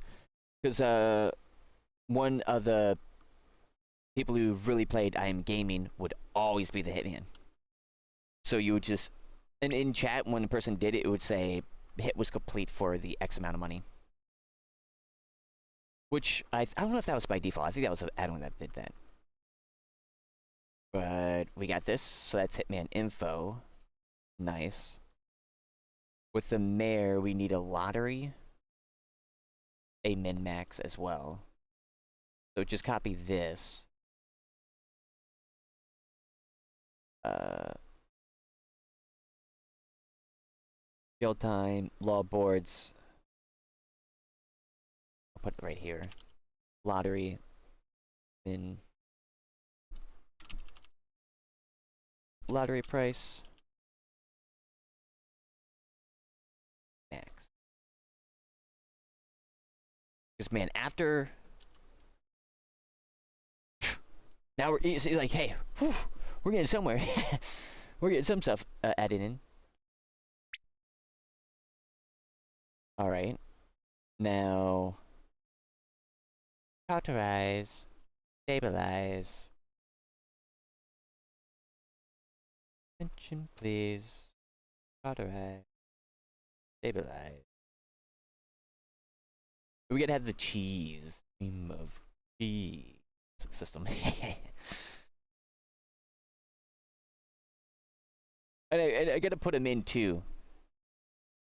They'll be fine with that, right? They would. Because it's gonna be for free. Or not like, nothing's gonna be paid.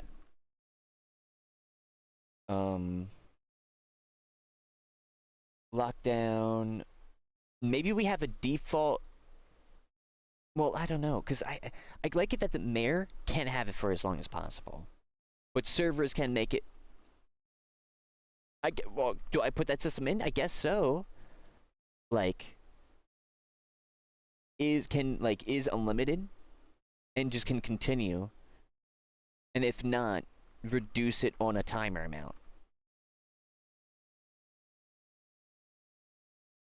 So like, but if so, then the mayor's probably just gonna always wait until it goes out and then not type it. Like I've played as the mayor, so I know the experience. It's like there is a cool thing of like, okay, because you have interactivity with the city, as with the mayor, and there's some add-ons, like some mayor add-ons that add more of that, with like giving you. I remember our server had like this computer system where like we could go in and do stuff and like add databases and like so much extra stuff. But even with the basic stuff, having that like you have the control to start and stop, like it would just keep going unless you stop. That is like you have to be interactive with the city. I like that. And having it where they would just always get caught like end for them, they 100% would get lazy. So I don't want that. I don't want an auto lazy system. Special advert. Oh yeah, that's right. Yeah, that'll be another command. Chat command. Lottery, lockdown system. We already have that. License. Oh, it was, I think, another thing, but that's... Wait, what was it? Starting equipment.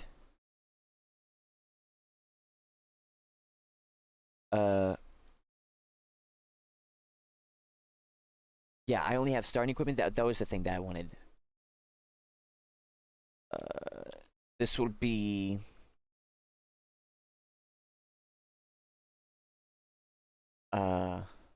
licensed... Yeah. PD starting equipment and...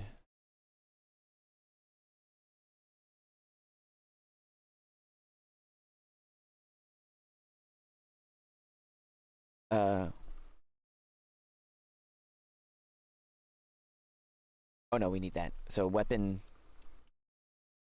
Or...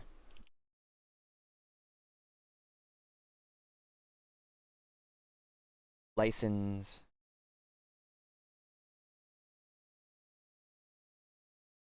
Equipment?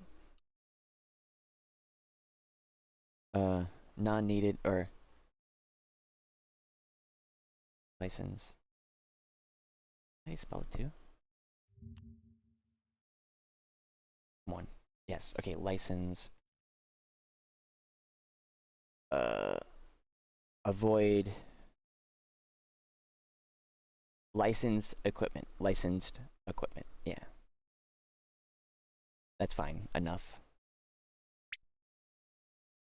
So then that will be the thing that will check for that. So you got starting equipment and licensed equipment in the law tab. That will check for that stuff. Yes. Now for the darker people, for the player, I see that real quick, and then we'll do the switcheroo.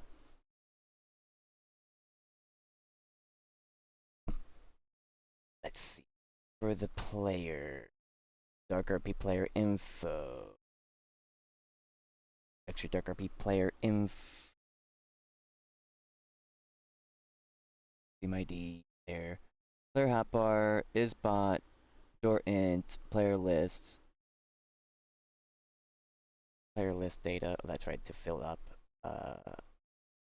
Is in UI. So I don't even have that there? It's just going to be a bool.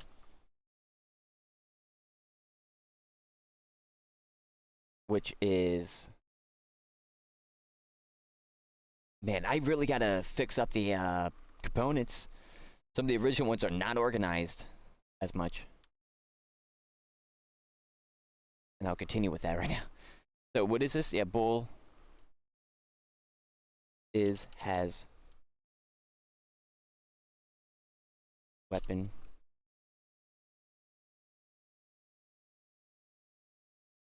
Nope. Nope. Oh, I'm good.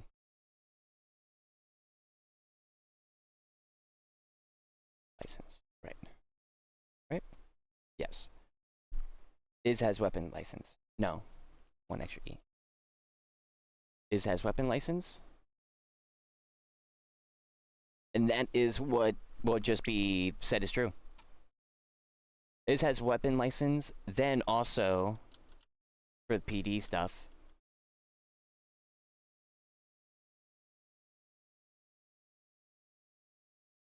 is in jail or is arrested.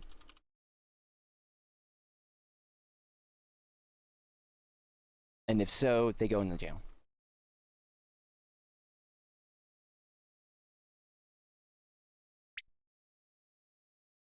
Oh, then also with the dark RP mode,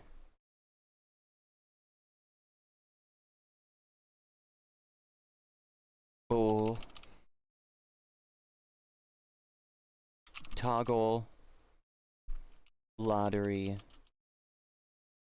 toggle lottery. This one is going to have title of this, which is going to be enable lottery system. Or I guess just lottery system. Yeah, lottery system. To enable or disable.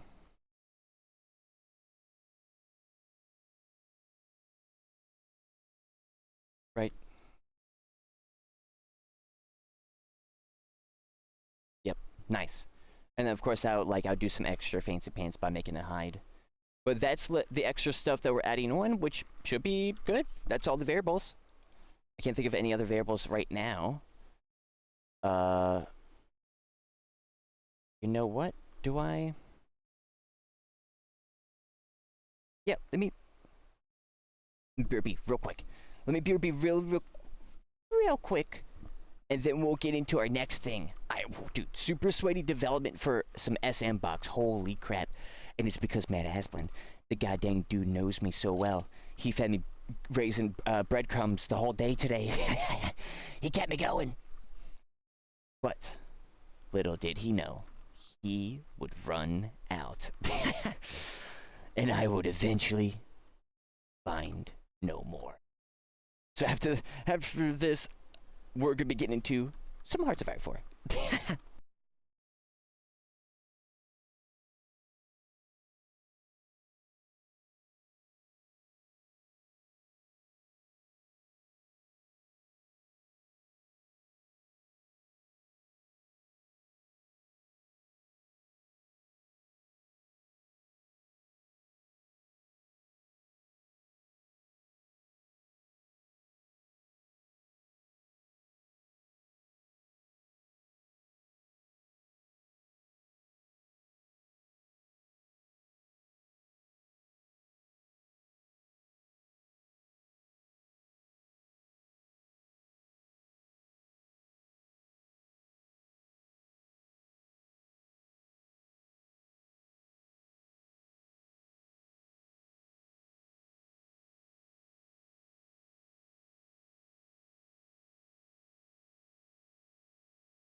Sorry about that, sweaties. I'm back. I had to go make myself a ham sandwich.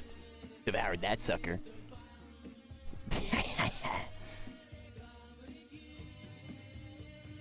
But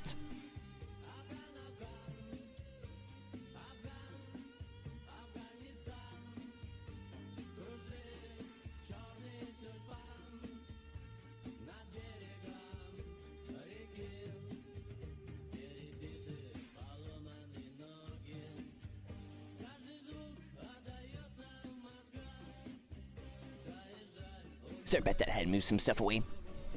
Let's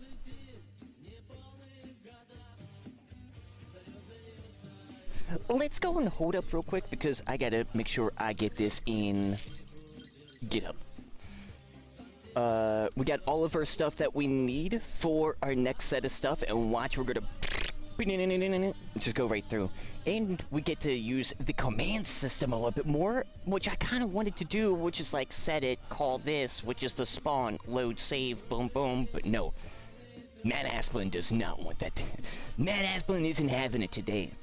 He's going to pull every trick in the book. And indeed he did. But I promise we'll figure it out. Like, how do you just do that? Is there no way to do that? And if there is no way to do that, we'll figure out how to do that. Like, there is some way. Crazy. I feel like maybe still looking for the prefab file name might be the choice. I guess we'll figure that out next time. Well, when we figure that out. Not, because next time we're on the PD system. We're not working on the save game system for a minute. Further... Right.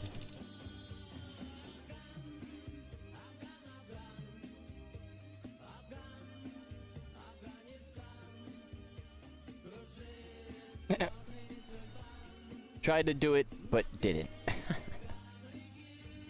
Test branch. That's why it's like, hey, if you want the latest versions, it's on the test branch. If you want the non-buggy stuff, which I've now been waiting more, learning just how we push that. And then we got this one. Task Manager. But now we should be on this. Because we will, unfortunately, our event game today, it wasn't just breadcrumb trails, it was raisin bread, dude. You cannot fault me for that. Cinnamon raisin bread? Come on. You would too. But, that's, real quick, boom, boom, there we go. So it's like, no, we were like, legit there so many times. But that's fine. We're good. Feel good. Feel good, yes. Let me close some of this stuff real quick. And make sure that we got the appropriate thing. Because it's not the first try, it's going to be the second. Yeah, that's crazy. How do you even pretend? Second try. Because I guess JSON, because that's just how JSON file works, and we know that now.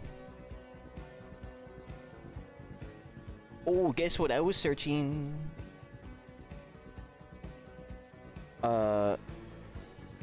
What's actually funny, someone just uploaded, just a few days ago, a mod for, the Soviets, like 60 time-accurate Soviet marching songs. Funny enough. Cause guess what I was doing? Starting to collect all the songs I would want. And those 60 ones are good. There was a French one, but does it look like there's any other mod out there that has that type of stuff, which is crazy. But I also want the radio stations. And guess what I found?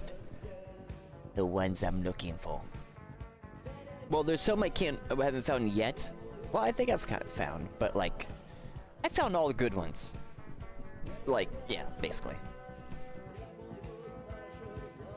We'll wait until we get in here. So, probably got a second or third mod incoming. And one of them, or that's going to be music, which is separate, and then we get the radios. So you can hear the radios. I guess I could put it within the music one. Maybe that would be cool. Because then I could put it in order. Oh, dude, you know what's cool too? Guess what I found out with the music? It does play. Remember, I'm like, dude, the music is just timing up. It actually has a logic system for it. You can say, hey, check and see if I'm at war or at certain stuff. So I wonder if certain default songs for like Japan and whatnot have like, when you're at war, it like is wanting to play that song, The Rising Sun. Which is really cool. So it does play. You could actually play it with the rarity of it. It's really cool. But we're getting on this, which is the good old Hots of Aranthal. But we gotta load. Back to the first save, which was the start of the game. Because I didn't save sooner, which I should have. But that's okay. Let's go in. I mean, I could do Iron Man mode. Nah, I'm good. Because then I wouldn't be able to save. I would be able to do it like you sound like it's, yeah. But, do you have your chocolate? Because it seems like we've got fresh batches for everyone. Everyone. And it's here. Guten Tag. Oh, Guten Morgen. Actually, Guten Abend. Right? Yeah, evening. Well, yeah, this is evening. 1200. Yeah, that's 1200 is evening. Guten Abend. Abend. A-B-E-N-D. I think that's how you spell it. A-B-E-N-D. Like, it's legit just Abend. A lot of... It is... Because some Germans will say, which I understand, but like, Flammenwerfer basically is Flammenwerfer. It just sounds American, which is funny. It's Flammenwerfer. Flammenwerfer. But Flammenwerfer, it's the same thing, but just basically German accent. And the accent is the pronunciation of the words that makes it the accent. So if basically what I'm saying is, if you can do a German accent, you can speak German. Because of just how that is. Which is weird. Which is kind of crazy. There's certain words where you get the, like, that's Würzburg. Würzburg is Würzburg. So it's basically the same thing. Frankfurt. That's it, yeah. Nuremberg. That's it. Augsburg.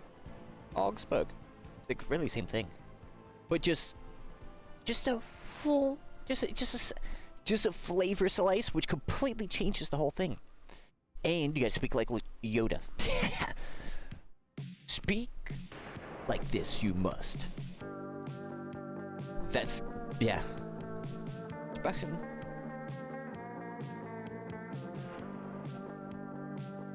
I don't know what the German word for must. I gotta learn that. But, wait, because, Sprechen? I've already forgot it. The chocolate factories are turning, ready to supply the troops. Now, this is the birth of Willy Wonka. Over here in the Swiss Alps. And we're going to be delicious.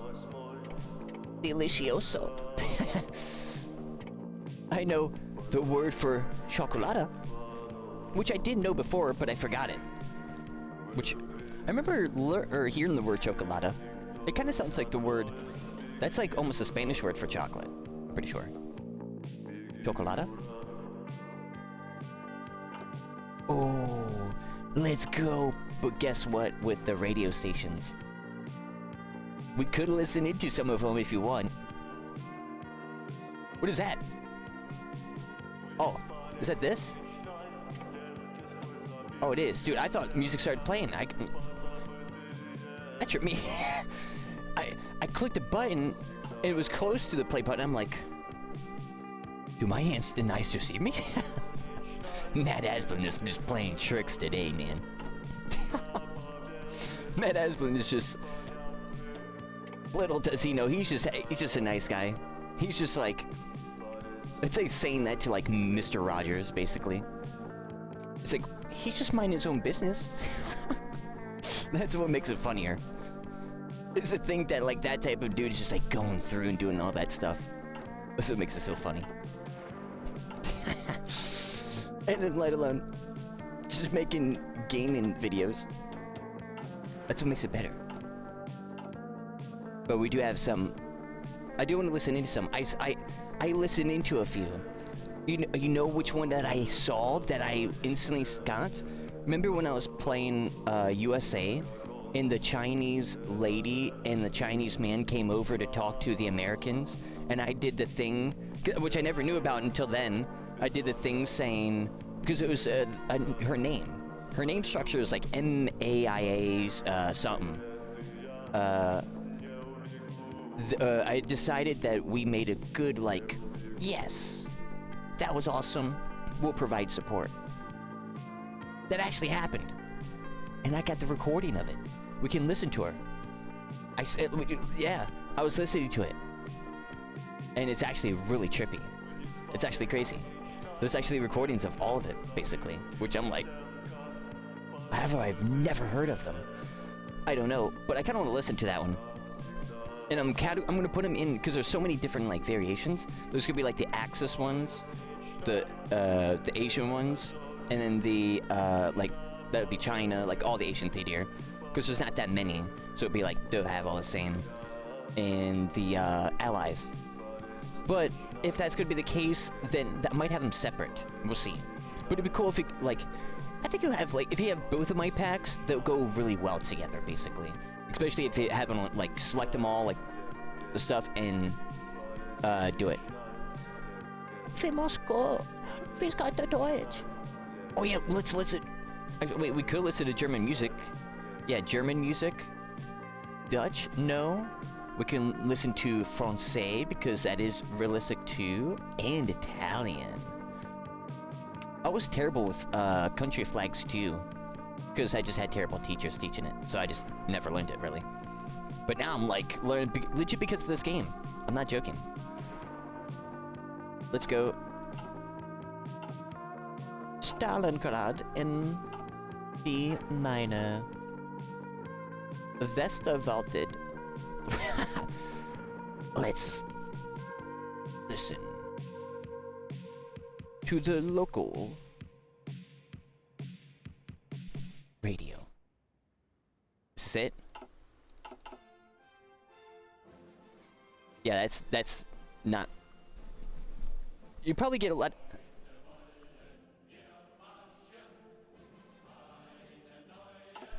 Yep, this is what the 62% speaking German. They could be listen to German music. And then American music jazz came over, and they made their own, but it's very hard to find. So at this time, they're like, we still listen to German. We still listen to the Deutschland.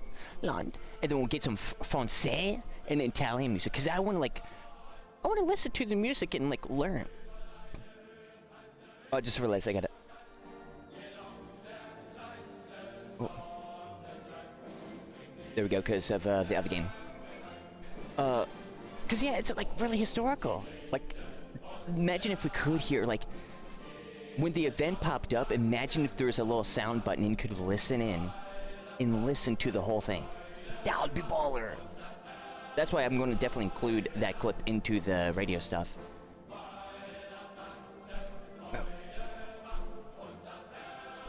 I really love the classical music.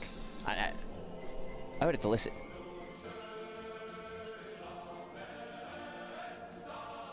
It's kind of hard to tell what they're saying because they extend the words. I'm not good at, like... And like at this time they use different type of German words than they do now, so it's more confusing. That's for height. Kaiserreich? It's gonna be propaganda. But we must protect our boys. Democratic values I will have. Just overwrite the words. No illusion here, Matt Asplin's ambushing us. And we'll take our revenge on him. And Unreal Engine 5. We will. We will. Perfect. Yeah, they have a lot of, like, classical German. Of course I have classical German. It's like, we shouldn't have, like, USA Music 7 Nation Army. It was sick. But, like, there is, like, actually radio stations, like, tons of them, which I knew there would be for USA. Oh, dude, it's like cozy. You almost imagine, like, the winter. Like, you can almost get that. That's why it's like, yes, that music is so different. Like, get that. Like, the audio's been, like, just destroyed over the years. I don't care what they're saying. I just love the music. What do we do? I wanted to save this, right? Why do we need this? I think that's a bait. Oh yeah, I want to do this, right? Yeah. So get us out of civilian economy. So that's one big mistake I made. Too chilly. But we got us chocolata with us fish. Thanks. Open Gangnam Style. That's what he was just about to say. Oh. It's funny to like listen to languages, don't know the language, and just like, dude, what are you saying?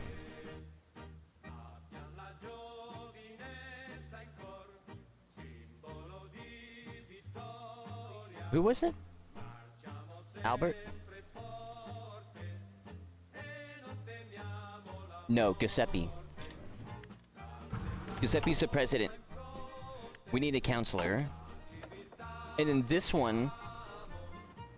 So let's look at this again. We need to be right of strong council range. We are. So we don't want no fascist guys. We could use communist guys. No fascist guys whatsoever. Federal Assembly...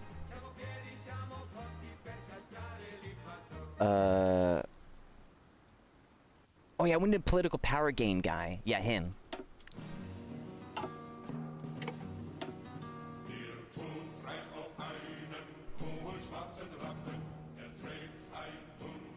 Dang.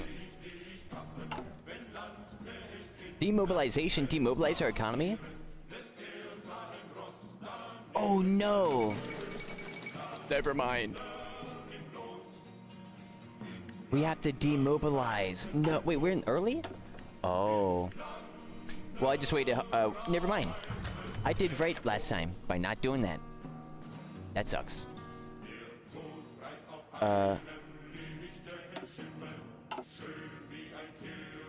Dang.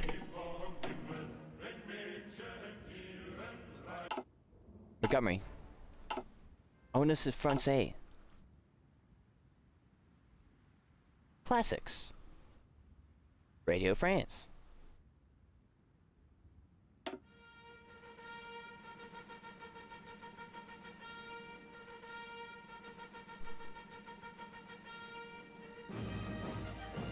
Oh, it sounded like a different song for a moment. Yo! Let's go. He will have a fair trial. Actually, should he? Nah. This time, no.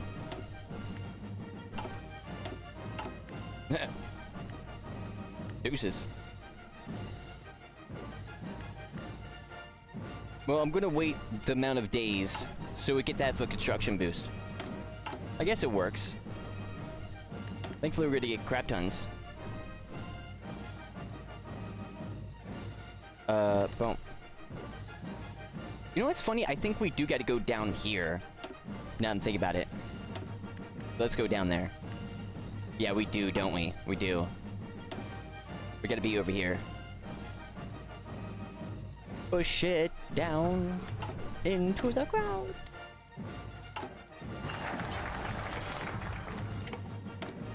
Then we get that, one on that, and that.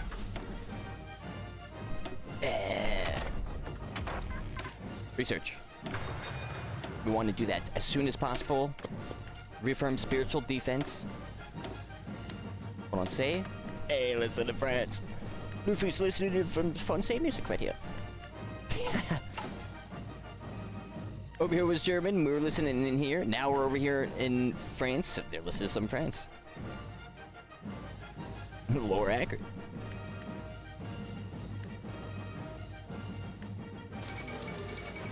Like a naval treaty. Wow, it did build more. I do notice me doing the change in that is helping. Do another appeasement. Yeah. Boop, boop. Nice. And then Hearts of Ironfall. One of the,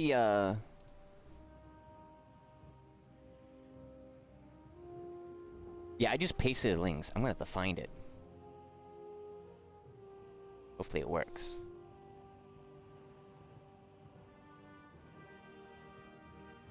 Oh, that's because playlist. Nope. Oh no, there we go.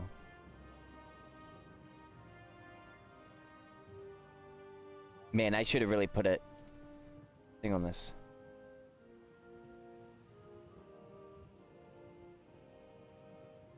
That's fine, I guess. I wanted to listen.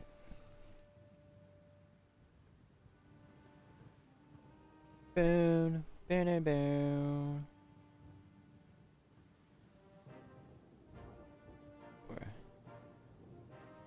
Oh yeah, you want to hear what General Patton sounds like? I got that too. Oh, there it is. Found it. I knew it was right next to it. And you know what this one is about? I'm gonna add it in. Hey, it's our favorite general. Nuts. Right? General Lucien K. Trescott? Or was it another guy? I know that's another guy. Either way. Hold up. This is how high his voice is.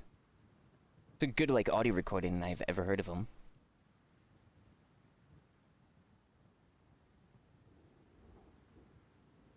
Two minutes ago, the ceasefire was ordered. And here is General Patton, Commander-in-Chief of the American 7th Army, speaking to you from the hilltop overlooking Messina. General Prescott, I appreciate very much. That's him. You're asking me to accompany you in entering the city which you have so gallantly captured. I cannot find words with which to express my admiration of your drive and enthusiasm, nor to express my appreciation of the magnificent fighting qualities and superhuman endurance of the soldiers of the 3rd Division. Ooh. I certainly thank you and congratulate you again. Ooh. So cool. So cool. And then here's... Yeah, this is her. Madam Chiang Kai-shek addresses Congress. We'll just listen. It's 20 minutes long. Mr. Speaker. So I'm thinking, like, some of these, like, there's a lot of long ones. And there's a legit 6 videos, an hour long at least, of, like, day by day as it's happening, details of the D-Day invasion. Members of the Congress of the United States. I was just learning about this chick. At any time, it would be a privilege for me to address Congress, more especially this present august body, which will have so much to do in shaping the destiny of the world. In speaking to Congress... So, like, when I did the decision thing, this is what she said. Like, word for word. I am literally speaking to the American people. The 77th Congress, as their representative, It's crazy. fulfilled the obligations and responsibilities of its trust by declaring war on the aggressors. That part of the duty of the people's representatives was discharged in 1941. It's like, this is crazy. We got this. Now confronting you is to help win the war and to create and uphold a lasting peace which will justify the sacrifices and sufferings of the victims of aggression. Before enlarging on this subject, I It's should crazy. like to tell you a little about my long and vividly interesting trip to your country from my own land, which has bled and borne unflinchingly the burden of war for more than 5.5 years. Like, that's crazy. So, like, that's just a little snippet of that stuff. I just found this. I'm like, yo, that's crazy. Got the last broadcast of Athens.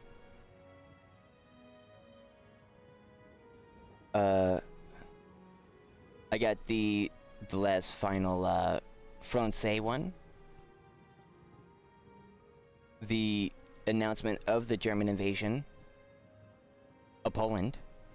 Like, there's some crazy ones. Like, yes, that would be super sick. So they're gonna be added.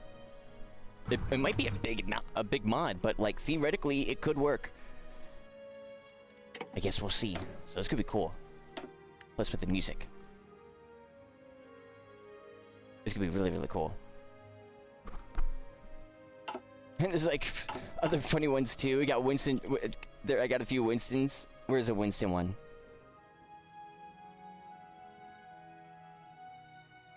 There was like apparently like 10 weeks in the war they interviewed him. Like just saying, hey, how's it going? We got Franklin D. Roosevelt, all of it. Oh, where's Winston?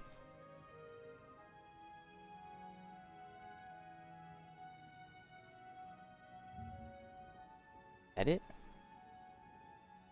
Ladies and gentlemen, the President of the United States. Oh no, this is Franklin D. Roosevelt addressing the My nation. fellow Americans, last night, when I spoke with you about the fall of Rome, I knew at that moment that troops of the United States and our allies were crossing the Channel Across in here. another and greater operation. Hey, It get has baited. come to pass with success thus far. Boom, here And so, and here. in this poignant hour, I ask you to feel like join here. with me in prayer. Really serious, which is crazy. Really crazy stuff. Really heavy stuff too. Super cool. Like, yes, dude, this would be super sick. Where's my Winston one? I can't find my Winston one. And it's just like, yes, that's crazy. So perfect. So, that's gonna be added. And it like took like a few minutes just to find too, which is crazy. So I'm surprised that's on mod already. With the wall.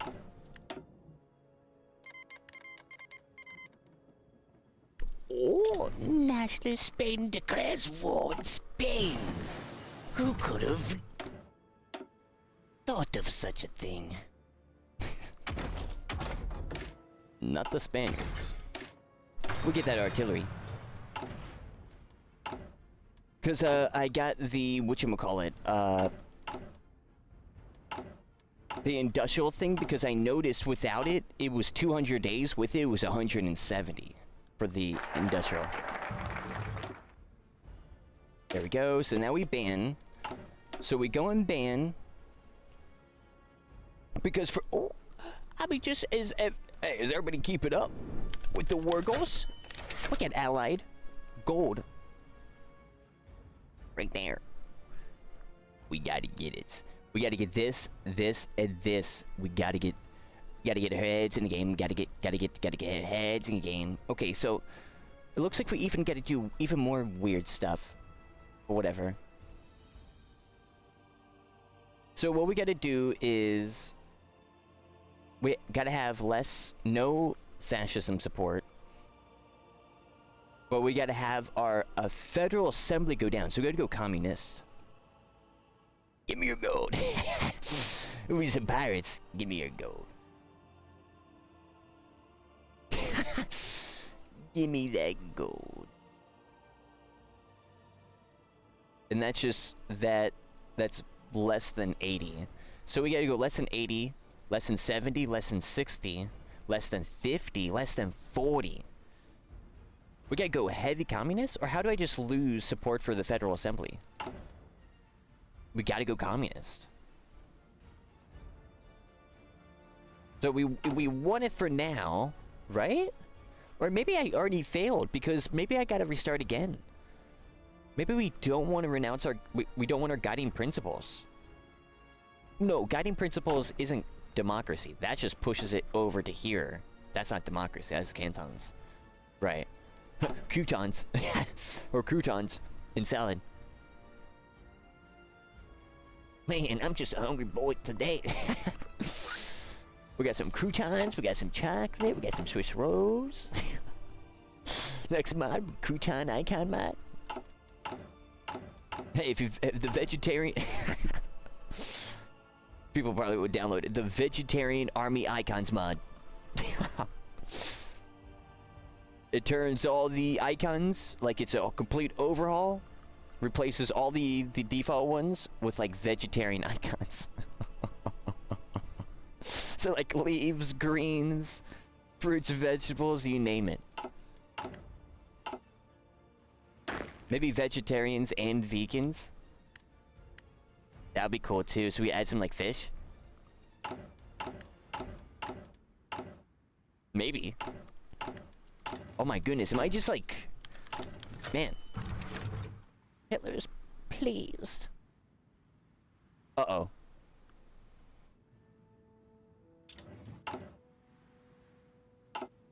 And this is where we...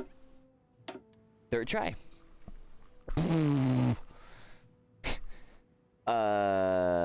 Chief? That's a problem. So we go... Man, Sweaties, if you just wanted some Swiss chocolate, just let me know.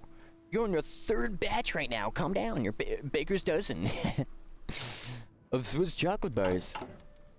But I'm just saying you gotta feed the family. Family. Vin Diesel comes out of the shadow. Family.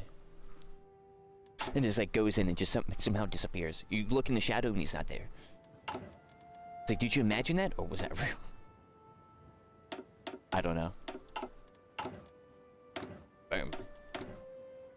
So we cannot do that because guess how much that, like, yeah. Poop. Poop. Good to know. Not for what we want. That's good for another thing. Man, dude, the Swiss thing, we're not fighting. Okay, so what does this do? Neutrality?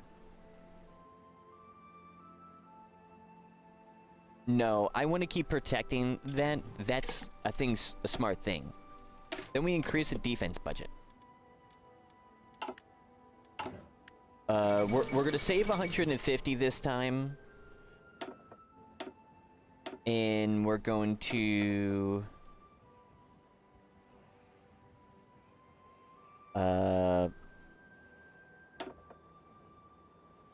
we can do research speed and all that stuff.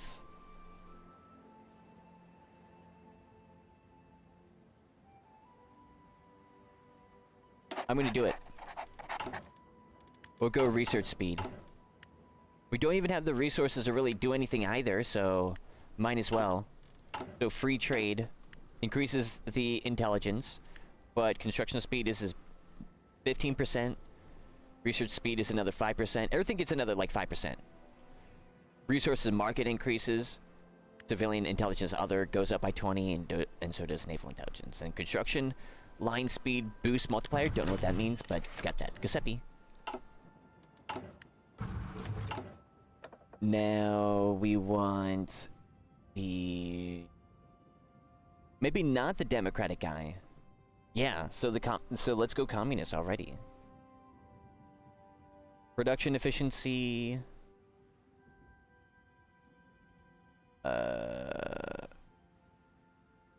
We get democracy. Just 10% stability, not great. But nah, we gotta get the other guy. Yeah, I'm still gonna go with that. That's a plus 50%. That's crazy. 50% is insane. Then we want to go council. Okay. Then fair trial it all the way through. Remilitarization.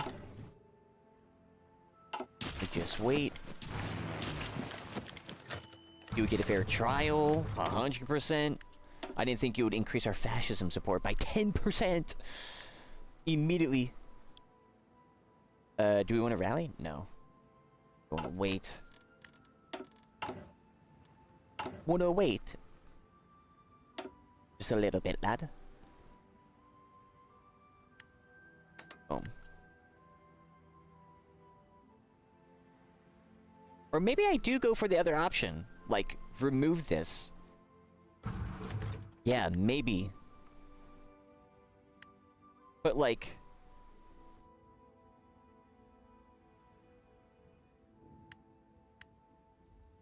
actually, maybe. Well... I don't know. Probably. That might be the move. Is maybe then just do rally. It probably is. We'll continue. I almost did it, like, with the other stuff, which is crazy. Think about, but I did. Then we do the increase, which we do increase, we go here. Then we do that. And then send one up in there. Nice. Is that really... it is. Is it? No. It is. No.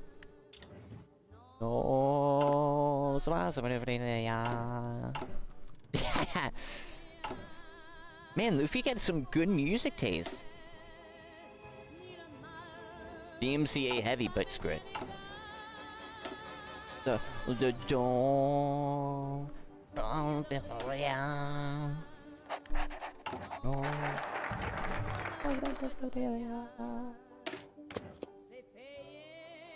Yeah, let's go. See, like, this should be the music. It's like, they should, like, take some inspiration and just do, like, France, Germany, all that stuff, but it's, like, parody songs, almost.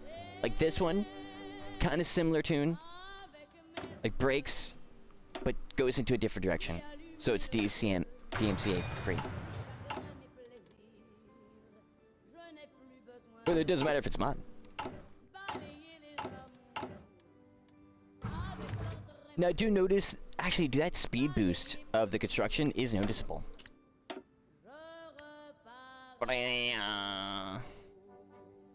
No.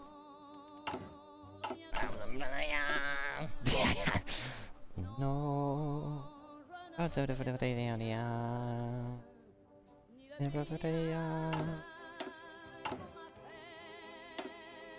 Yeah, we gotta go down. Yeah, we do gotta go down.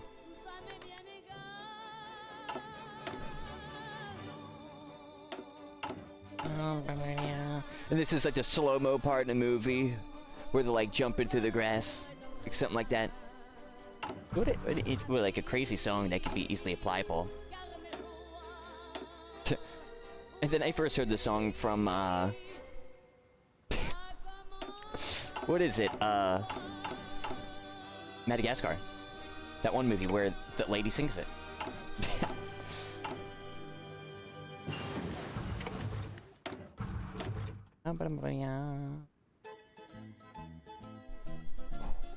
Is this Italian music? I don't know. Yes, it is. Is it? It sounds like it. It's got the. I like that. Let's see. It is that song too.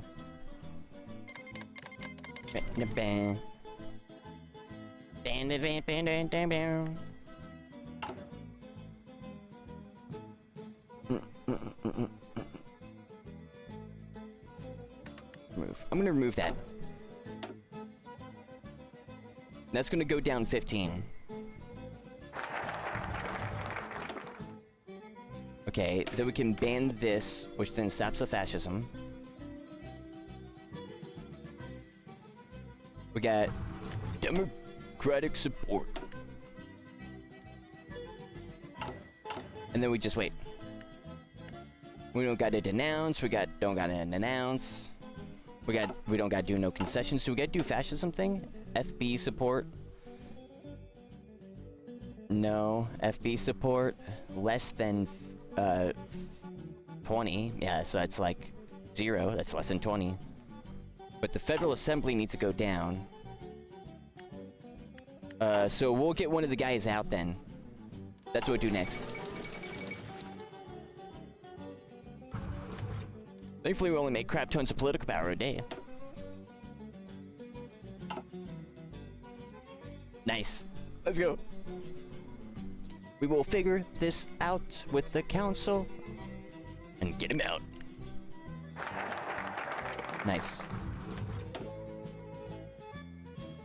Ally gold. Ooh. Ching. Let it go. Crap, but the balance has got to be left of strong continental power. So I gotta be over here. But we gotta go for the other thing first. Yeah, so I should... Okay, so we might have to do a 4th try already. For what we're doing... I didn't realize you would want to go this way. Weird. That's okay.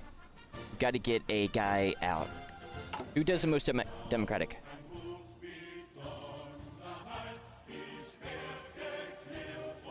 This guy. Albert. Hey! What is it? Diavocht and Ryan. Okay, Albert. Renounce him. Oh yeah, funny enough, that does go up, doesn't it? It does. That's fine. We're still kind of on course, because it did take me a little bit to get to the next part. So kind of going good. Because yeah, then I went over here, I did this to get a spy agency, yeah. So we get some extra political power and extra intelligence on Germany. We get that, then we get a communist guy. Fascist trade, communism, trade efficiency, lack of resources penalty, negative 60. We might go for him. Daily political power gain, stability.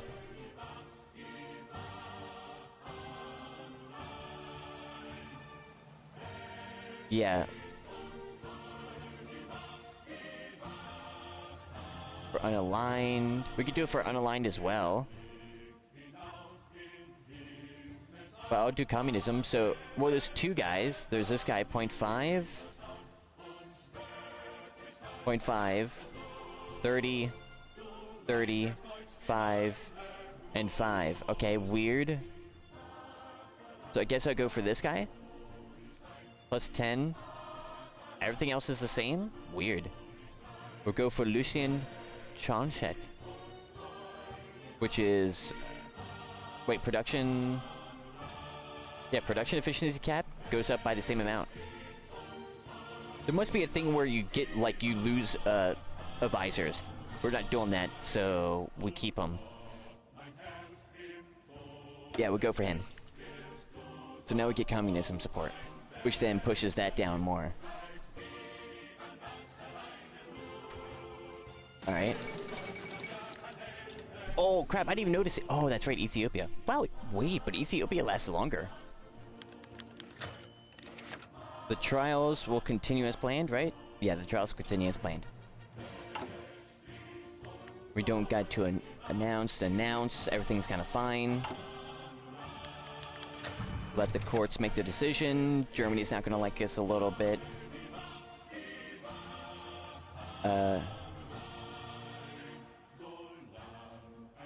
Yes. So let the courts make their decision. We want to push this down more? Yes. Yeah. Then we could do one of those.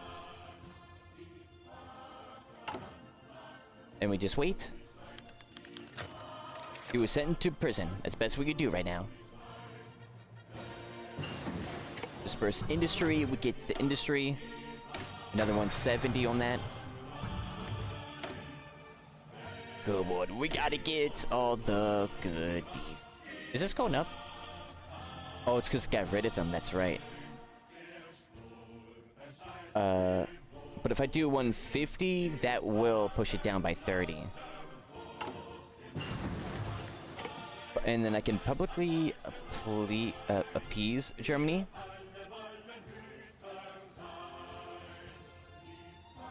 Yes. We might have to.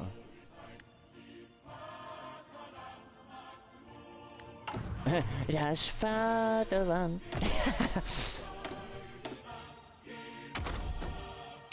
Machine tools.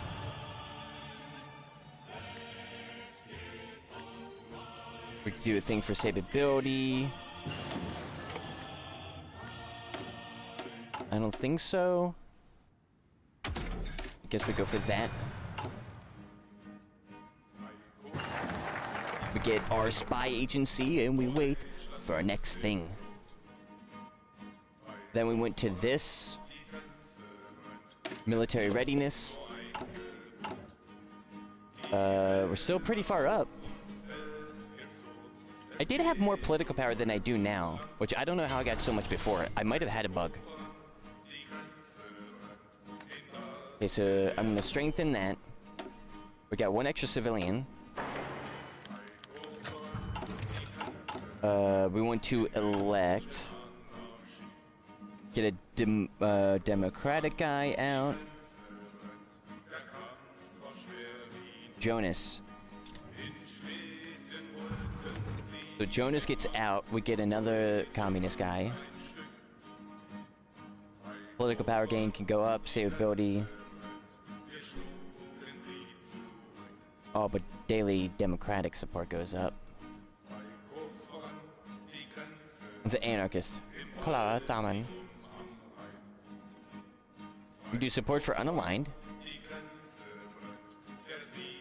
Improve relations opinion goes down. That's how much communism, only communism, guys.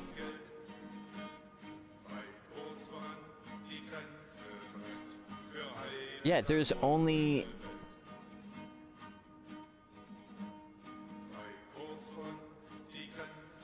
The only one I got was that one guy. Then we got unaligned guys. Production efficiency and research speed goes up.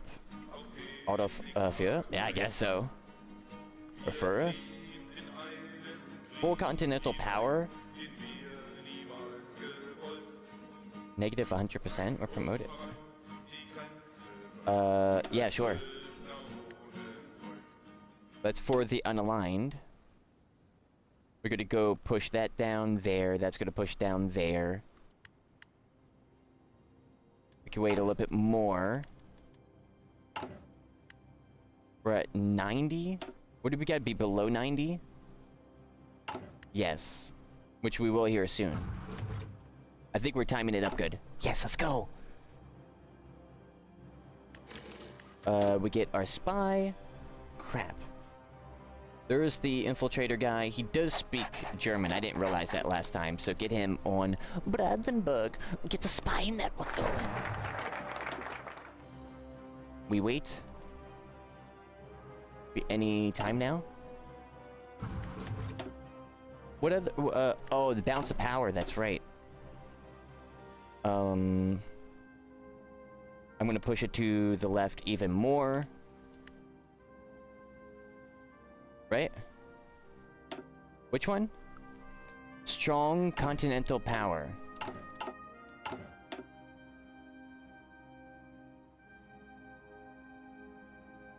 Is it left already? It is left.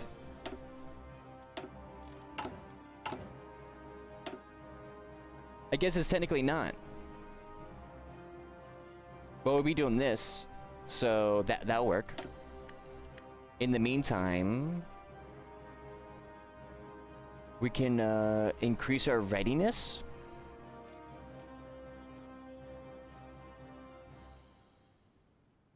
Or get some forts against them.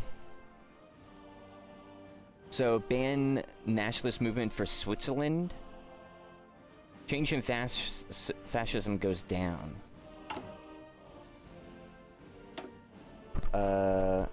No, we probably want to do shooting clubs. Increase the readiness. Yeah, increase the readiness. Patriotic shooting clubs. We'll get that. We'll wait for those days. We got enough equipment to... Do we have... We got a few people. Separate. Start training. And technically we could train some of militia, so... Get them ready. It's better than nothing. I wonder how we get out of that. Man, France loves us right now. We can open banks to France. But I think it's bad, though. We probably do need to publicly denounce France. We're gonna hit a publicly denounce France for 20 political power, which is gonna take like 20 days. We'll wait. So I definitely should have went for that one thing, because I would have it right now.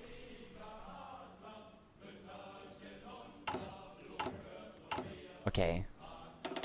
I'm just gonna max them out. Like, why not? Tricks of balance power. There's a strong cut down. Make sure you get the correct one. Good eye. It's the names are so similar. Okay, so left of strong continental power. Left of strong continental. Okay, yeah, it is this one. This is strong council control. This is balance between, which is right here. So I gotta, like, I guess this thing has to touch the bar. Which is weird. Because it's like, if I'm in here, it does work as well. Which I guess, like, this part is technically part of here? I don't know. That's weird. Because, let me just double check. Because, yeah, that's the only X we have. Read the wrong, no worries. Closer democratic ties. Oh no, that's another thing. Yeah, weird. Oh, we do get more guys for, democratic support. And then support for unaligned. Weird. Oh wait, the non-aligned party... Oh wait, we're becoming unaligned. Oh. Wait, are we non-aligned? Wait, were we not aligned before? I didn't realize. We're going democratic unaligned. Then we can train the Swiss women. So balance must be left. How much? Oh, wait. Yeah. I thought this is a certain song. Okay. Yeah, see, weird. Now we got Gothenburg. Weird. So it's gotta be left. Oh, maybe it actually means, like, anywhere here left of this. Because that, I'm, like, afraid with that. Now, after this, what do we need? So this has got to be left between... No, it says left of the balance between council and cantons. Weird. I guess that's... Yeah, so I guess those things overlap. Weird. Balance... So, balance between... Oh, no, no, never mind. That's what it's called. Balance between. So maybe it is. Maybe if I could just be anywhere to the left of this specific one and it's okay. That's probably what it means. So I must be over here. The strange mechanic? It is. I didn't think Mussolini's mechanic worked like this. Because we're... Which makes sense. It's like we're trying to become unaligned, but still kind of democratic. Which is weird. So we want to go more, right? Yeah, because we don't have that. Plus, we got to go lower than 80%, which are kind of close. So I want to go for... I can push for centralization, which goes down 40, which would be result 23% on the side of Federal Council. What? So 20%... So... We're 20% over here, right? I guess that's what that means. Can it tell me? The balance of power is currently currently 16% on the cantons. Okay, yeah, it does. Okay, so this is 0. So then 20, so like 20%. So like, what's, oh, so what, how much? 23%, so, really? Well, yeah, because we're basically 20%, so we got to go 0, then 20. So we're not going to go that far for push. I'm saving. So V2, V3. Dude, imagine if this was an Iron Man node. That's what I'm like, let's maybe not yet. So I'm going to push for centralization. To really push us down. Then we could wait. Theoretically, we don't need anything else at the moment. I'm afraid to do anything more with France, so they don't hate us. I guess I gotta denounce France? Yeah, denounce France again, so that goes... Oh, you see, we must maintain the appearance of neutrality. If France's opinion reaches -85, they will consider us a breach of neutrality and might declare war. Oh. Oh, that's what that means. So I can open banks to them. Yeah, let's open banks to them. France will trade their gold through us. This means they'll store their gold reserves with us, allowing them to buy and sell gold freely without having to worry about embargoes. Oh, interesting. The only ones... Oh, dude, if there's ever a gold system, that would work. Like that, that's cool. Will allow us to stand from this influx of money in a strange economy, even could be embargo. So we get construction speed, research speed, consumer goods. Both of us get the exact same buff. The Swiss gold market. Right there. Consumer goods goes down by -10%, construction speed +3, production speed +3.5, and research +1. That's pretty good. We'll go for a construction, then get 2.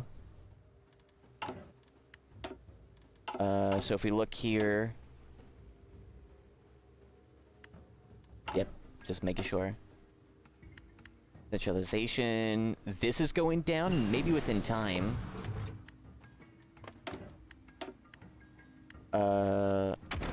Once I go to the one thing, I can't get anyone out, though. So we will have to just wait. Equipment conversion, research speed. Yeah, research speed. That would be our long one that we'll do. Then the next one will be our arty. Right? Well, no, 129. Let's do some quick ones. 129. To... at the exact same times. Seek increased trade. We could seek increased trade. Let's do it. Why not? I mean, I'm trying. Let's increase the trade. I wonder why you wouldn't. France will trade their gold through us even more. So we got a negative 20% consumer goods, plus 6% construction speed, plus 7%. Yo, France is getting buffy. Whoa. That's crazy. Okay. Oh, shift left click. Interesting. Militia officer. Oh yeah, he's a militia guy. Perfect. He's in charge of the militia. Which... Oh, I can't copy. Yes, copy. Yeah. Army militia. Oh, there, welcome. Hope you have a fantastic. I had a fat ham sandwich and that thing was beefy. And I loved it.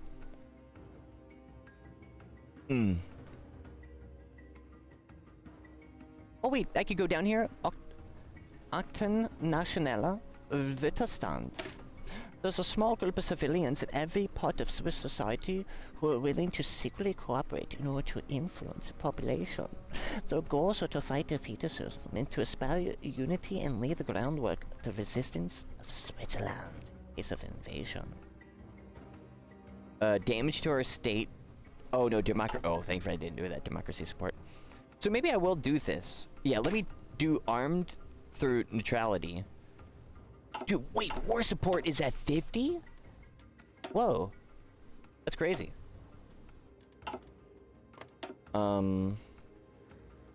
Maybe fortify with Italy then? I want to do one of these, but it just pushes the power and everything. I guess support allied stuff? Modify, we can increase our intelligence. Offer operative. Secret pact with allies. Was ist Deutsch? Das Deutschland Vaterland? Vaterland. The song Erica, they just basically kind of copied it again because it was so popular. We could get 3... Oh, dude, let's do this. Let's get a negative 15% consumer goods. But we gotta go through this. Right? Why don't I want to do this? I don't know. Wait, why don't I want to do this? And done. We could get this guy. Increase maximum readiness. So are we gonna go offense or defense? I'm thinking more offense. But defense, we probably... Actually, you know what? Let's go crazy defense. So even if, like, we attack and we can't push that much, they can never hit us. Division organization goes up 15%.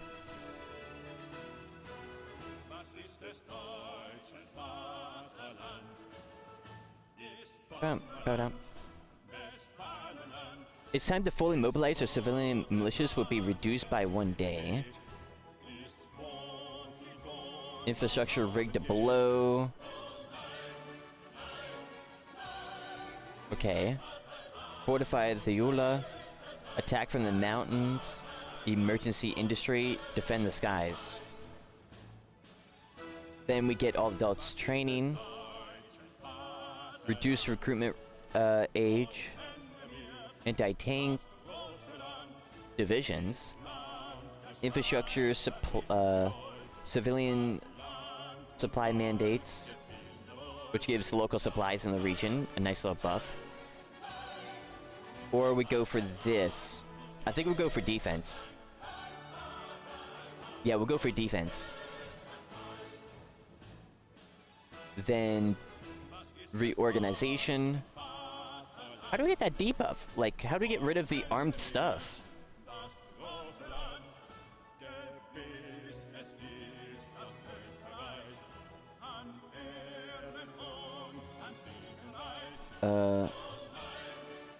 Timeout for mission civilian deploys reduced by 20 days. Weird. It doesn't seem like it does it. So I wonder if it's down here then. So it seems like we want to go through this as soon as possible.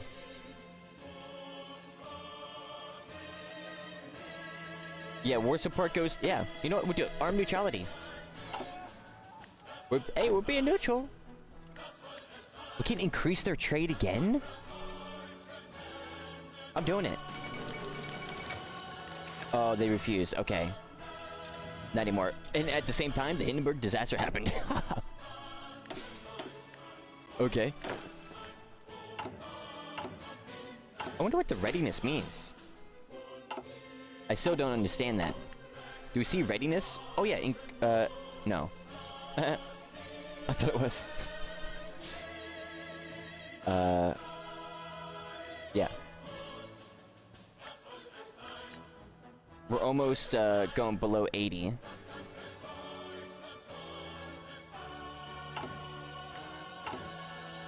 Oh wait, we're here, right? Okay, that went further than I thought it would.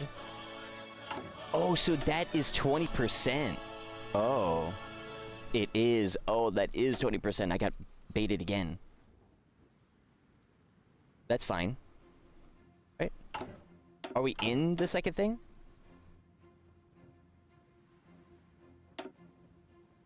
It says we need to be left.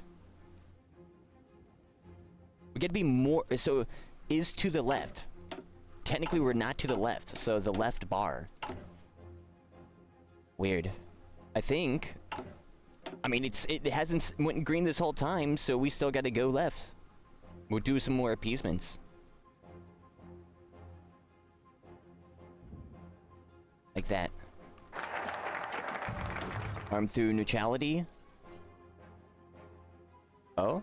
The balance of power is more than 0% on the Canton side. Oh no. Are you serious? That's a problem. It's not. It is not. So we could do none of this. So that means you gotta rush this. No. I don't know. Then I might not be able to get these buffs then. I can crack down. Martial law. Expand weapons. Mountaineers specialization.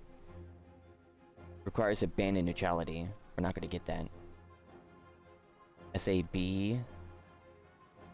SPAB. Dissent. Military police.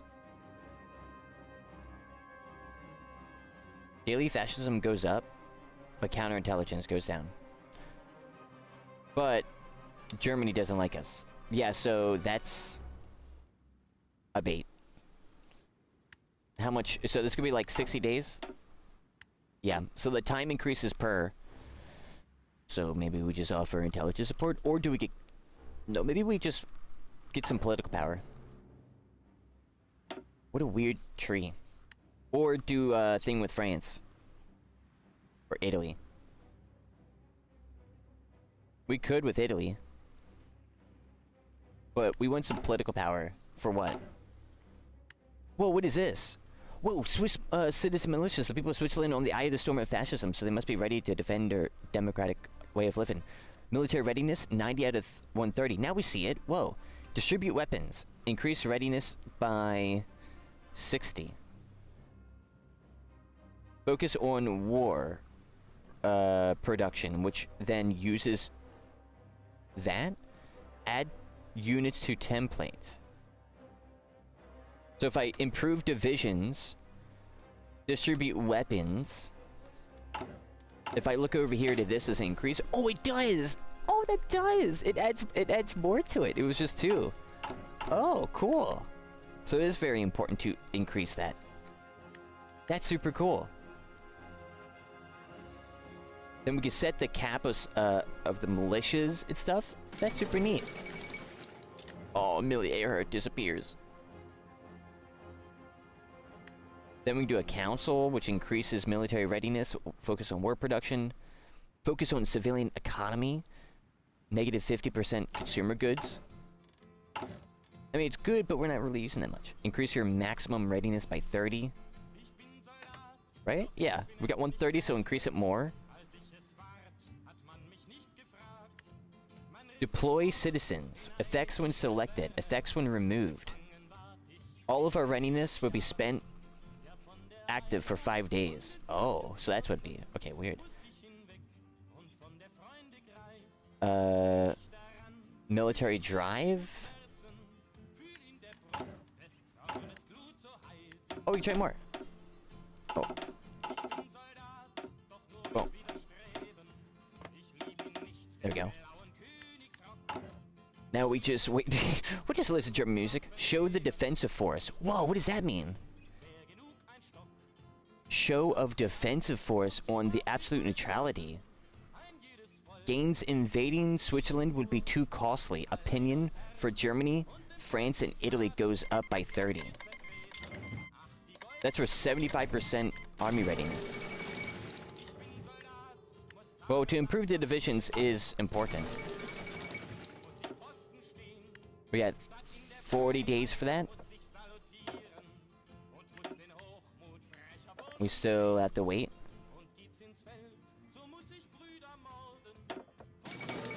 Nothing else we want to go for as of yet. Maybe artillery designer? I mean, it's cheap. It's probably going to get a little bit more expensive.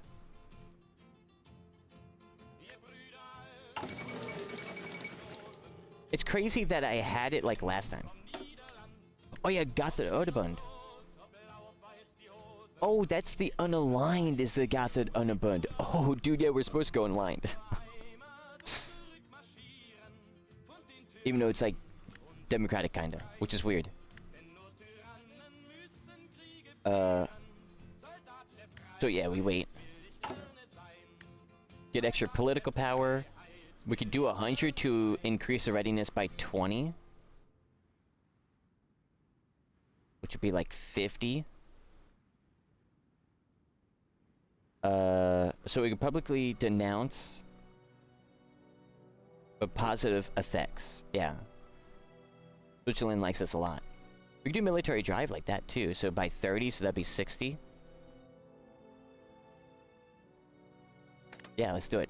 Let's do military training drive. Alright, so we got 11 more days for this. Now this is not left of the bar. So it's got to be 25% in. Let's see.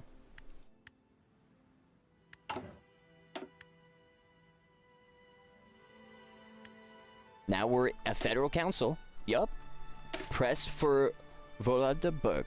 As an Austrian government remains in shambles, we must fulfill the democratic will of the Vollenberg expressed in the 1919 referendum in the integrating their democracy. It is a duty of the Swiss Confederation to protect them against fascism and atrocity. Okay, boom. First time. 1, 2. Got the Herdebun in. We're pressing now. Which is going to, if they accept. Gains core on the Vollenberg. Becomes owner and controller of that. And Austria gains Swiss democratic propaganda, which increases that for 90 days. Germany gets Switzerland is trying to turn Austria against us, exclamation mark. Germany gains obstructing Anschluss, negative 30. How's the neutral? We're good.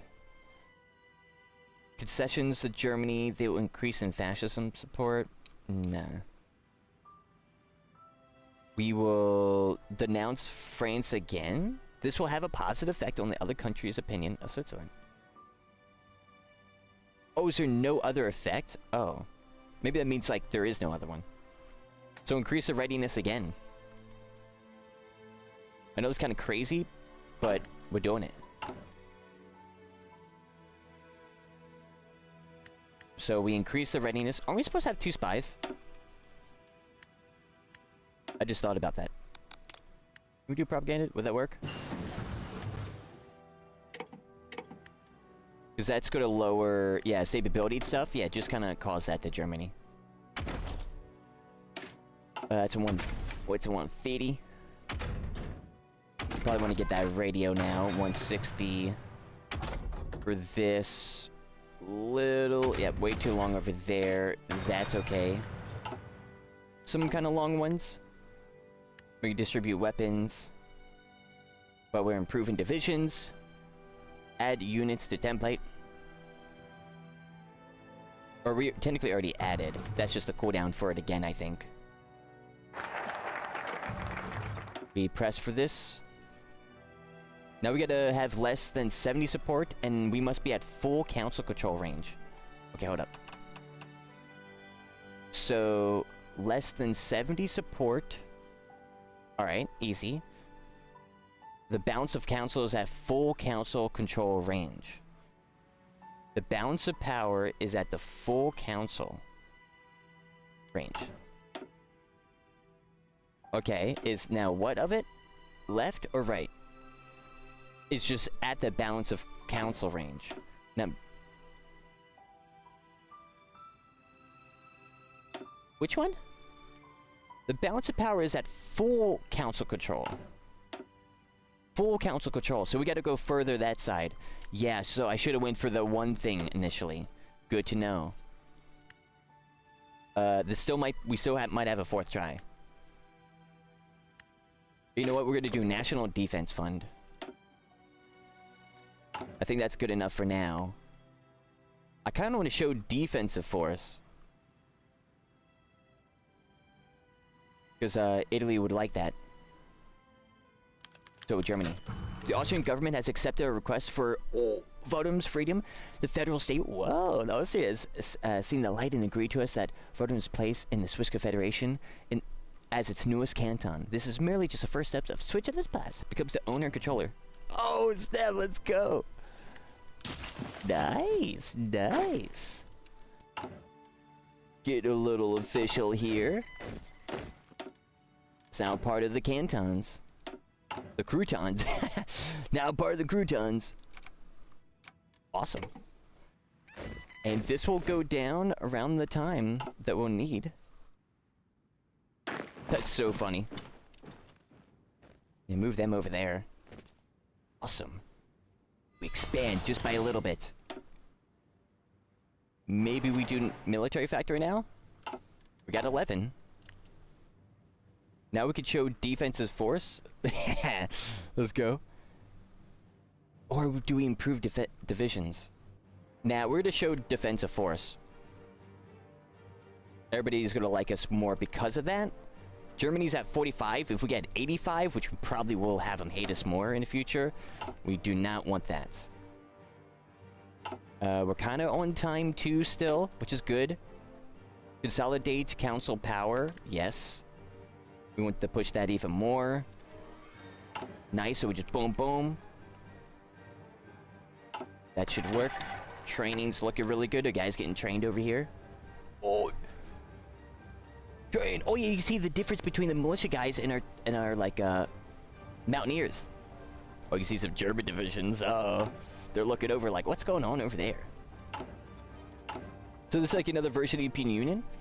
Well, Switzerland is, but funny enough, that is a path right here. So the cantons, yeah, there is influence further cantons and press for influence furthers. But we're not doing that. We're doing the solo version.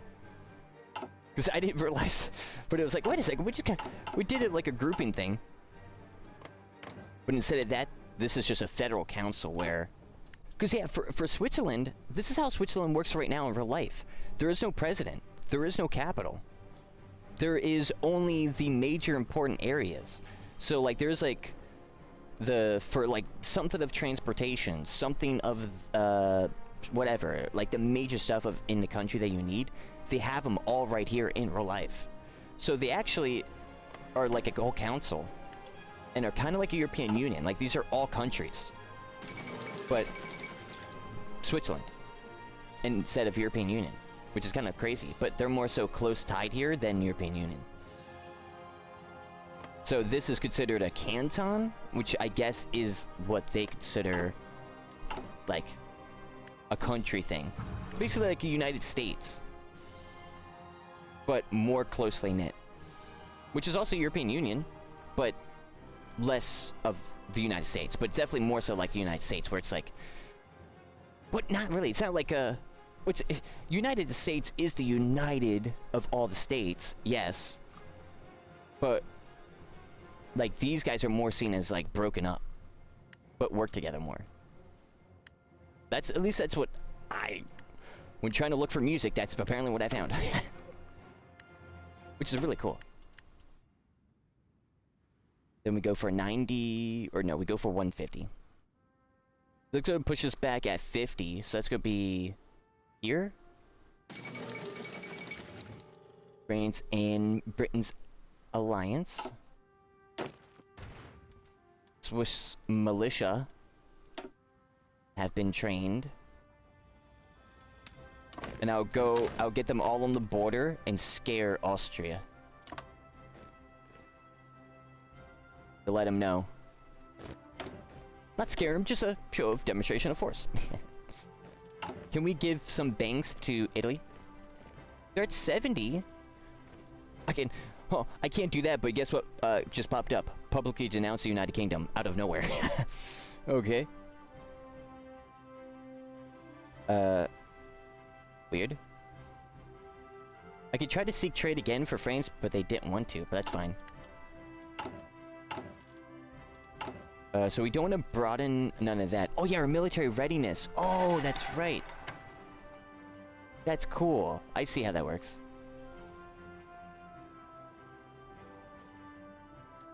Alright. Oh wait, we should, what am I doing, dude? I'm thinking... No, I got iamekaj's mod. Oh wait, that's me. These guys, Switzerland flag. Let's go. See, you see the selected, so if I select them, it is not right. But you know what? Who cares? They're not always going to be selected, so you're going to see the icon anyways. Nice. And then if you hover, the actual inbuilt game system is an automatic hover system. Where if I hover over, it's like a lighter color. They do that in-game.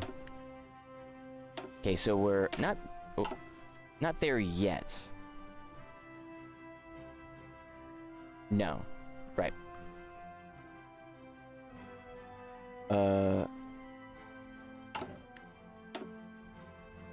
Then we want to... Do we want to try to consolidate? That's 70%. So this is 75 to 100. This is 78.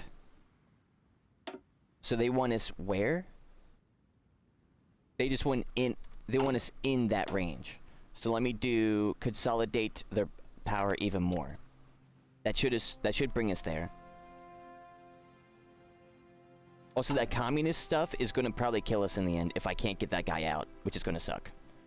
But I guess we'll see what happens. Because it should have been for the unaligned, but whatever. Too late now. Man, Switzerland for the council stuff is very picky. Instead of fighting wars, we're fighting in the council. Legit. This is our wars right now. And look at, dude, these anarchist guys have been going on for a while. Hold up. Alright, wait for that then. Yeah, legit, these anarchist guys have been holding. They've got a good bit of territory. See how long they last? Wait for this. Boom. Now we should be in... Yep, there it is. Preempt Anschluss. Ooh. The remnants of the German Reich is located to annex Austria in the name of the German unity. 9. That is not something the Swiss Confederation can allow, and it will as it will empower Germany to make the same claims about our German-speaking cantons. We must hurry to seek the stage for defense of all of Austria. Yes. Preempt Anschluss first time. Then we're gonna get killed because we're gonna technically become communist. Because I didn't put it for unaligned. But whatever. We'll figure it out. Okay, good. Let me elect... Okay, no. We gotta elect the communist guy. Lucen. Yeah, because we're... Hold up. We're below 70. Is there any...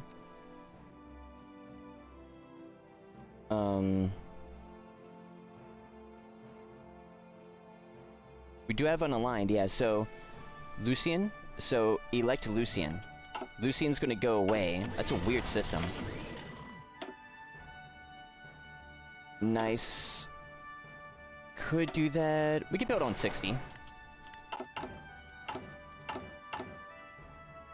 Nice. We're starting to build artillery guns. National Spain.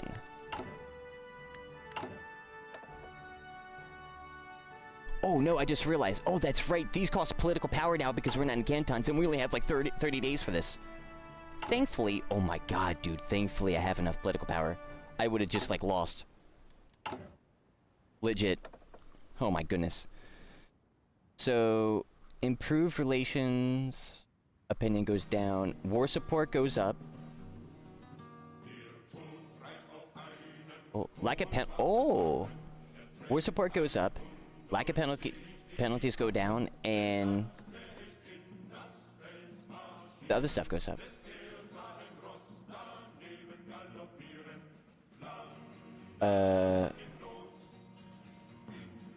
Daily support for unaligned.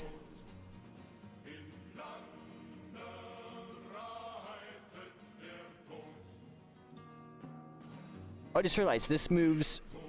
When higher, the bounce power moves 10% towards the Federation. Doing it. So we preempt Anschluss. Now we need less than 60%. So we must be at the full control range, always. Right? Yes. Besides here. Okay. So full control. We could rally workers. That's cool. Full control. Oh wait, what is this? Was this here before? I didn't notice. Protect Liechtenstein. Oh, I own it now, that's why. Change in popularity online 1%. Add a military factory, and whatchamacallit. Or, now we could go down here. I can create a faction. Or, I go in the offense. So, all Swiss militia divisions will become regular divisions, with the Swiss militia's decision will be disabled.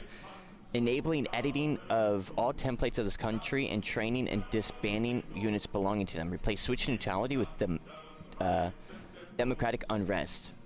I think so. Like the country, like the faction seems like we bring people in. Yeah. Invite, yeah. No. That's more country stuff. We're just doing, it's full Switzerland. Solo. With like maybe puppets later, but not like bringing stuff in. That's kind of the whole idea here. That we're bringing, it's like, that's why the axe, I saw the axe like, yeah, democratic bloody axe. Off the head of fascism and communism. You know what I mean? Like that, like we're the ones doing it in the Swiss, you join us or not. Or you're communist or fascism. Like that's the idea. So all Swiss militia, I like this. Okay, cool. This is within 70 days and we improve our stuff. Everything goes up. Democratic support also goes up too, which is good. We kind of want that to go back up, right? Or not yet? No, not yet. Yes, we don't want to do that. Funny enough, we need to have less than 40 support. Oh, dude, so you know what? Maybe I can't do that. Oh no, I might not be able to. Now that I think about it. Yeah, because... Oh, no, I can't. Really?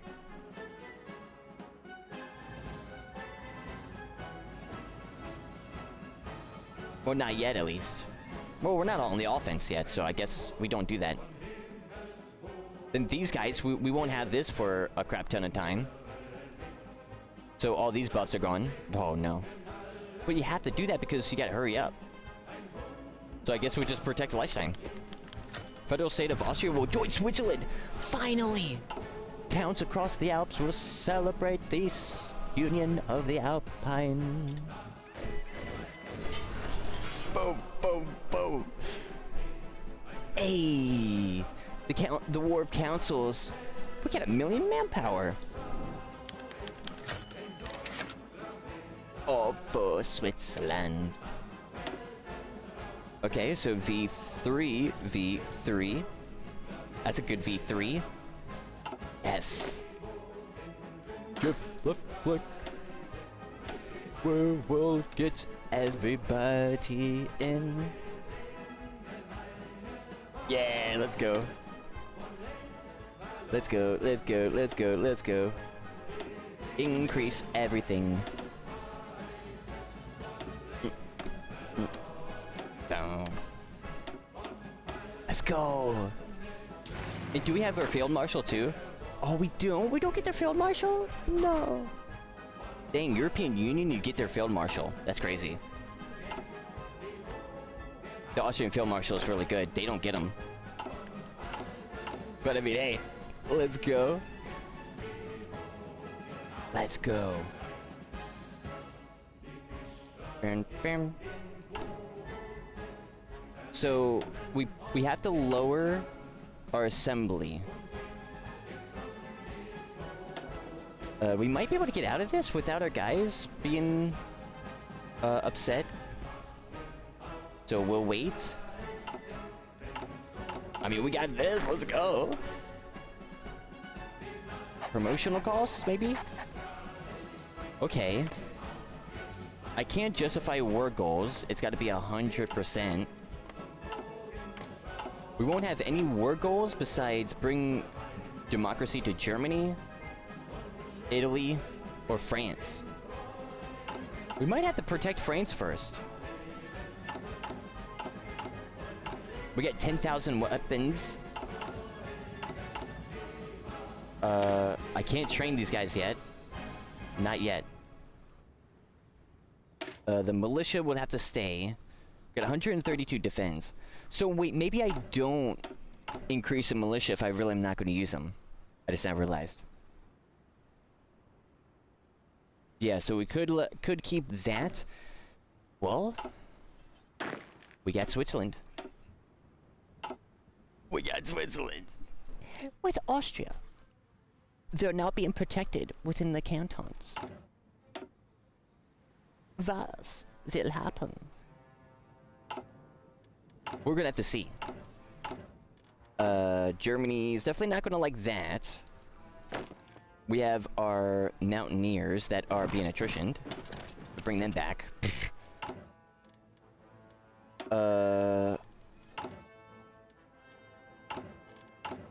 This is a weird thing, because, like, I can't really do anything here. Well, I really want to go down here. But we get democratic support, and we can't have that.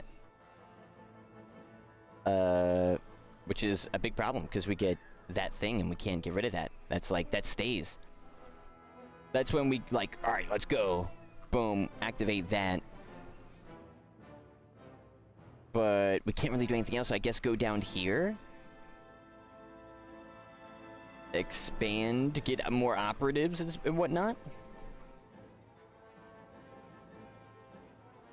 Oh, snap.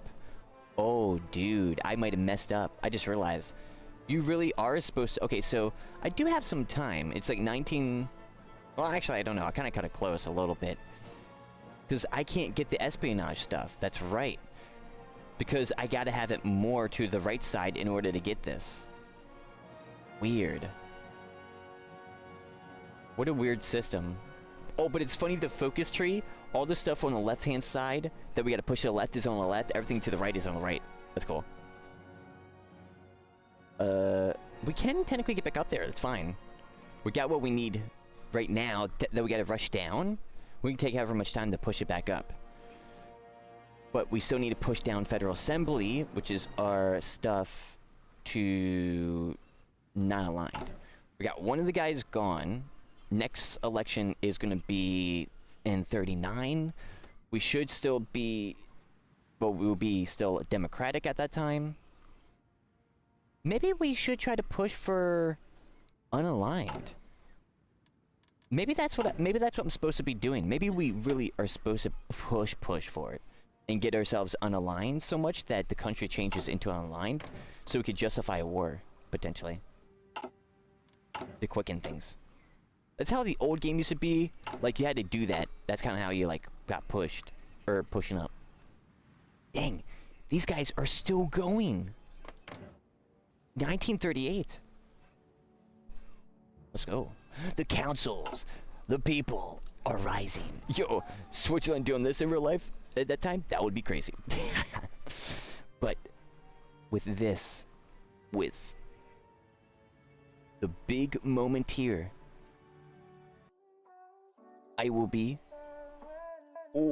picking this back up next time, when we're gonna return back with some more Hearts of Iron 4 Switzerland playthrough for the third try. And this time we got what we're going for. Let's go. Now we theoretically can wait. Like for Switzerland, we could just play as the defense. That's what we could do. We're just gonna try to continue focusing on the annexing goals, or the next few, or not the annexing. What was it? It was the, oh yeah, defend the Italian Alps and French Alps and all that stuff. And then hopefully get the Alpine Protectorate. If we get that, that'll be super sick.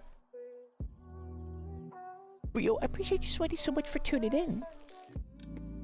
Today was a super sweaty day. We figured out a lot of stuff, which is going to help us out so much with our development stuff. Let's go.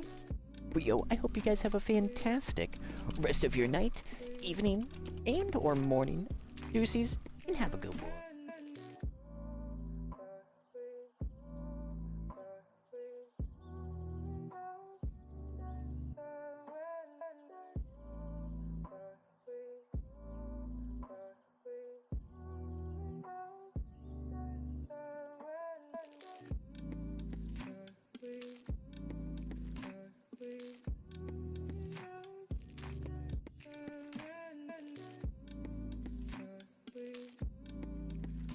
Please.